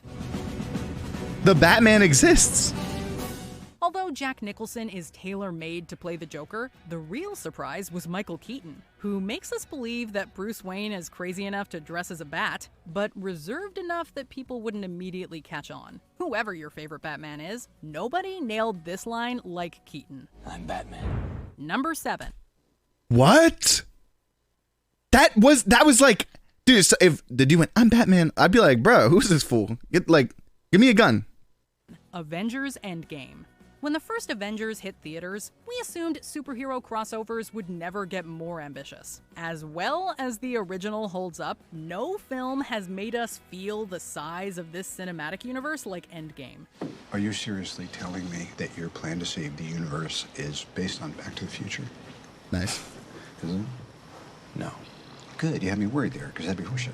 The second half of this two-part Endgame is ass. 3 movies for the price of 1. The first is a solemn reflection on the previous Endgame and Infinity War, dog shit. To the past decade of Marvel movies, complete with a time heist. We go back, we get the stones before Thanos gets them.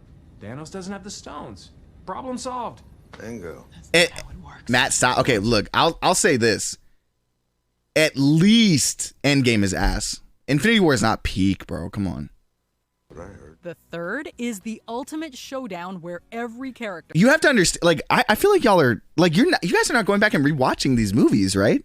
Like, these movies were events.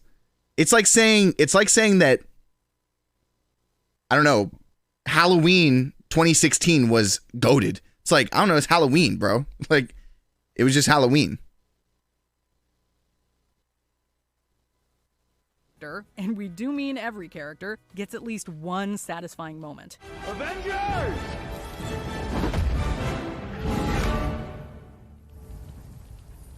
Assemble. In an age where many franchises struggle to stick the landing, this truly felt like everything the Infinity Saga was building towards. Number 6, Iron Man.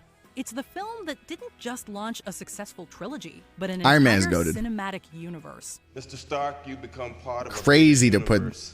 You just don't know it yet. Even if Iron Man had simply been a standalone movie, it still would have exceeded all expectations. When you think about it, the fact that this movie turned out as well as it did is miraculous. This is a goated shot. Director Jon Favreau wasn't known for Another action, goated while shot. Robert Downey Jr. was struggling to shake his controversial past. The script wasn't finished when shooting commenced, requiring the actors to improvise a fair deal of dialogue, including Downey Jr.'s final remark to the press. Truth is, I am Iron Man. I am Iron Man. On top of all that, Iron Man wasn't especially well known to mainstream audiences in 2008. Now, thanks to this film, we all know that Tony Stark is Iron Man. Number 5, Logan. Although Deadpool had already brought... We're not X-Men putting... to R-rated Okay, come on, bro. See, what pisses me off about this is that they recognize that Logan is goated, but they don't recognize that the Batman is equally goated. territory, Logan was a different beast entirely. For all its ups and downs, superhero movies wouldn't be what they are today without X-Men, and Logan was the franchise's most daring outing to date. I know what you're hiding, amigo. The old cue ball south of the border. What do you want? A little cooperation. Logan is top 3 for sure. Easily. So was the Batman. Director James Mangold redefined what a superhero movie could And then be, probably Spider-Man creating 2. Flashy visuals for a bleak, Or Spider-Man. unforgiving backdrop, reminiscent of an apocalyptic western. There isn't a day to save anymore, but living to see Where tomorrow has the Spider-Man movies been? I know they're not about to not put Spider-Man 1 or 2 in. Alkali has your genetic code. Not just mine. Logan. I don't want to talk about it. I don't want to hear about it anymore. Logan. Just stop. Heroes who once seemed invincible are pushed beyond their limits on the road to redemption and salvation. For all the brutality, it's also a touching family drama, with Hugh Jackman, Patrick Stewart, and Daphne Keane giving career best performances as 3 generations of X-Men. Number 4, Black Panther. Logan was the first comic book superhero movie to receive a Screenplay Oscar nomination. But Black Panther went even further. This Best Picture nominee wasn't merely another MCU movie. It was a cultural milestone for representation. My king. Stop it. Stop it. Of course, representation alone doesn't secure a film's place in the zeitgeist. To truly make an impact, the characters have to be identifiable, the drama needs to be compelling, and the world must spring to life. Director Ryan Coogler accomplished all of the above, celebrating Black culture on an unprecedented scale. Y'all sitting up here comfortable. Must feel good. It's about 2 billion people all over the world that looks like us, but their lives are a lot harder. Wakanda has the tools to liberate them all. Of all the movies produced during his time as Disney CEO, Bob Iger said that he was proudest of Black Panther. We can see why. It is a landmark that's still making it. Who remembers when he said that, but then said that Shang-Chi was just an experiment? Difference. We let the fear of our discovery stop us from doing what is right. No more. Wakanda and Chadwick Boseman forever. Number 3, Spider-Man 2. Okay. Before there was the MCU, Finally, a there was correct Sam placement. Raimi's Spider-Man and its superior sequel. Spider-Man 2 in particular set a precedent for all future Marvel movies. Should have been 1. Yeah. I don't know what they're gonna put. They're gonna put The Dark Knight ahead of it. At the time, it was the funniest and most visually impressive superhero movie yet. What surprised critics like Roger Ebert, though, was the human story. Although Donner's Superman and Burton's Batman gave us layered heroes, Spider-Man 2 delved deeper into the realities that superheroes would face. Man, that score.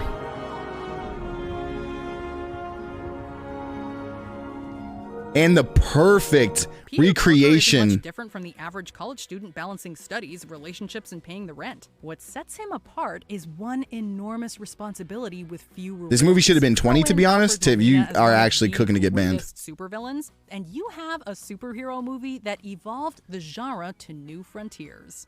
What do you want? Like, yeah, literally what Yagami said. This movie's literally about your mental health and shit. Like, West Side Tower at 3 o'clock. Number 2, Avengers: Infinity War. The MCU has taken up nearly half this list, but Infinity War may be this cinematic universe's most impactful entry thus far. Where's your gun? I don't know. Should have been having a thing. There's no time for a thing. That's the thing right there. Let's go. Although Endgame had an even bigger cast, Thanos alone propelled Infinity War into top-tier territory. After several years of build-up, Thanos firmly established himself as the MCU's most physically daunting villain. What makes Thanos so intimidating, though, are his dangerous mindset and identifiable motivations. And when we faced extinction, I offered a solution. Genocide. But random, dispassionate, fair to rich and poor alike. They called me a madman. And what I predicted came to pass.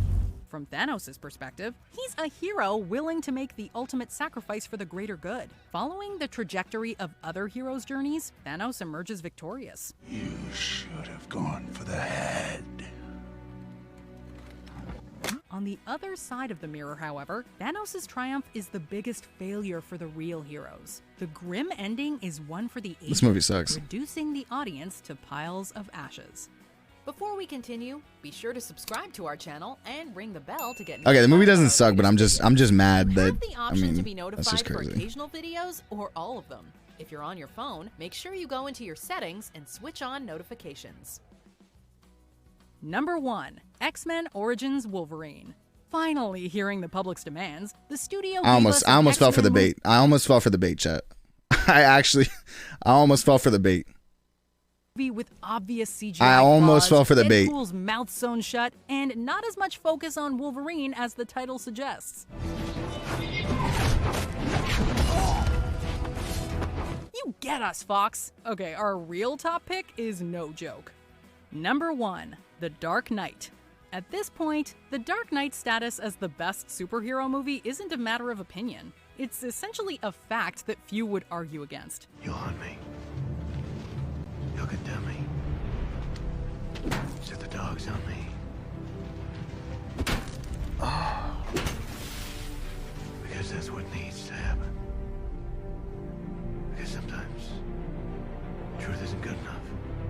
Picking up where Batman Begins left off, director Christopher Nolan improved upon everything, from the action to the real-world commentary to the villain, in a posthumous performance that earned him a well-deserved Oscar. Heath Ledger molded the Joker from a comic book villain to the embodiment of terror.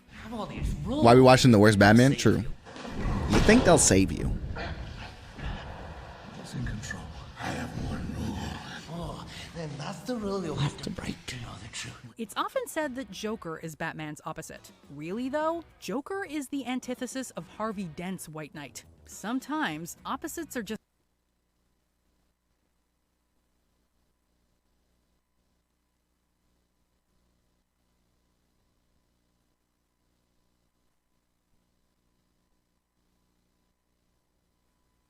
Remove Heath Ledger, this film's a 0 out of 10. I literally don't think it would have gotten anywhere, like it wouldn't be nearly as, it could have been anybody else. It wouldn't have been as good. Are we just watching these? No, we're watching top 20 superhero movies of all time. Just one bad day away from being identical, however. Okay, fine. You either die a hero, or you live long enough to see yourself become the villain. This is where Batman comes in, traversing the lonely line between nobility and darkness on the double. What is this face is full is making? Do you agree with our picks? Check out this No. other recent clip.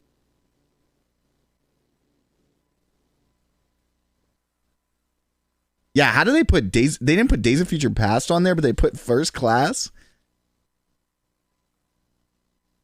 The Dark Knight, Spider-Man 2, Infinity War, No Way Home. Wow, what does crack taste like? The Batman Begins.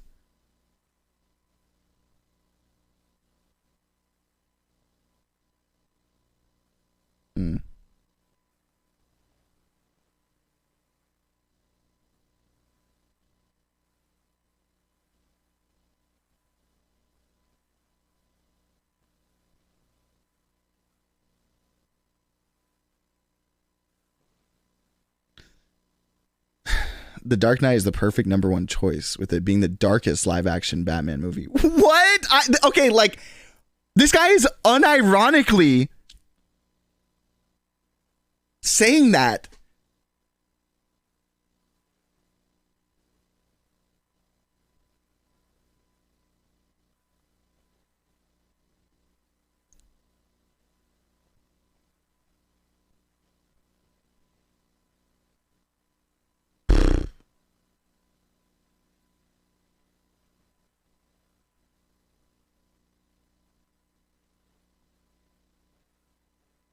My dad took me to the theaters when I saw the trilogy of Christian Bale and Heath Ledger and Batman. Still growing up with Twilight and the fourth installment of Harry Potter movie.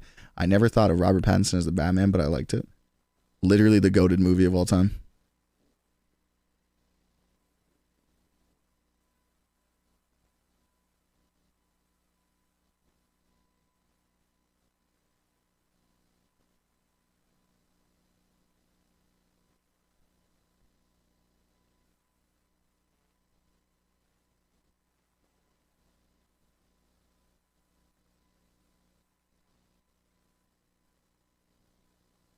Whoa.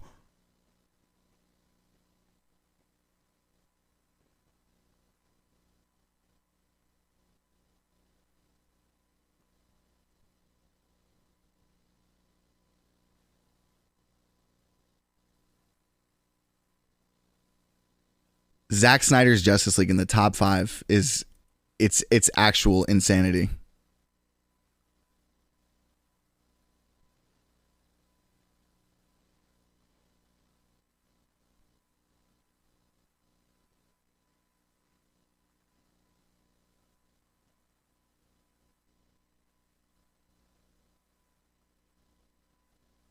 Oh man.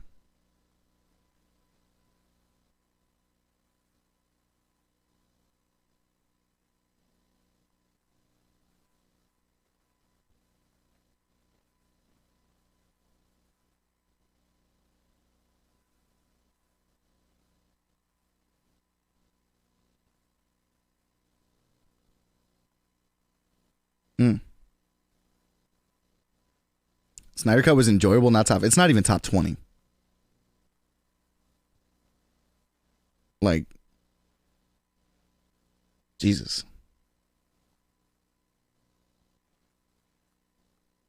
But crack cocaine, man.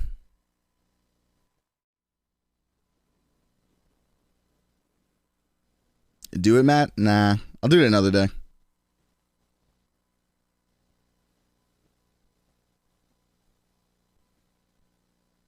Do it another day.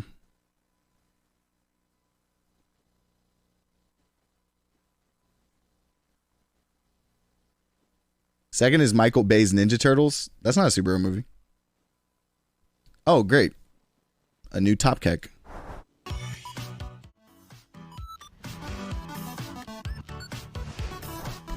I actually agree with Xavier. Let's say I'm half wrong. So you end up with $3 million. Shut up! Shut up! Pretty? Isn't it? Look it. Looking good. I'm feeling good. Okay. We do not care. Bodied. If you don't stop it yourself, it'll stop you. Question. Oh, she didn't blackmail me. I just accepted the offer and I have a place to spend night. Yeah. You want to be gay with me tonight, or? Oh yeah. It, bro. Oh my God. Is it? Me and Toasty be I like. never realized though. Like if I did tell it, I'm gonna just tell it again. Fuck it. I was eating.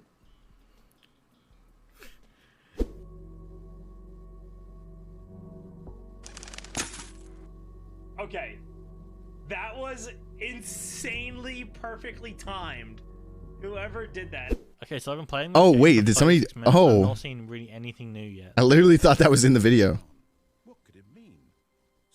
Just run. Hop on Fall Guys right now.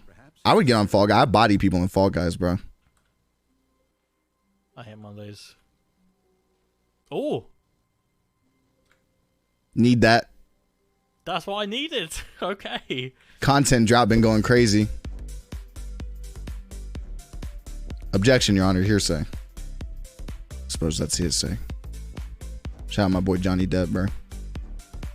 I've been watching some Johnny Depp movies recently in solidarity with Jonathan Depp.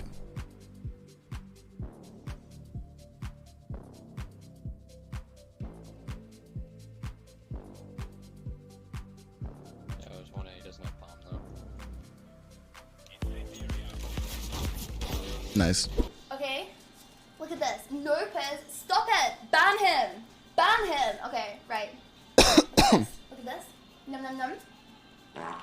Nice. Chat, there's nothing I can do, dude. My internet is dying. I know what to do. Oh, it's stable. That would have been really funny. What's that noise? Bro, we all need to get back on PUBG. Why do I look like Zoil? Oh no. Oh, shit. Oh, it's I just posted something I regret. What do you mean? They love this one. Well, that was timed perfectly. Did you guys? I got a sub that said this song is ill nasty at the exact. That was crazy, dude. Did you guys hear that? Get back on Fortnite. Fortnite is dog shit. Like, there's Just real quick, if you see no me web hesitating swinging. while the narrator is talking, it's because the game has taught me, like, if you go too fast, the narrator will, like, cut to the next bit of dialogue, and I don't want to miss anything. So, like, if I hear him talking, I kind of, like, stop and look around and shit. Like, I want to move forward, but I don't want to cut off the narrator. Wait, what did you post, Mick? What's this one got to say? You constantly have to stop doing anything so the narrator can catch up with his long-winded explanations of what's happening. I will. Legit, that CGI. fun. What is it and where do I get one? CGI. Actually saw it. It said like advertised, but it doesn't work the way I want it. Someone take that from her. She is gonna kill someone.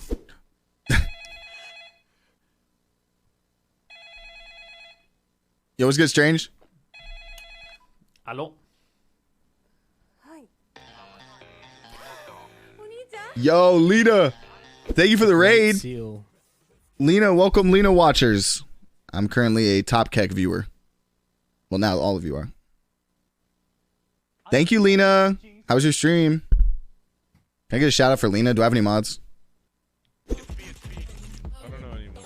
Actually, but he doesn't have your gun. He's coming through. Look at this. He's about to be so mad. Welcome, welcome. Any Top Keckers? Me. I'm a Top Kecker. Code, thank you for the 6 months, babe. You look great today. Literally voided most useless mod. Thank you. Appreciate you, Code. Thank you for the 6 months, babe. You look great. Thank you, Xavier, for shouting out Lena. I'm sure you guys all know Lena, but just in case. Appreciate you. Streamer watching a streamer stream after getting raided by another streamer. That was streaming. Hey, you know? We do what we gotta do around here, you know? It's a content drought. We're in a severe content drought. It's not G. No, it doesn't work. We're in the death valley of content currently. Doing exactly what he's told to do. Bro, you got so few bitches, Zeus. You got so few bitches. You gotta fuck your cousin. Oh. I didn't get that one. Streamer streaming, other streamer stream while people stream and watch him streaming. True. So just child labor. Literal child labor. Child labor is fire. Let's be honest. If you stream while peeing, then you're streaming your stream. Whoa, okay. Ej, ale mogę demiczewa strzelić. Jak się zgrało! We can suck on kombu hamakase. Best flavor in the world? The sweet, sweet taste of victory.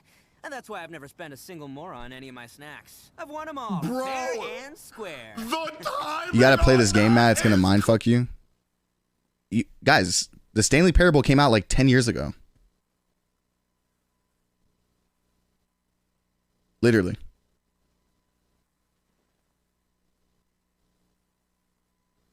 It's a new one? Crazy! I don't know. What is doing? I don't know about that. Horson. Okay, of course. Not step on it. Like just like you're outside. Okay, it's not a private thing. It's a public thing. You're standing outside, and he just wants you to kick them in the balls as hard as you can. Oh, in public. kick them in the balls? Yeah. I don't mind. Like for how much? 700 billion and $1,300 billion. Nice. Shat with chat stream. I got a poopy stream. Please don't poop on stream. Cat, that's Everdeen. That's fucking timing, man. Would you rather your first cousin who you've known for your whole life? Oh, I'm sorry. Would you rather? Would you rather fuck your first cousin who you've known for your whole life, or would you rather fuck your mother who abandoned you at birth but wants to reconnect with you?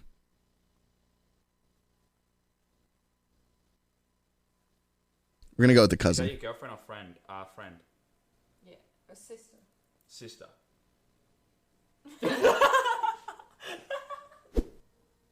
Did you outbench T1 in the gym? Guys, Excuse T1 me. is stronger than me. He's not more athletic, but he is stronger. Yes, I admit it. I'm not the type of guy who has big ego and's like, oh, I'm stronger than Tyler 1. No, he's fucking strong. But could he beat me in a 100-meter sprint or a 100-meter swimming race? Absolutely fucking not. No chance in hell. Why not? I'm more athletic. You can't take anything Midbeast says seriously because he has no credentials. Nice. None. He plays at OCE, bro. Nice. Anything he says, toss it out the window. Poor guy. Y'all said cousin? Yeah, I'd fuck a cousin. Okay, don't pick it. Stepsis for 500? Actually, Stepsis is not even like... I feel like you're not even really asking the question at that point.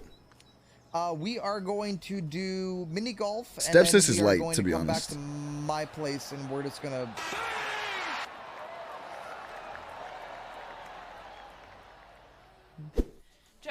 You said neither. Half sister is still light. Stepsis is literally boring. And I can sleep, you know, so I can do that. What's up? What did I do? I need to get on this game, bro. Who trying to get on Retail Royale? What? Y'all hear something? Body. Mission failed. We'll get them next time. Okay, I feel like the perfect timing ones are not funny because it's like they're not random.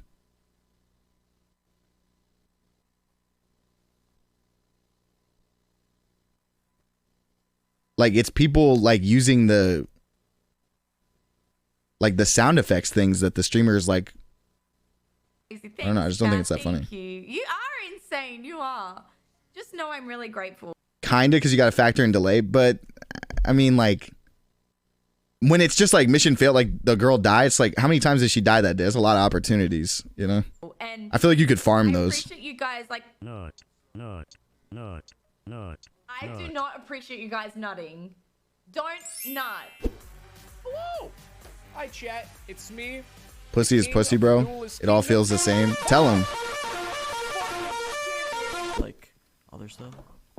I hear there's 2 pigs, so you get one, and you get one. Nice. The music timing. Why can't it be like this the whole time, bro? Why does it have to snow?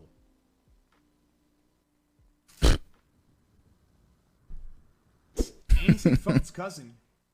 That turns me on. Yes. Oh, fucking coming. Oh, Holy fuck. Hey, yo. Holy shit. Enter in. I appreciate you. Bye. I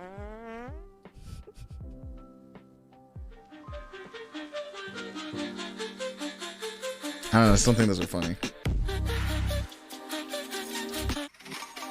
Like a Twitch fail, that's fire. You know what I mean?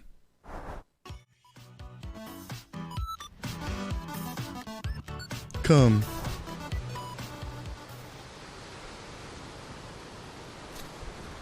See, that's fire. You can't make that up. You know what I mean?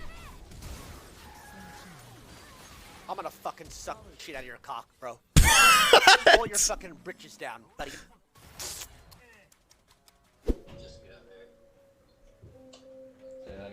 Yeah, Bird snatched his food. Oh, tell me somebody's not about to drop his computer right now. Of your entire server. Are you ready to get started? I missed it, I guess. You better believe I am.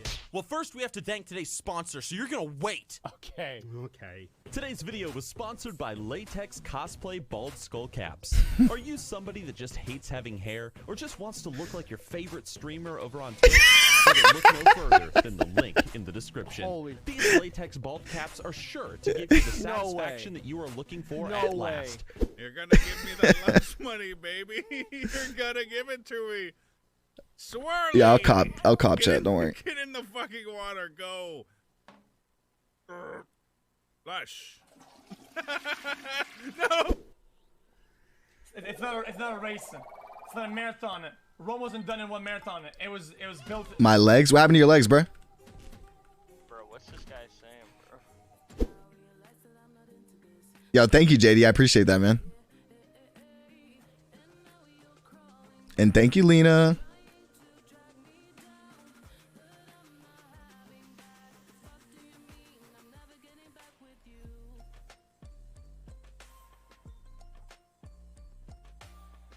Nah, bro.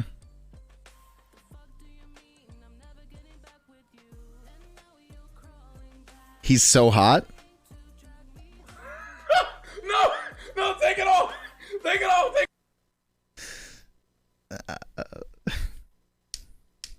Nah, bro. Nah. Wait, that's not OG Rob. That isn't OG Rob. What the fuck? Yo, Bear, thank you for getting the sub to JD. I need OG Rob. Take it off. Take it off. Take it off. Oh, we do not want. I forgot how we even found that channel. You can choose it. You install Windows 10 and you just use this product key. How much is that? $1,600. And it's like what, $16 or $150? What is it? $150. What? Yes, That's Windows is crazy. crazy expensive. That's crazy when you can pretty much get it for free some ways. Yeah, I mean that's what you should do. Nice. Not gonna lie. Nice.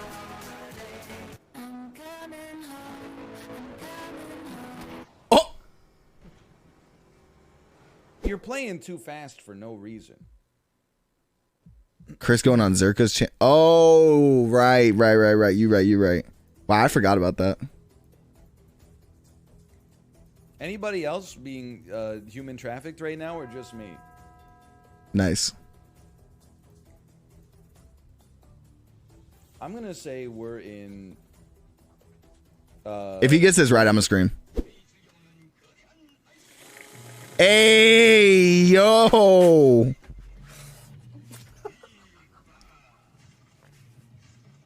I do remember when they were getting mad that we were spamming. That was funny. Oh, I like this one, guys. Isn't this one cute? Sex?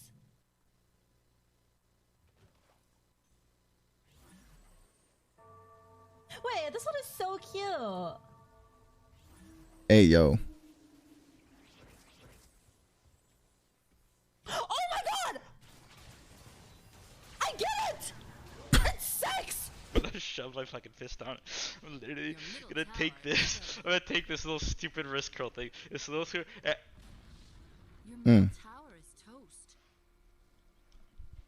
You see how big this thing is? You see how big this is? I can. Bruh, he's throwing that dumbbell.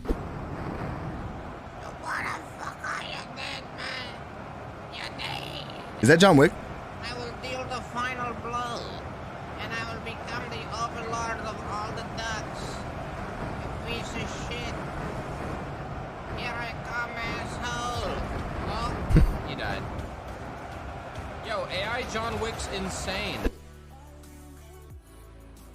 Oh my god, a raccoon. Do y'all see the raccoon?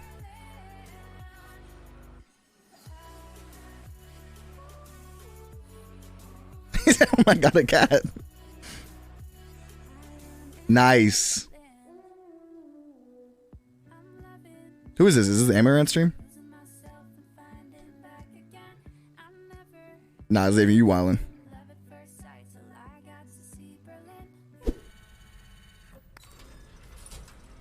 Who is playing this? Goodbye. Thank you. Been fun.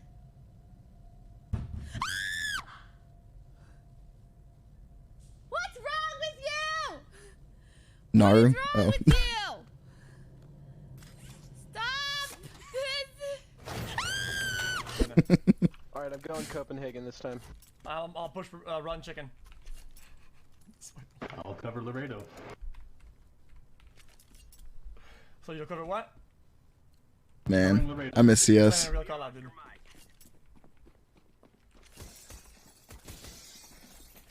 I'm going through iced tea, no ice.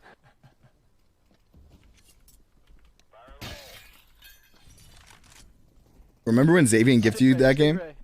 Nah, it's a different game, isn't it? Dude, I miss CS. I put like 4,000, 5,000 hours into CS. I probably spend more time playing CS than like with like my longest relationship. You know, sometimes when you say like I could beat these guys in my sleep, that's kind of how I felt about mind games today. I woke up and we were just 2-0 at the start of the day. Unbelievable. Yeah. This guy's good. I mean, literally doing it through osmosis. That is very impressive. So, great strategies. What do you think about Chen? Every time I say Chen, I'm trying to get to 20 views on a stream. If I could ask some support.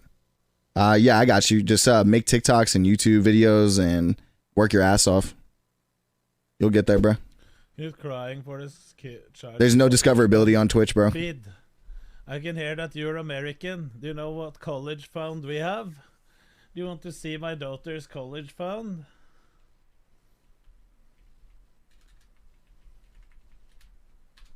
Do you want to see that?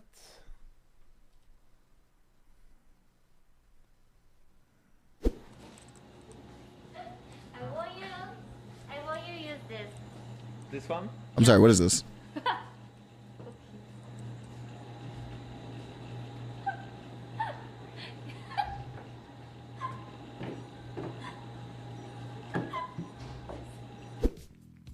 Seer, let's hear from you. I would have to say. I would have to say. What is this? I would have to say. Seer, you're not. I would have to say. Seer. Stop! He's trolling. Seer, you're doing. Seer, you're not. What is happening? I think he wants to be suffocated by your thighs. To be honest. Well, He's in disguise. floor. Yes! Huh? I push you. Oh. I push you. Asterix. Ah!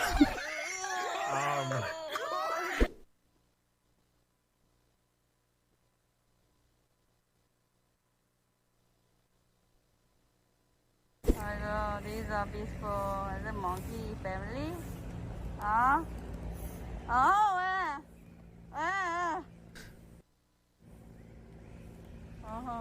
Oh my god. So adorable. Hey, yo!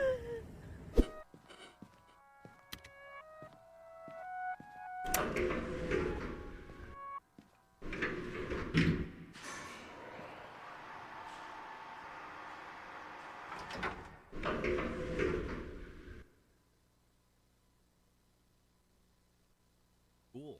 Yo, penguin, bro. Oh shit.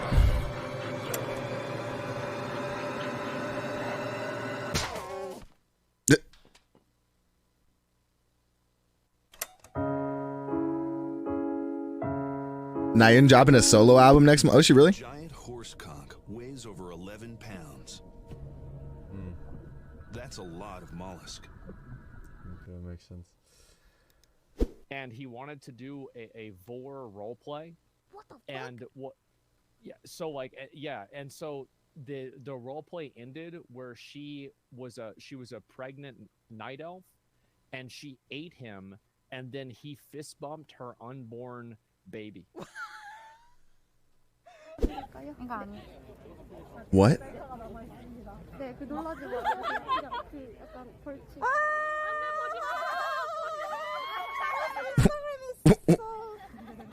Good. Nice. Oh. Good. Better than anybody in chat's Instagram. Let's talk about it. Let's talk about it.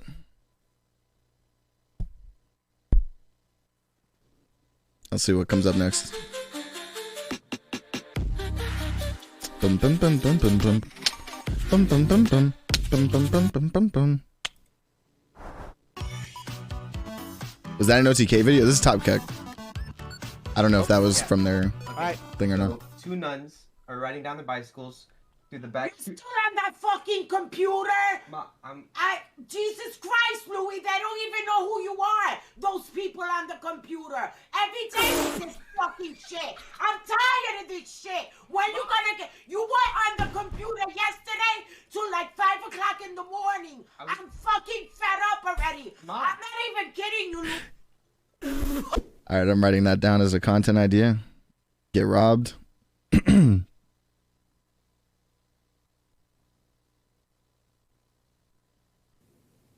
What's your workout routine? I made this joke earlier, but I just masturbate a lot throughout the day. Oh, you cut my hair, you're making an omelet, you're just like such a supportive, awesome person, and I really, really appreciate you a lot. Chat, hearts in chat for Rose, she's actually amazing. Can you guys please stop subbing? This sub sound is terrible. He showed me it one day in my closet. No, like legitimately, like we should get married. Oof.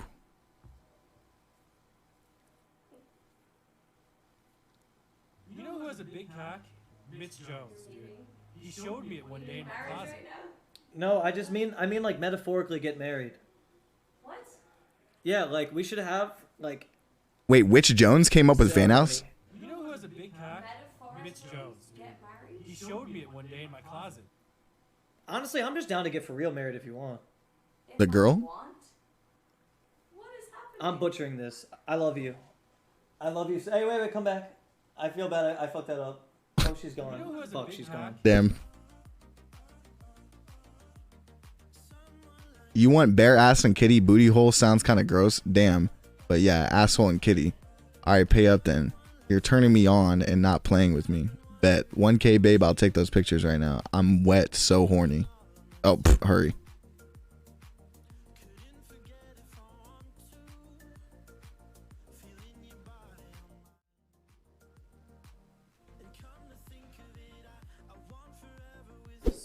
That's what it looks like. And then I got some keto donuts, trying to eat less sugar. I am so I did not know it was gonna be that loud. That's why I backed up over here. I was gonna just like go over here and just like do it quietly and just chill. What did you fart? I'm really sorry. I don't know why that was so loud. Wait, that was his sister? You gotta like move your pelvis like this. I see. Okay. What the fuck are you looking at? What? Jesus, did you see that, Chad? You're fucking cooler. What? No, I was observing. I was observing. I was just trying to learn. You're fucking cooler. No, I was just trying to learn. Do I actually get to have sex with her? What? What?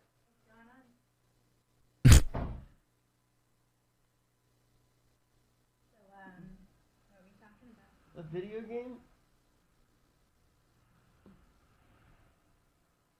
Wait, is this dude dating Mia Malkova?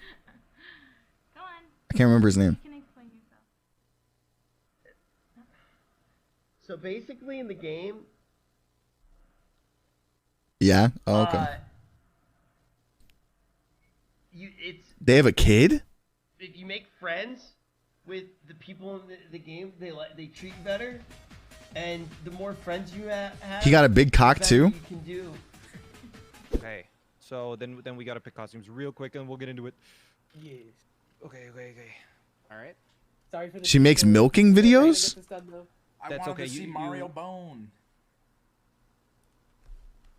Sorry. What were you saying, Out? Nothing.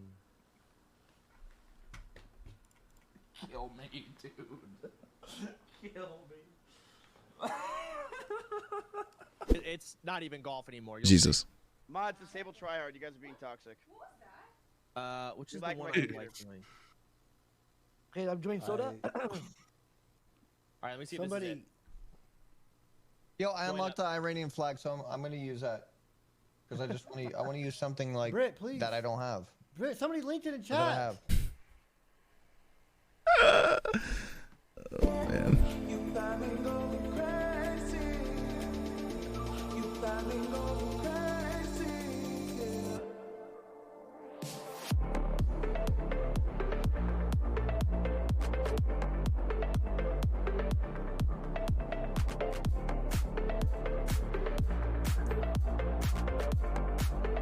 His dad about to beat the shit out of him.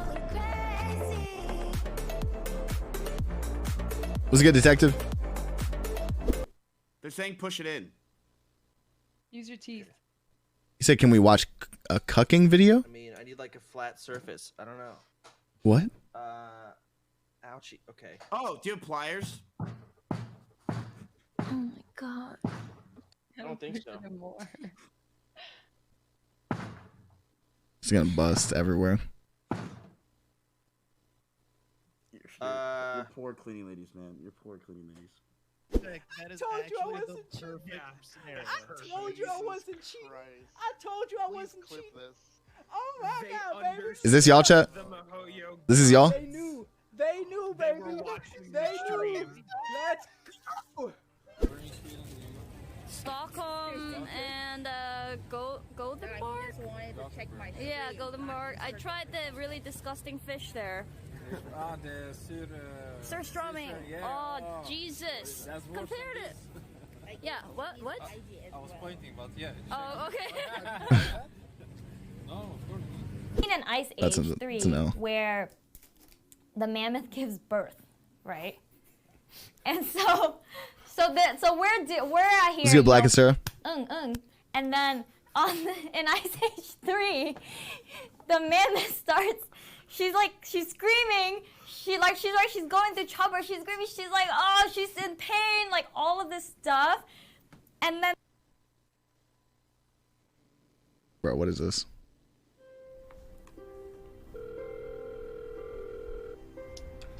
Hello? Hey, are you outside? Yeah, I just got here. Should I come upstairs? No. Give me like 5 What is minutes, this? And then I'm gonna freshen up and I'll call you back when I'm ready, okay? Alright, sounds good. Okay, alright. I will call you soon. Alright, babe.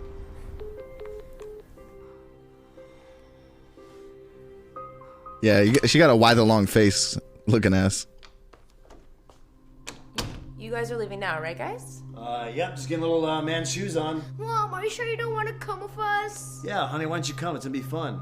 No, I can't, What guys. is I gotta this, stay behind bruh? later and make for lunch. I want some pizza. Or maybe some cheeseburgers. Okay, well, just hurry up and get out of here, okay, guys? Come on, the park is waiting. Okay, we're going. Bye. Love you, Mom. See you later, honey. Love you. Bye, guys. Take your time. No rush, seriously. What happens when y'all leave your girlfriends? Finally.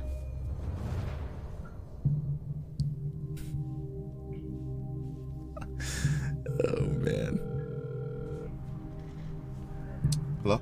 Hey, babe, they're gone. They're gone. What do you mean? I mean, I'm sorry, I just got out of the bathroom. You can come up anytime now. Alright, sounds good. I'll be up in a second, alright? Okay, see you soon. Can you even say I love you back to her son? That's because she's real, bro. Wait, no, I'm not the one getting cucked though. Yeah, you are. You just don't know it yet.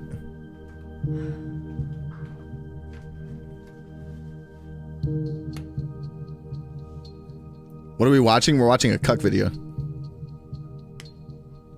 I guess. Coming! I just realized what she looks like. It's about to be the painting from It. Okay, it wasn't the painting from It, but she does look like the painting from It. Hey, beautiful.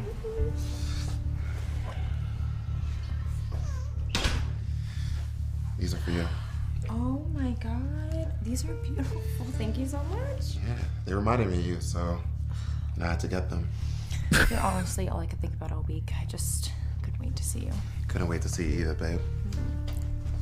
So, how's your day been? Pretty good, but better now that you're here. Oh, is that right? Yo, what? Hey, I just grabbed the water bottle. It's like 100 degrees outside.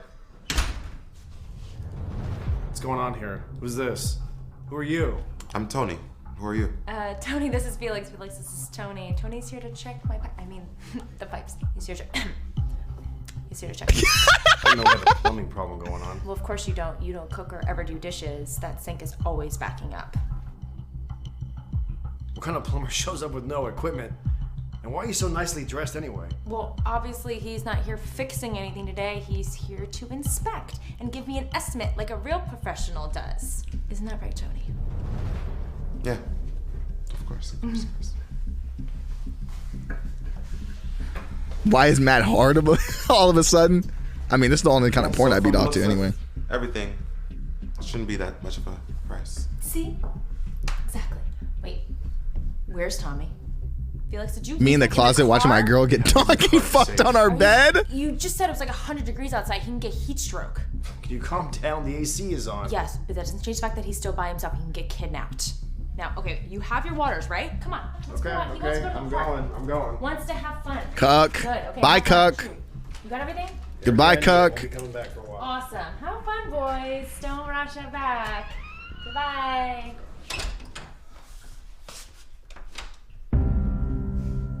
You care to explain? Because clearly you think I'm done. Who was that, huh? Is that your boyfriend? I didn't want you to find out this way, babe. You didn't want me to find out this way. Well, I found out. Who was that? He's my husband. Oh, shit. Your husband. So you're married. Please tell me that the Tommy Acting you guys are college be talking like. about, that's a dog, right? He's my son. So you're married and you have a kid. Yes. You don't think this is something you should have mentioned earlier? This changes everything, Amy. No, but please, it doesn't have to. Look, I didn't want to ruin things between us by telling you I was married. I mean, I don't love Felix anymore. I love you. This is something you disclose, Amy. Like, I don't want to be a homewrecker. But you're not a homewrecker, babe. Look, my marriage was over long before I even met you. Okay, but you guys are technically still together, right? You know what? Yo, who linked this? Just call me when you're single, all right? No, babe, seriously. No, stop. Okay, look, I will take care of everything. I'm gonna get rid of Tommy and Felix today, okay? Get rid of my kid today. You're gonna file for divorce today? Something like that. Yes. Look, you love me, right? Of course. Okay. I'm gonna get rid of my kid and my husband. I'm gonna take care of everything. Boom. I was hoping it wouldn't have to come to this, but I'm gonna have She to do better that pull a today, Glock. Okay? I'm gonna take care of everything today, my love. She's gonna pull a Glock. Because I'm gonna have to get rid of my husband and my kid.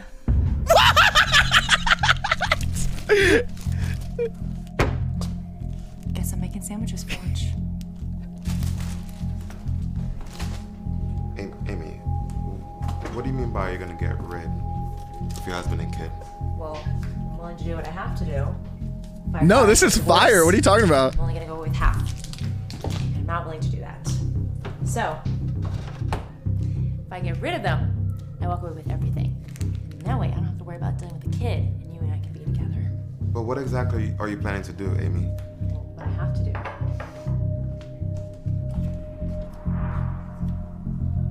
What bitch is it?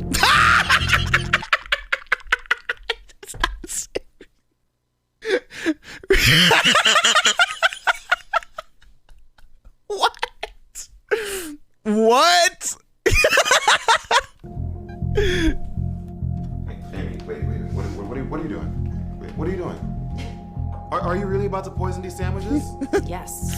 There is no other way. I'm not walking away from this marriage with only half. But this is wrong, Amy. I need you to trust me, Tony. You love me, right? Of course I do, but come on, man. You really don't have to do this. What choice do I have? And I don't want you involved, so I need you to go back to your place and I will meet you there this afternoon. Are you sure you want to do this? I'm 10,000% sure. I'm 10,000% sure I want to kill my children and my husband. Unreal.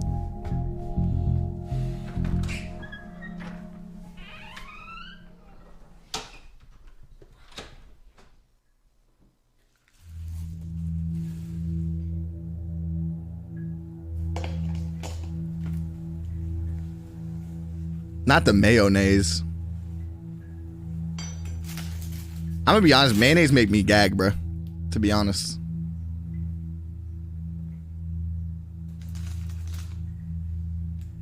Oh, no. I hate that type of ham too, bro. Or those type of lunch meats, bro. That shit literally be make me gag.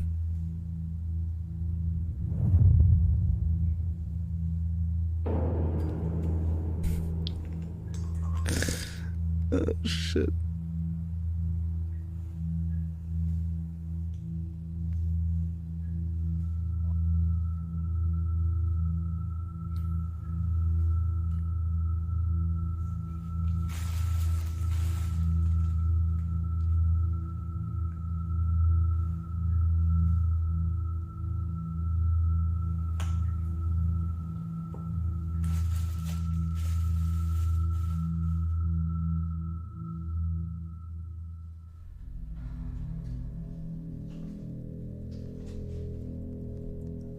Damn, they couldn't even get her a wedding band that fit. She was literally fucking sliding off her hand.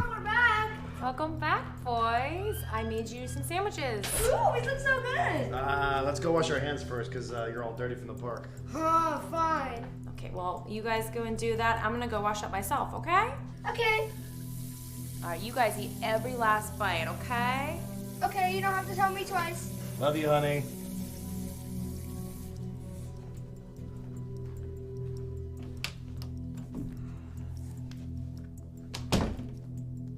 It's okay. She's a Scorpio. Hey, hold on. Relax on Scorpios, bro. Good. And it's bacon. My favorite. It literally didn't have bacon. Bon appetit, indeed. Mom, this is really good. Yeah, honey, it's really good. You guys better finish those sandwiches. I worked really hard on those. Every last bite better be gone by the time I get out of there. Absolutely good. Rolling your eyes at your child is crazy.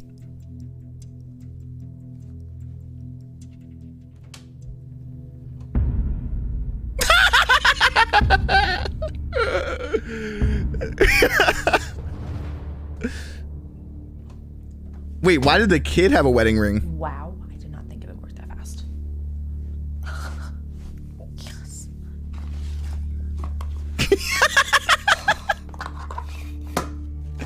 God.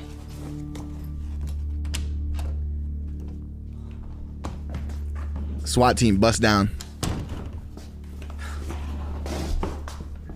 Good riddance, no more husband and son to worry about. Thorn in my side is finally gone. I'm sure the police won't think anything of that. Tony, Jane here. Did you do it, Amy? Well, of course I did, but I told you I didn't want to get involved. Amy, you're under arrest. Please turn around and put your hands behind your back. What are you doing? Stop playing games. Come on, we need to get out of here. No, I'm being serious. Please turn around, put your hands behind your back. No, I'm not going to do that. What are you doing? I'm not playing games, Amy. You see, something I didn't tell you about myself? I'm actually an undercover detective. I'm sorry, you're what? You have the right to remain silent. Wait, why didn't he arrest her before he killed them? Are you a cop? No, I'm actually a detective. And when were you going to share this information with me? Well, it seems we both kept things from each other, huh? Oh my god. You're under arrest for the attempted murder of your husband and your son. I'm sorry, attempted? Yeah. They're gonna be okay. Come, see for yourself.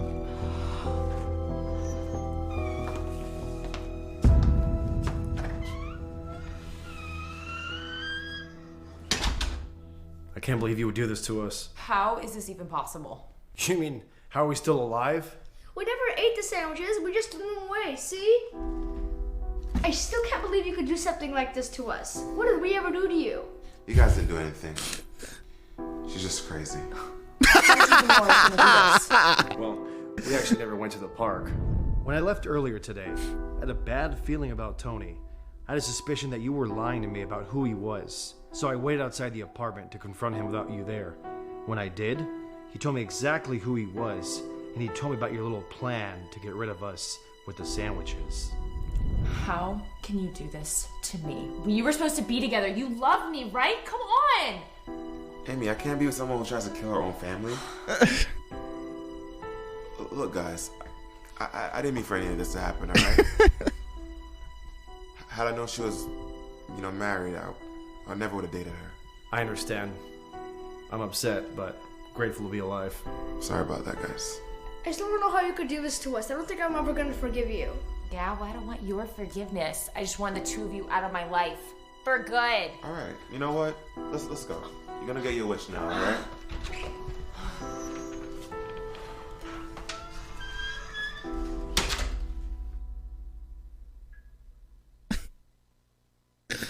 Okay. Hey, what's up, guys? We hope you guys. Oh, this is this dude? Oh man.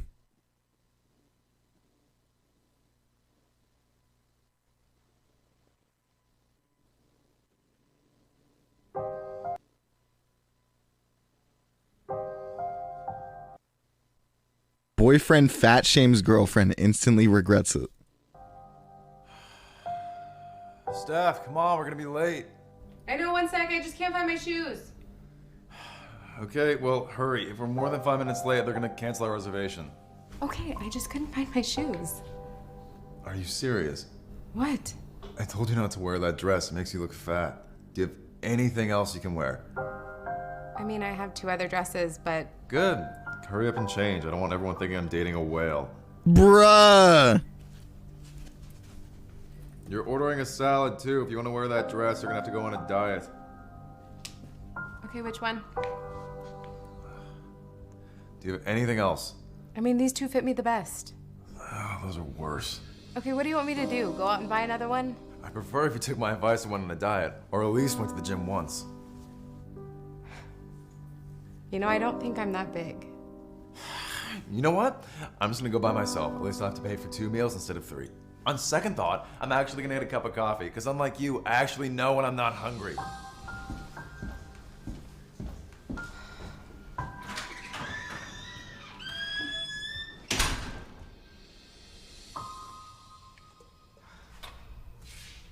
That looks good. What do you think of that one? That looks alright. Maybe even that one too.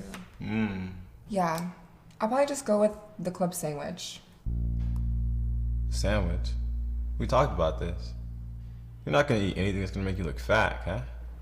Are you really gonna do this again? I want you to look good, that's all. I care about you. Is that it, or do you think I'd stop being attractive if I gain weight?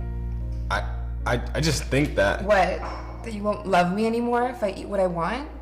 That I won't be sexy to you? To be honest with you, no. Yeah, what am I watching? If that's the case, then we're done, Larry. What? You breaking up with me? I'm tired of you talking like you own me. I'm just being honest here, Kat. How could I be with someone as selfish as you? You don't love me, Larry. True love doesn't care about model looks, body type, or wallet size.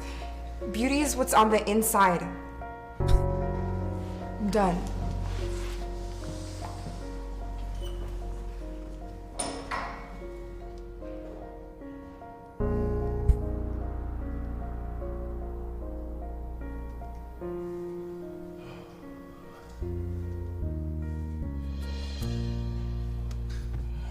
Oh man. What's good, NGD?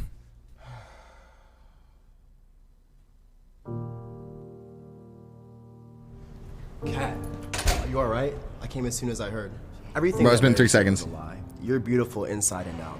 Thank you. Absolutely. Robert looked on and saw the road he was headed down. He now saw that if he didn't start loving his girlfriend for who she was, someone else would.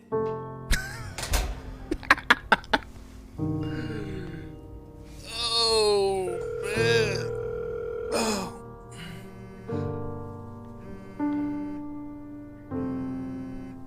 Your call has been forwarded. Body bag.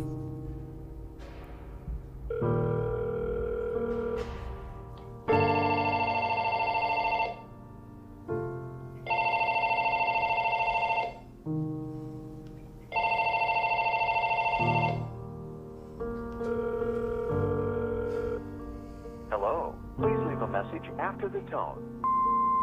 Steph, I was wrong. I don't deserve you. I've been a terrible boyfriend and person. You're the most beautiful girl I've ever met. And if I keep acting the way I have been, I'm gonna lose you. I can't live without you. I love you, Stephanie. I'll see you soon.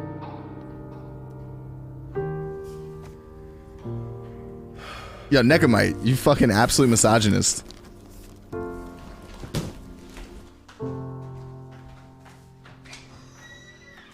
Yo, Necomite, you are wildin'.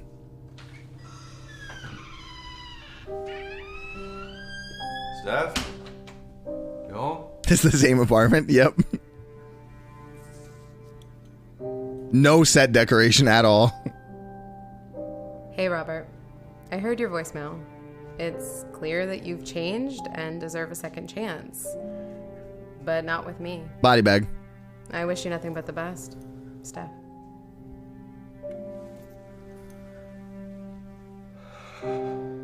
True love doesn't care about body type, model looks, or wallet size.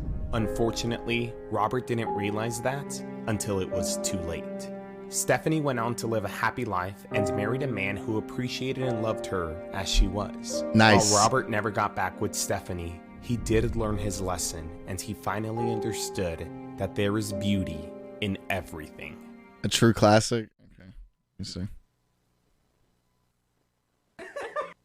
Wife pushes disabled husband from the stairs. Lives to regret it. What is this? How does this channel have 1 million subs, bruh?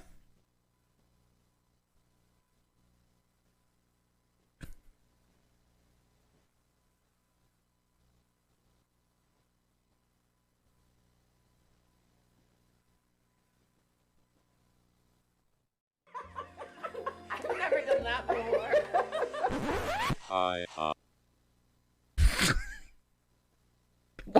Why are they playing this as a joke, bro? What the fuck?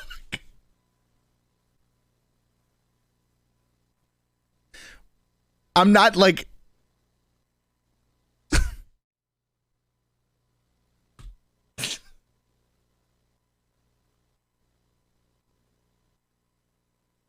Oh, man.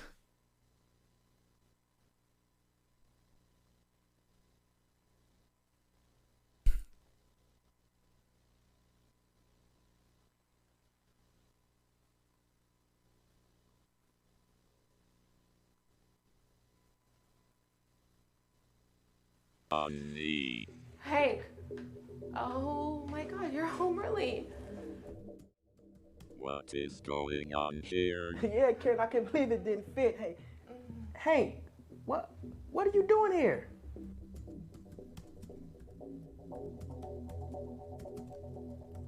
George. The P.E. Coach. Karen. What is going on? What is this video? It's not what it looks like, Hank. Karen, what's going on here?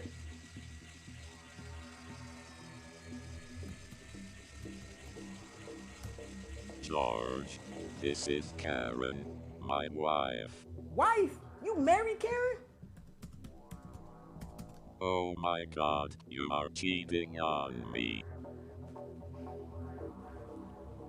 Please, let me explain. Help. I can't see. Karen, what are you doing to Hank? Yeah, nah, this is a weird video.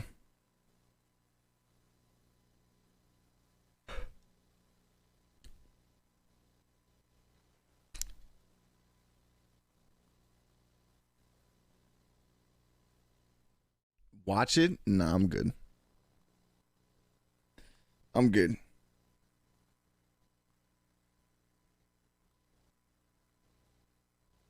Like the moment they... Yeah, nah, I'm good.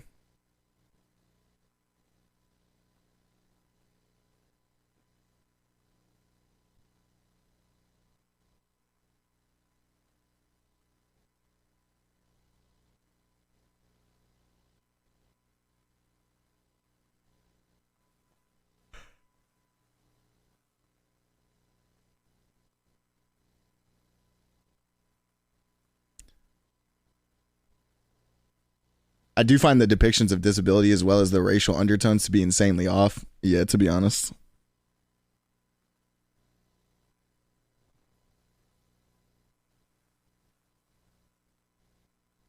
Mort, you're brain dead. Come on.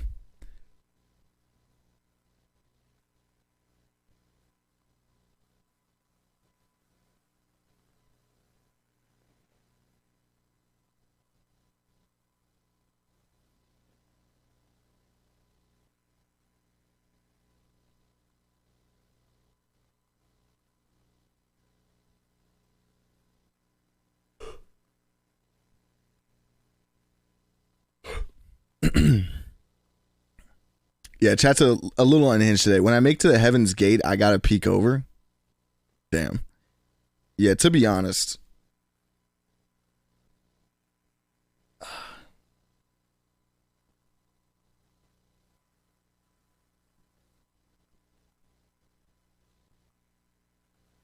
All right, somebody have a video that's less offensive.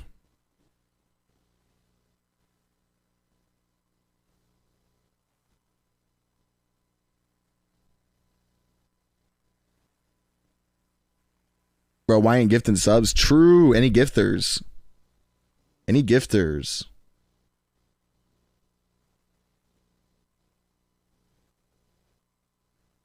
Let's see what we got.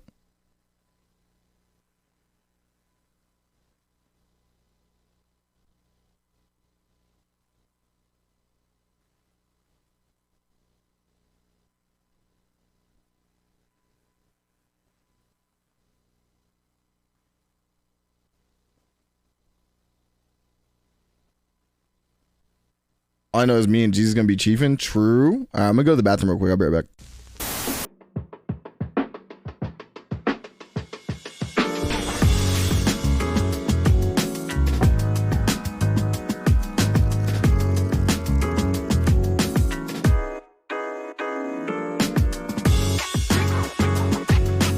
Welcome to the Rat Trap Casino, the only place on Twitch to bet for and against your favorite streamer. Will he lose? Probably. Will he win? Almost never. So get those bets in and spend those channel points in the Rat Trap Casino.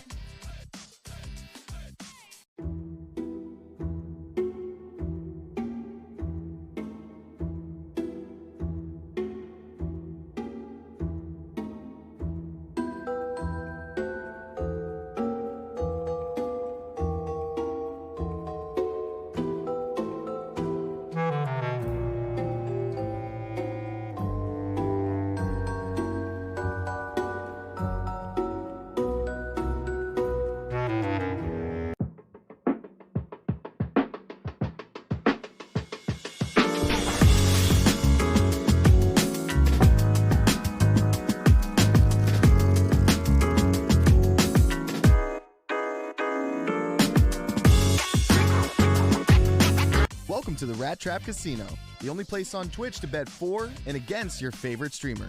Will he lose? Probably. Will he win? Almost never. So get those bets in and spend those channel points in the Rat Trap Casino.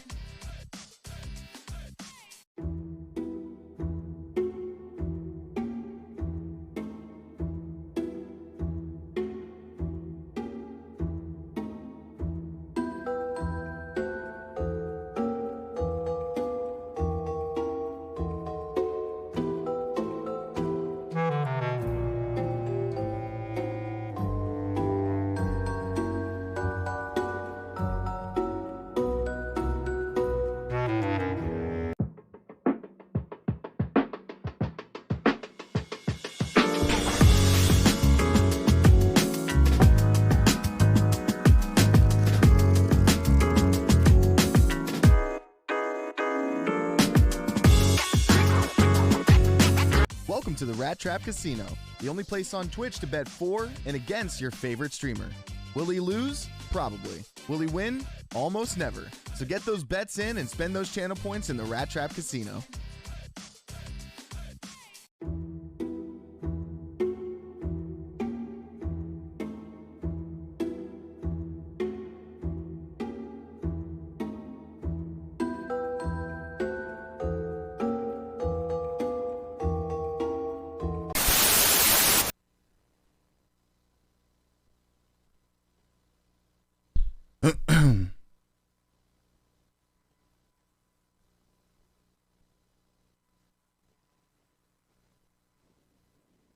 Good vid about the Nightcrawler protagonist. I think I know what video you're talking about, and I don't know about that one.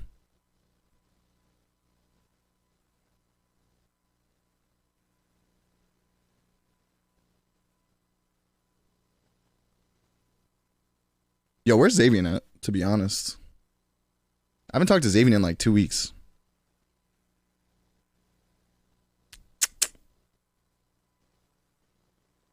Miss my man.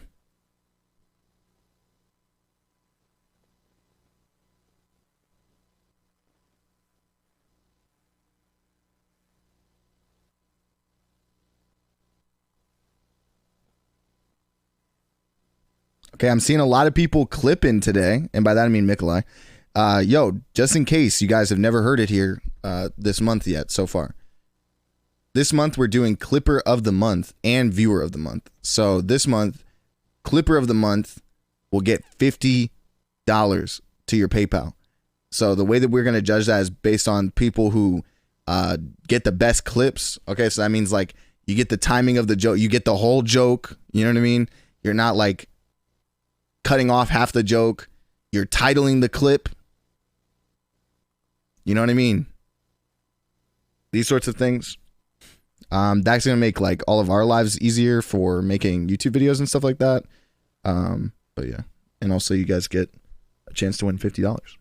So whoever has the most and best clips at the end of the month will win $50. Right now, it's basically a tight race between Mikolai and himself. How long do you plan on streaming today? Like 12 more minutes. Clipper of the month is Paul George, hands down. Nice. Mikolai got a W? Well, there's still like 12 or 13 days left in the month, so.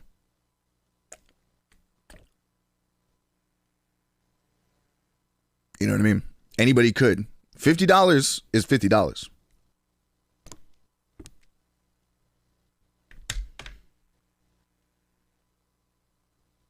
Still proud of him?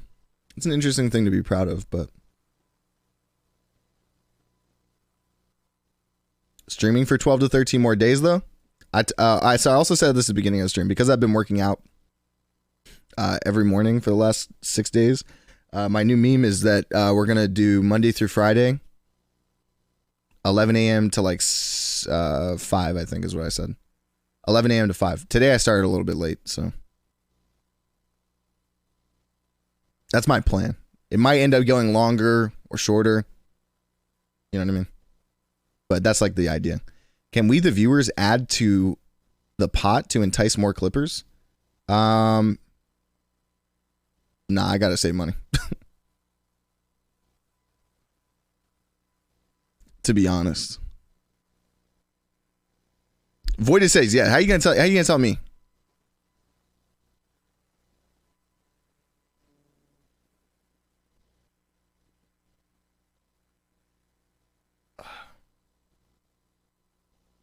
Can't wait to see buff Matt shirtless. Huh?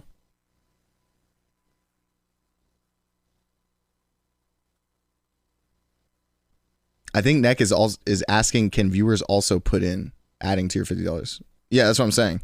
No. Donate to me, bro. I'm broke. I gotta pay these motherfuckers.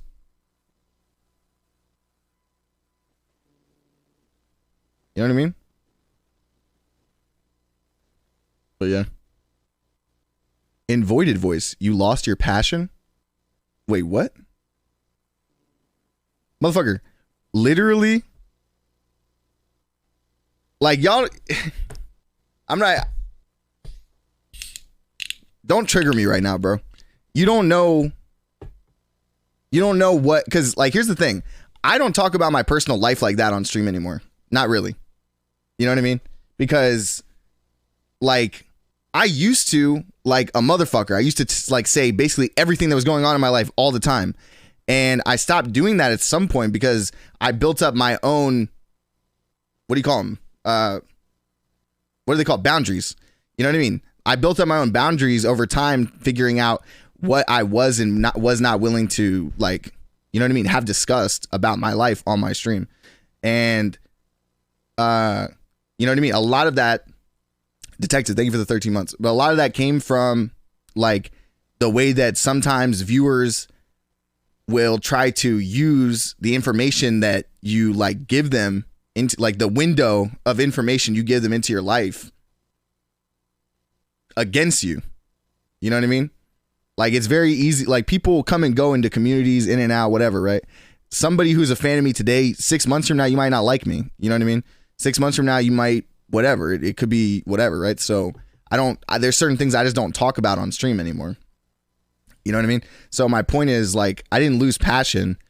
Like, if anything, I have, like, way more passion about everything now than I did a couple months ago.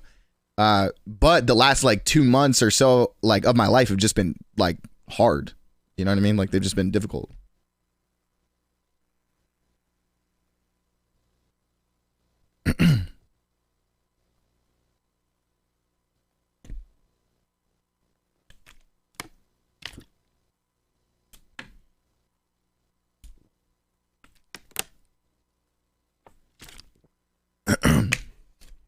What's the bev? This is ginger beer. which for the 12-year-olds out there is basically ginger ale. Keep doing you, bro. We're working on it. And like I said, the YouTube channel, exclamation point YouTube, check out the YouTube channel and just wait until Matt starts uploading them $20 vids. I'm paying more than that. Like, if you actually want to make videos, Zon, can you DM me? Because I'll tell you like what the deal I gave to the other, like, Richie and Xavier and Yagami. But yeah, I want it to be like by, you know what I mean, a month from now, a month and a half from now, whatever it is. Like, I want to be able to like upload videos every day. You know what I mean? Like the YouTube channel, like I might be only able to stream 6 hours a day, 5 days a week or whatever, but the YouTube channel will, whatever, like make up for that, hopefully, or whatever. And I think that's just like a I don't know, like a thing that I have to do at this point because Twitch is just dog shit. You know what I mean? It's just dog shit. Like, it's cool, like, that they did that ad thing now. IRL content on the YouTube channel. It would be IRL content on stream too. I'm going to probably go to New York in like a week or something like that and hang out with Richie and Yagami, I think. Excuse me. And if I do, me and was it me and Yagami or me and somebody, and I came up with a funny idea to go to different bars and live stream it and like tell people that we just got engaged, or for me to literally like get on the floor and like propose to one of them or vice versa and like get the reaction and get free drinks for it. I think that'd be funny as fuck.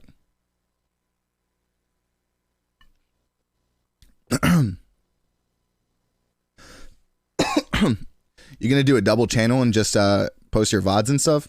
Actually, no. Somebody who watches the stream, I don't know who it is, but somebody who watches the stream actually started just like uploading my VODs recently. Here's the channel if anybody wants it.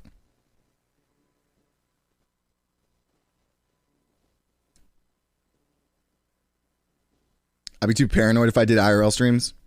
I mean, I think I'd be fine doing them, like, especially with other people to start, and then eventually I think I'll be able to do them by myself. What if they say no, though? Say no, what do you mean?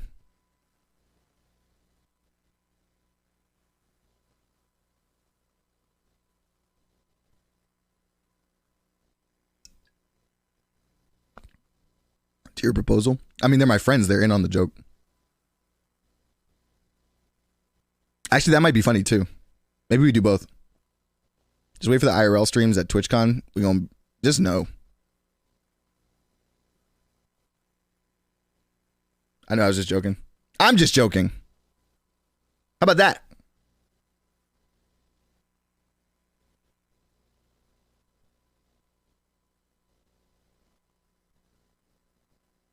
IRL is fun, especially because I be doing dumb shit all the time. Anyways, but I hate the recreating of stuff, so I just be like, well, damn, maybe next time. To be honest, that's why you just gotta, if you were going to do it, you just do it, I guess.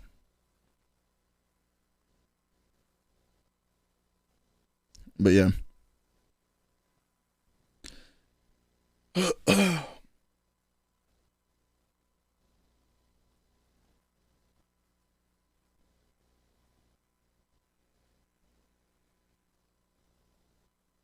They made a Joker emote. Somebody did.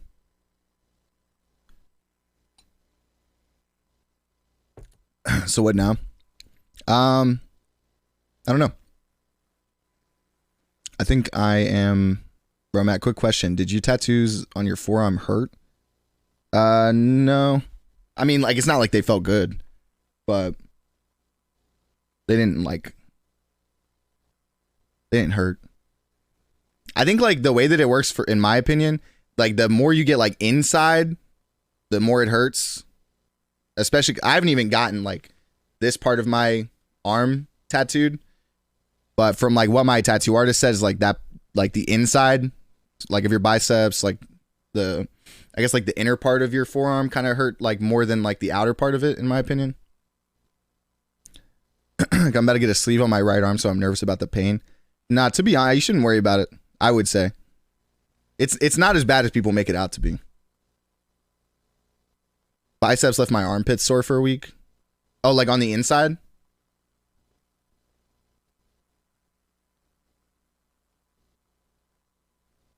Oh, did you see the She-Hulk trailer? Yeah, I did.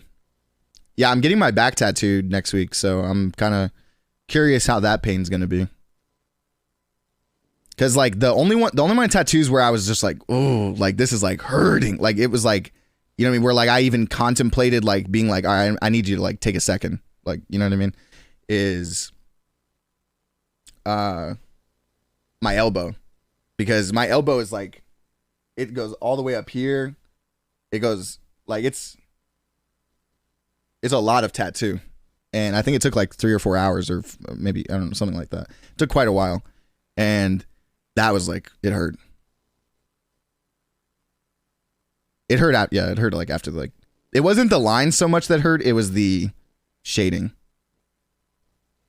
Are you going to finish the sleeve eventually? Yeah. At some point. I just kind of get, well, I haven't really known what I wanted to get in like my ditch. But I actually saw something recently, which was like one of my first ideas that I wanted to get for like this area, but I think I'm going to actually get it at some point. Did I always want tattoos? No, I actually didn't like tattoos when I was younger. The only reason this is my first tattoo is this keyhole. The first tattoo I got, I didn't even really get because I like really wanted a tattoo. I got a tattoo because my friend who owns the tattoo shop that I go to now, like started tattooing, like he was doing his apprenticeship. So I wanted to support him. And that was like the only reason I really got a tattoo.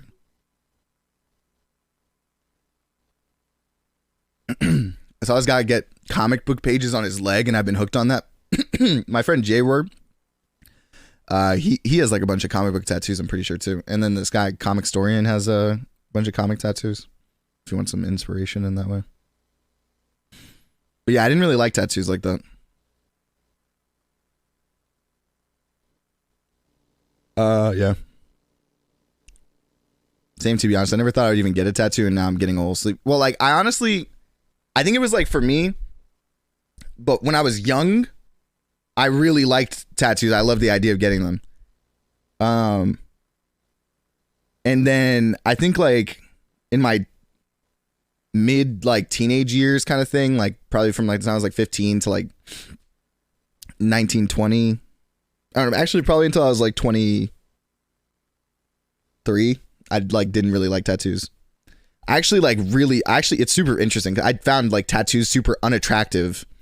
Like from, like if I saw a girl that like maybe I would have liked, I might have been unattracted to her if I saw that she had a bunch of tattoos. But now I feel like the complete opposite. You know what I mean?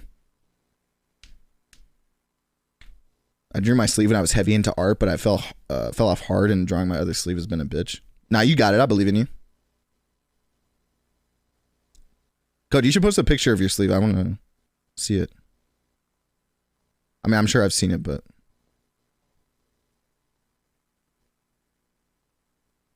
Getting a Batman tattoo at some point. What do you think you're going to get? I met this guy on GTA RP last night. Well, actually, I've been playing with him for a couple days, but... Like, we got on the topic of rappers because I was talking about Yeet, and he was like, I only listen to Eminem, and I thought he was kidding. But then he was like, no, I only listen to Eminem, Dr. Dre, and 50 Cent. And I was like, I thought he was trolling, but then he sent me like a Discord message because we added each other on Discord. He sent me a Discord message, and he had Slim Shady tattooed on his forearm. Like, legit. I was like...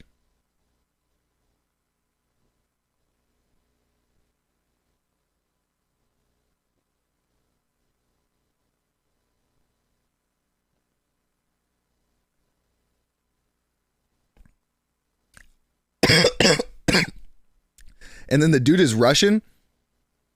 So he sent me another picture, and it was a tattoo on his chest of like lyrics from Lose Yourself tattooed in Russian on his chest. I was like, wow, this man is committed. He's like, you know the song Stan? I was like, yeah. And he was like, yeah, that's basically me. I was like, wow. That's crazy.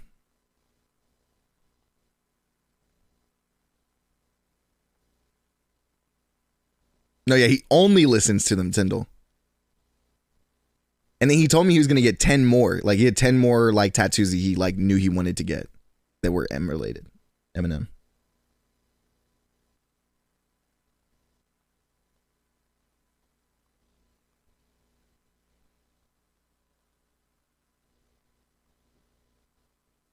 I binge M sometimes, but okay, here's the other thing. Like people, even like if somebody listens to Eminem still, like it is one thing if like they're listening to Eminem's like good shit.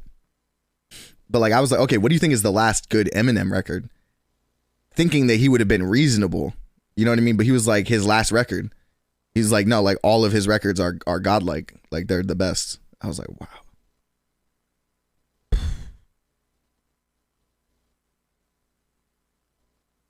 That's crazy.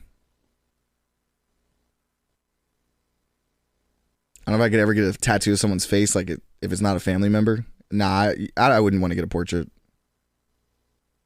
Too many times I've seen people get a portrait and it looks like a deformed version of them, like the person that they actually love. I wouldn't want a deformed version of somebody on my arm or some shit. Like I would just get something that like reminds me of them, like, you know what I mean? Like my mom's favorite flower, or like something that reminds me of them, like that you really attribute to that person, but not for me. I wouldn't get a portrait.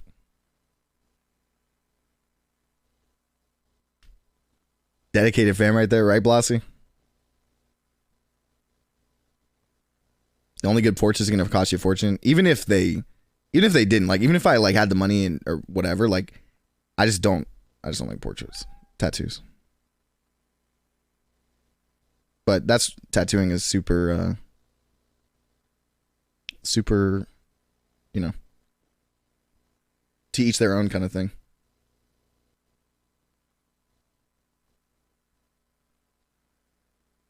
Hello, Bippy.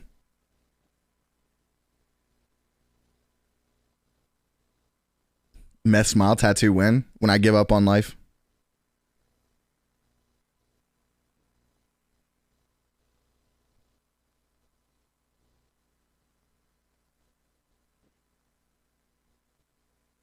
Bip, chill. Chill.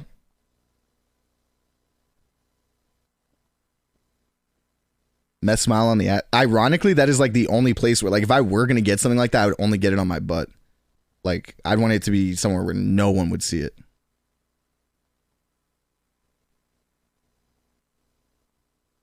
I'd get an emote tattoo before I'd get a family member tattoo.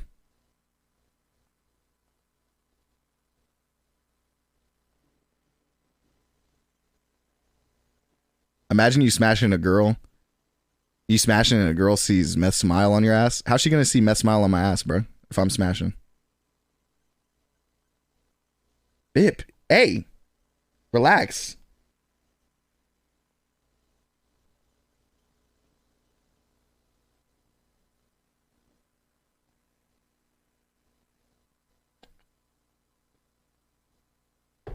When she gets up?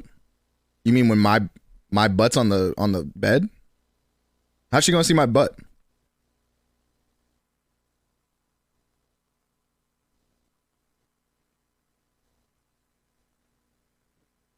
If she's pegging, relax. You're doing a lot. You're doing a lot right there. When she's eating your ass? Okay, am I the only person who's like, I think like one of the biggest reasons at this point in my life why I wouldn't let a girl near my butt is because like I need to go get like waxed or something before that happens. Legit. Who's with me? You know, I might be on this boat alone, I'm not gonna lie, but hey man, look. Yeah, eating a man's ass is nice. Okay. She does the Amazonian style on you. I forget what that is. I still don't know if I would, but I hear you. I mean, hey man. Nah, cause like even when a girl like in my past like has like tried to start sticking a finger up my ass or some shit, I'm like, bro, chill. Like, you know what I mean? Like you gotta get through a plethora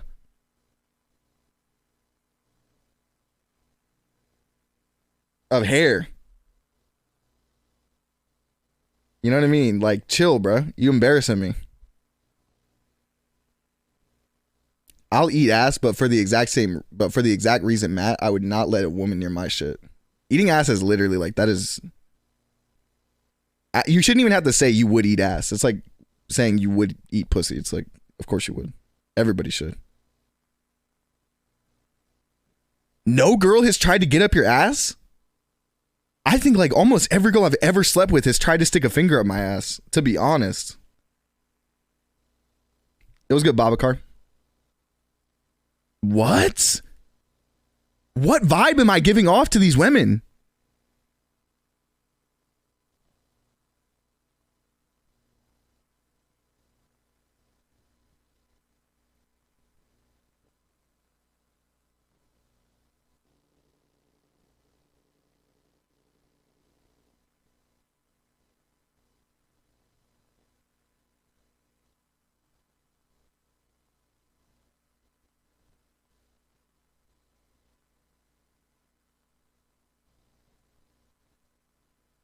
I get my ass slapped a lot. She had me feeling like Omega Pro. Wait, I'm good just chilling after work. Hell yeah, man. How was work? I don't like my ass ate because I'm afraid I fart. That's just, you just let them know you're going to fart.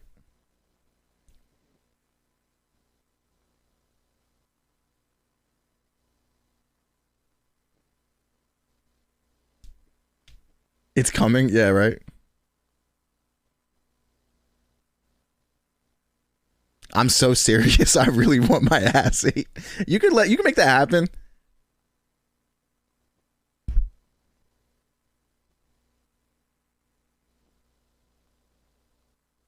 Like a tongue on my ass seems like it'd be peak.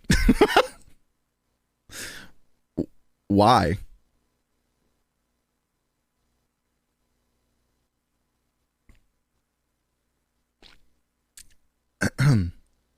I want to come in an ear.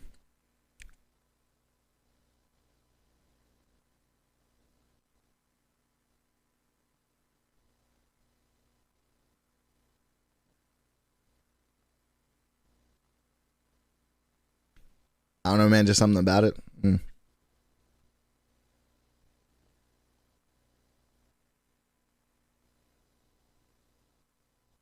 Gotta make them deaf in that ear, right? Then we having to go to the doctor. What's this? What's this viscous liquid?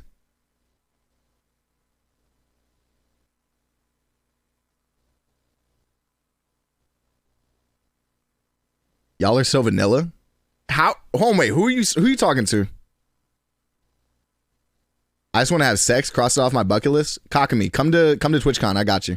Wait. Yo, that's not what I meant.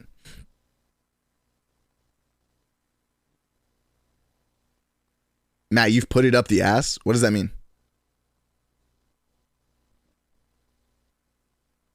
Are you asking if I have done anal? Or are you asking if a girl has sucked something up my ass?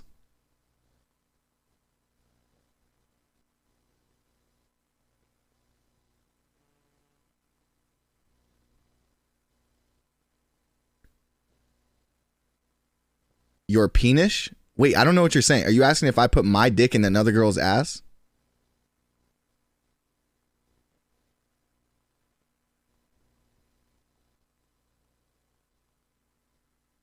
Yeah, I've done anal. I should say, actually, I've tried to do anal like 3 times. But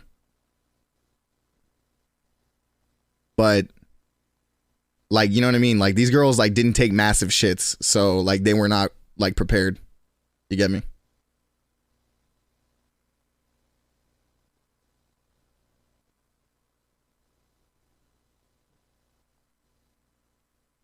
So too big? No, I wasn't too big. They just didn't have big enough butts. They weren't prepared for Matt's BBC? Okay. I've tried but never succeed. Yeah. It's a, you know. Honestly, I don't really get the point of anal, to be honest. I feel like the, you know, vagina is A-okay with me. Just another hole. Yeah, but like it's right next to like the good one. Like it's right next to the one that's like, you know, meant for that.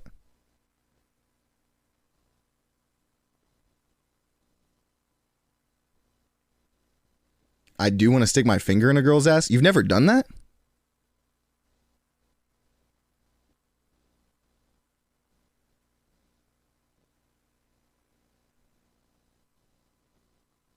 Oh, they wouldn't let you? True.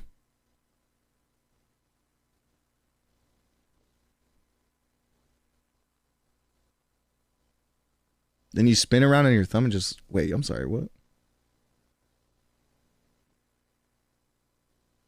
I posted 2 photos of my tat in the Discord. Oh, okay, great.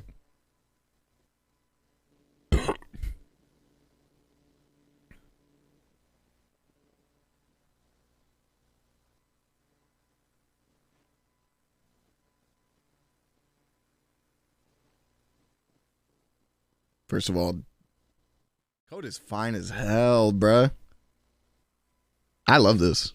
You drew this? This is amazing.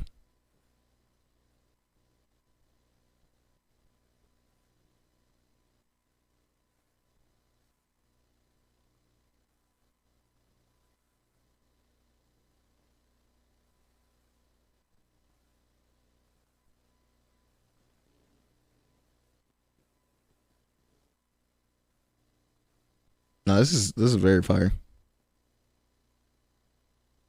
Huh. What are these flowers called? Ukuleles or something? Toblerones? Is that code? Yeah, it's code.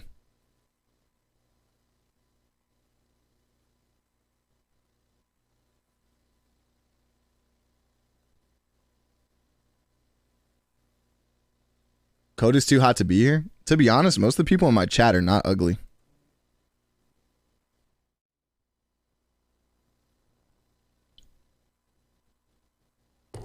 And most of the time when they are ugly, like they tell on themselves, and you don't even have to see a picture of them. They tell on themselves with the way that they chat.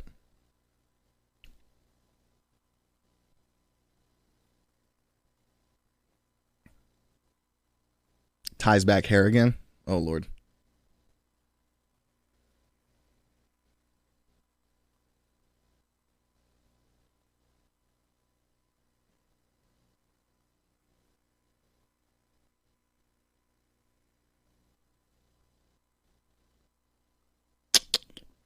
Okay. Skull and koi fish on the inside. That's fire. Arm looked like a slice of pizza each time we were done. Yeah, I bet.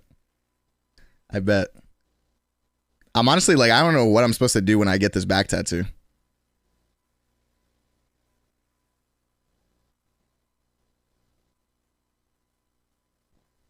I'm gonna tab you up, bro. I'm gonna work on some things. Bet. It's honestly a good time because a motherfucker named me is about to end. I gotta go do something in like an hour and I need to shower. To be honest.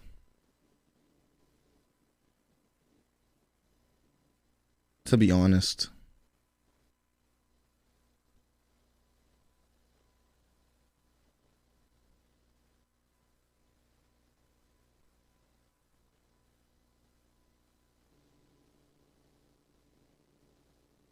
All right. BB's streaming. She's trying to beat some boss in whatever that game's called.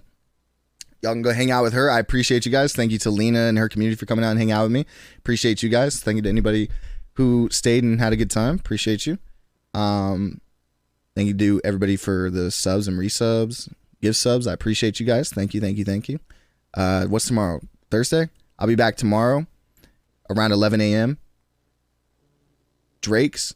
Monday through Friday, 11 to 5-ish. Something like that. Bet. I fuck with y'all. Thank you so much. I love you.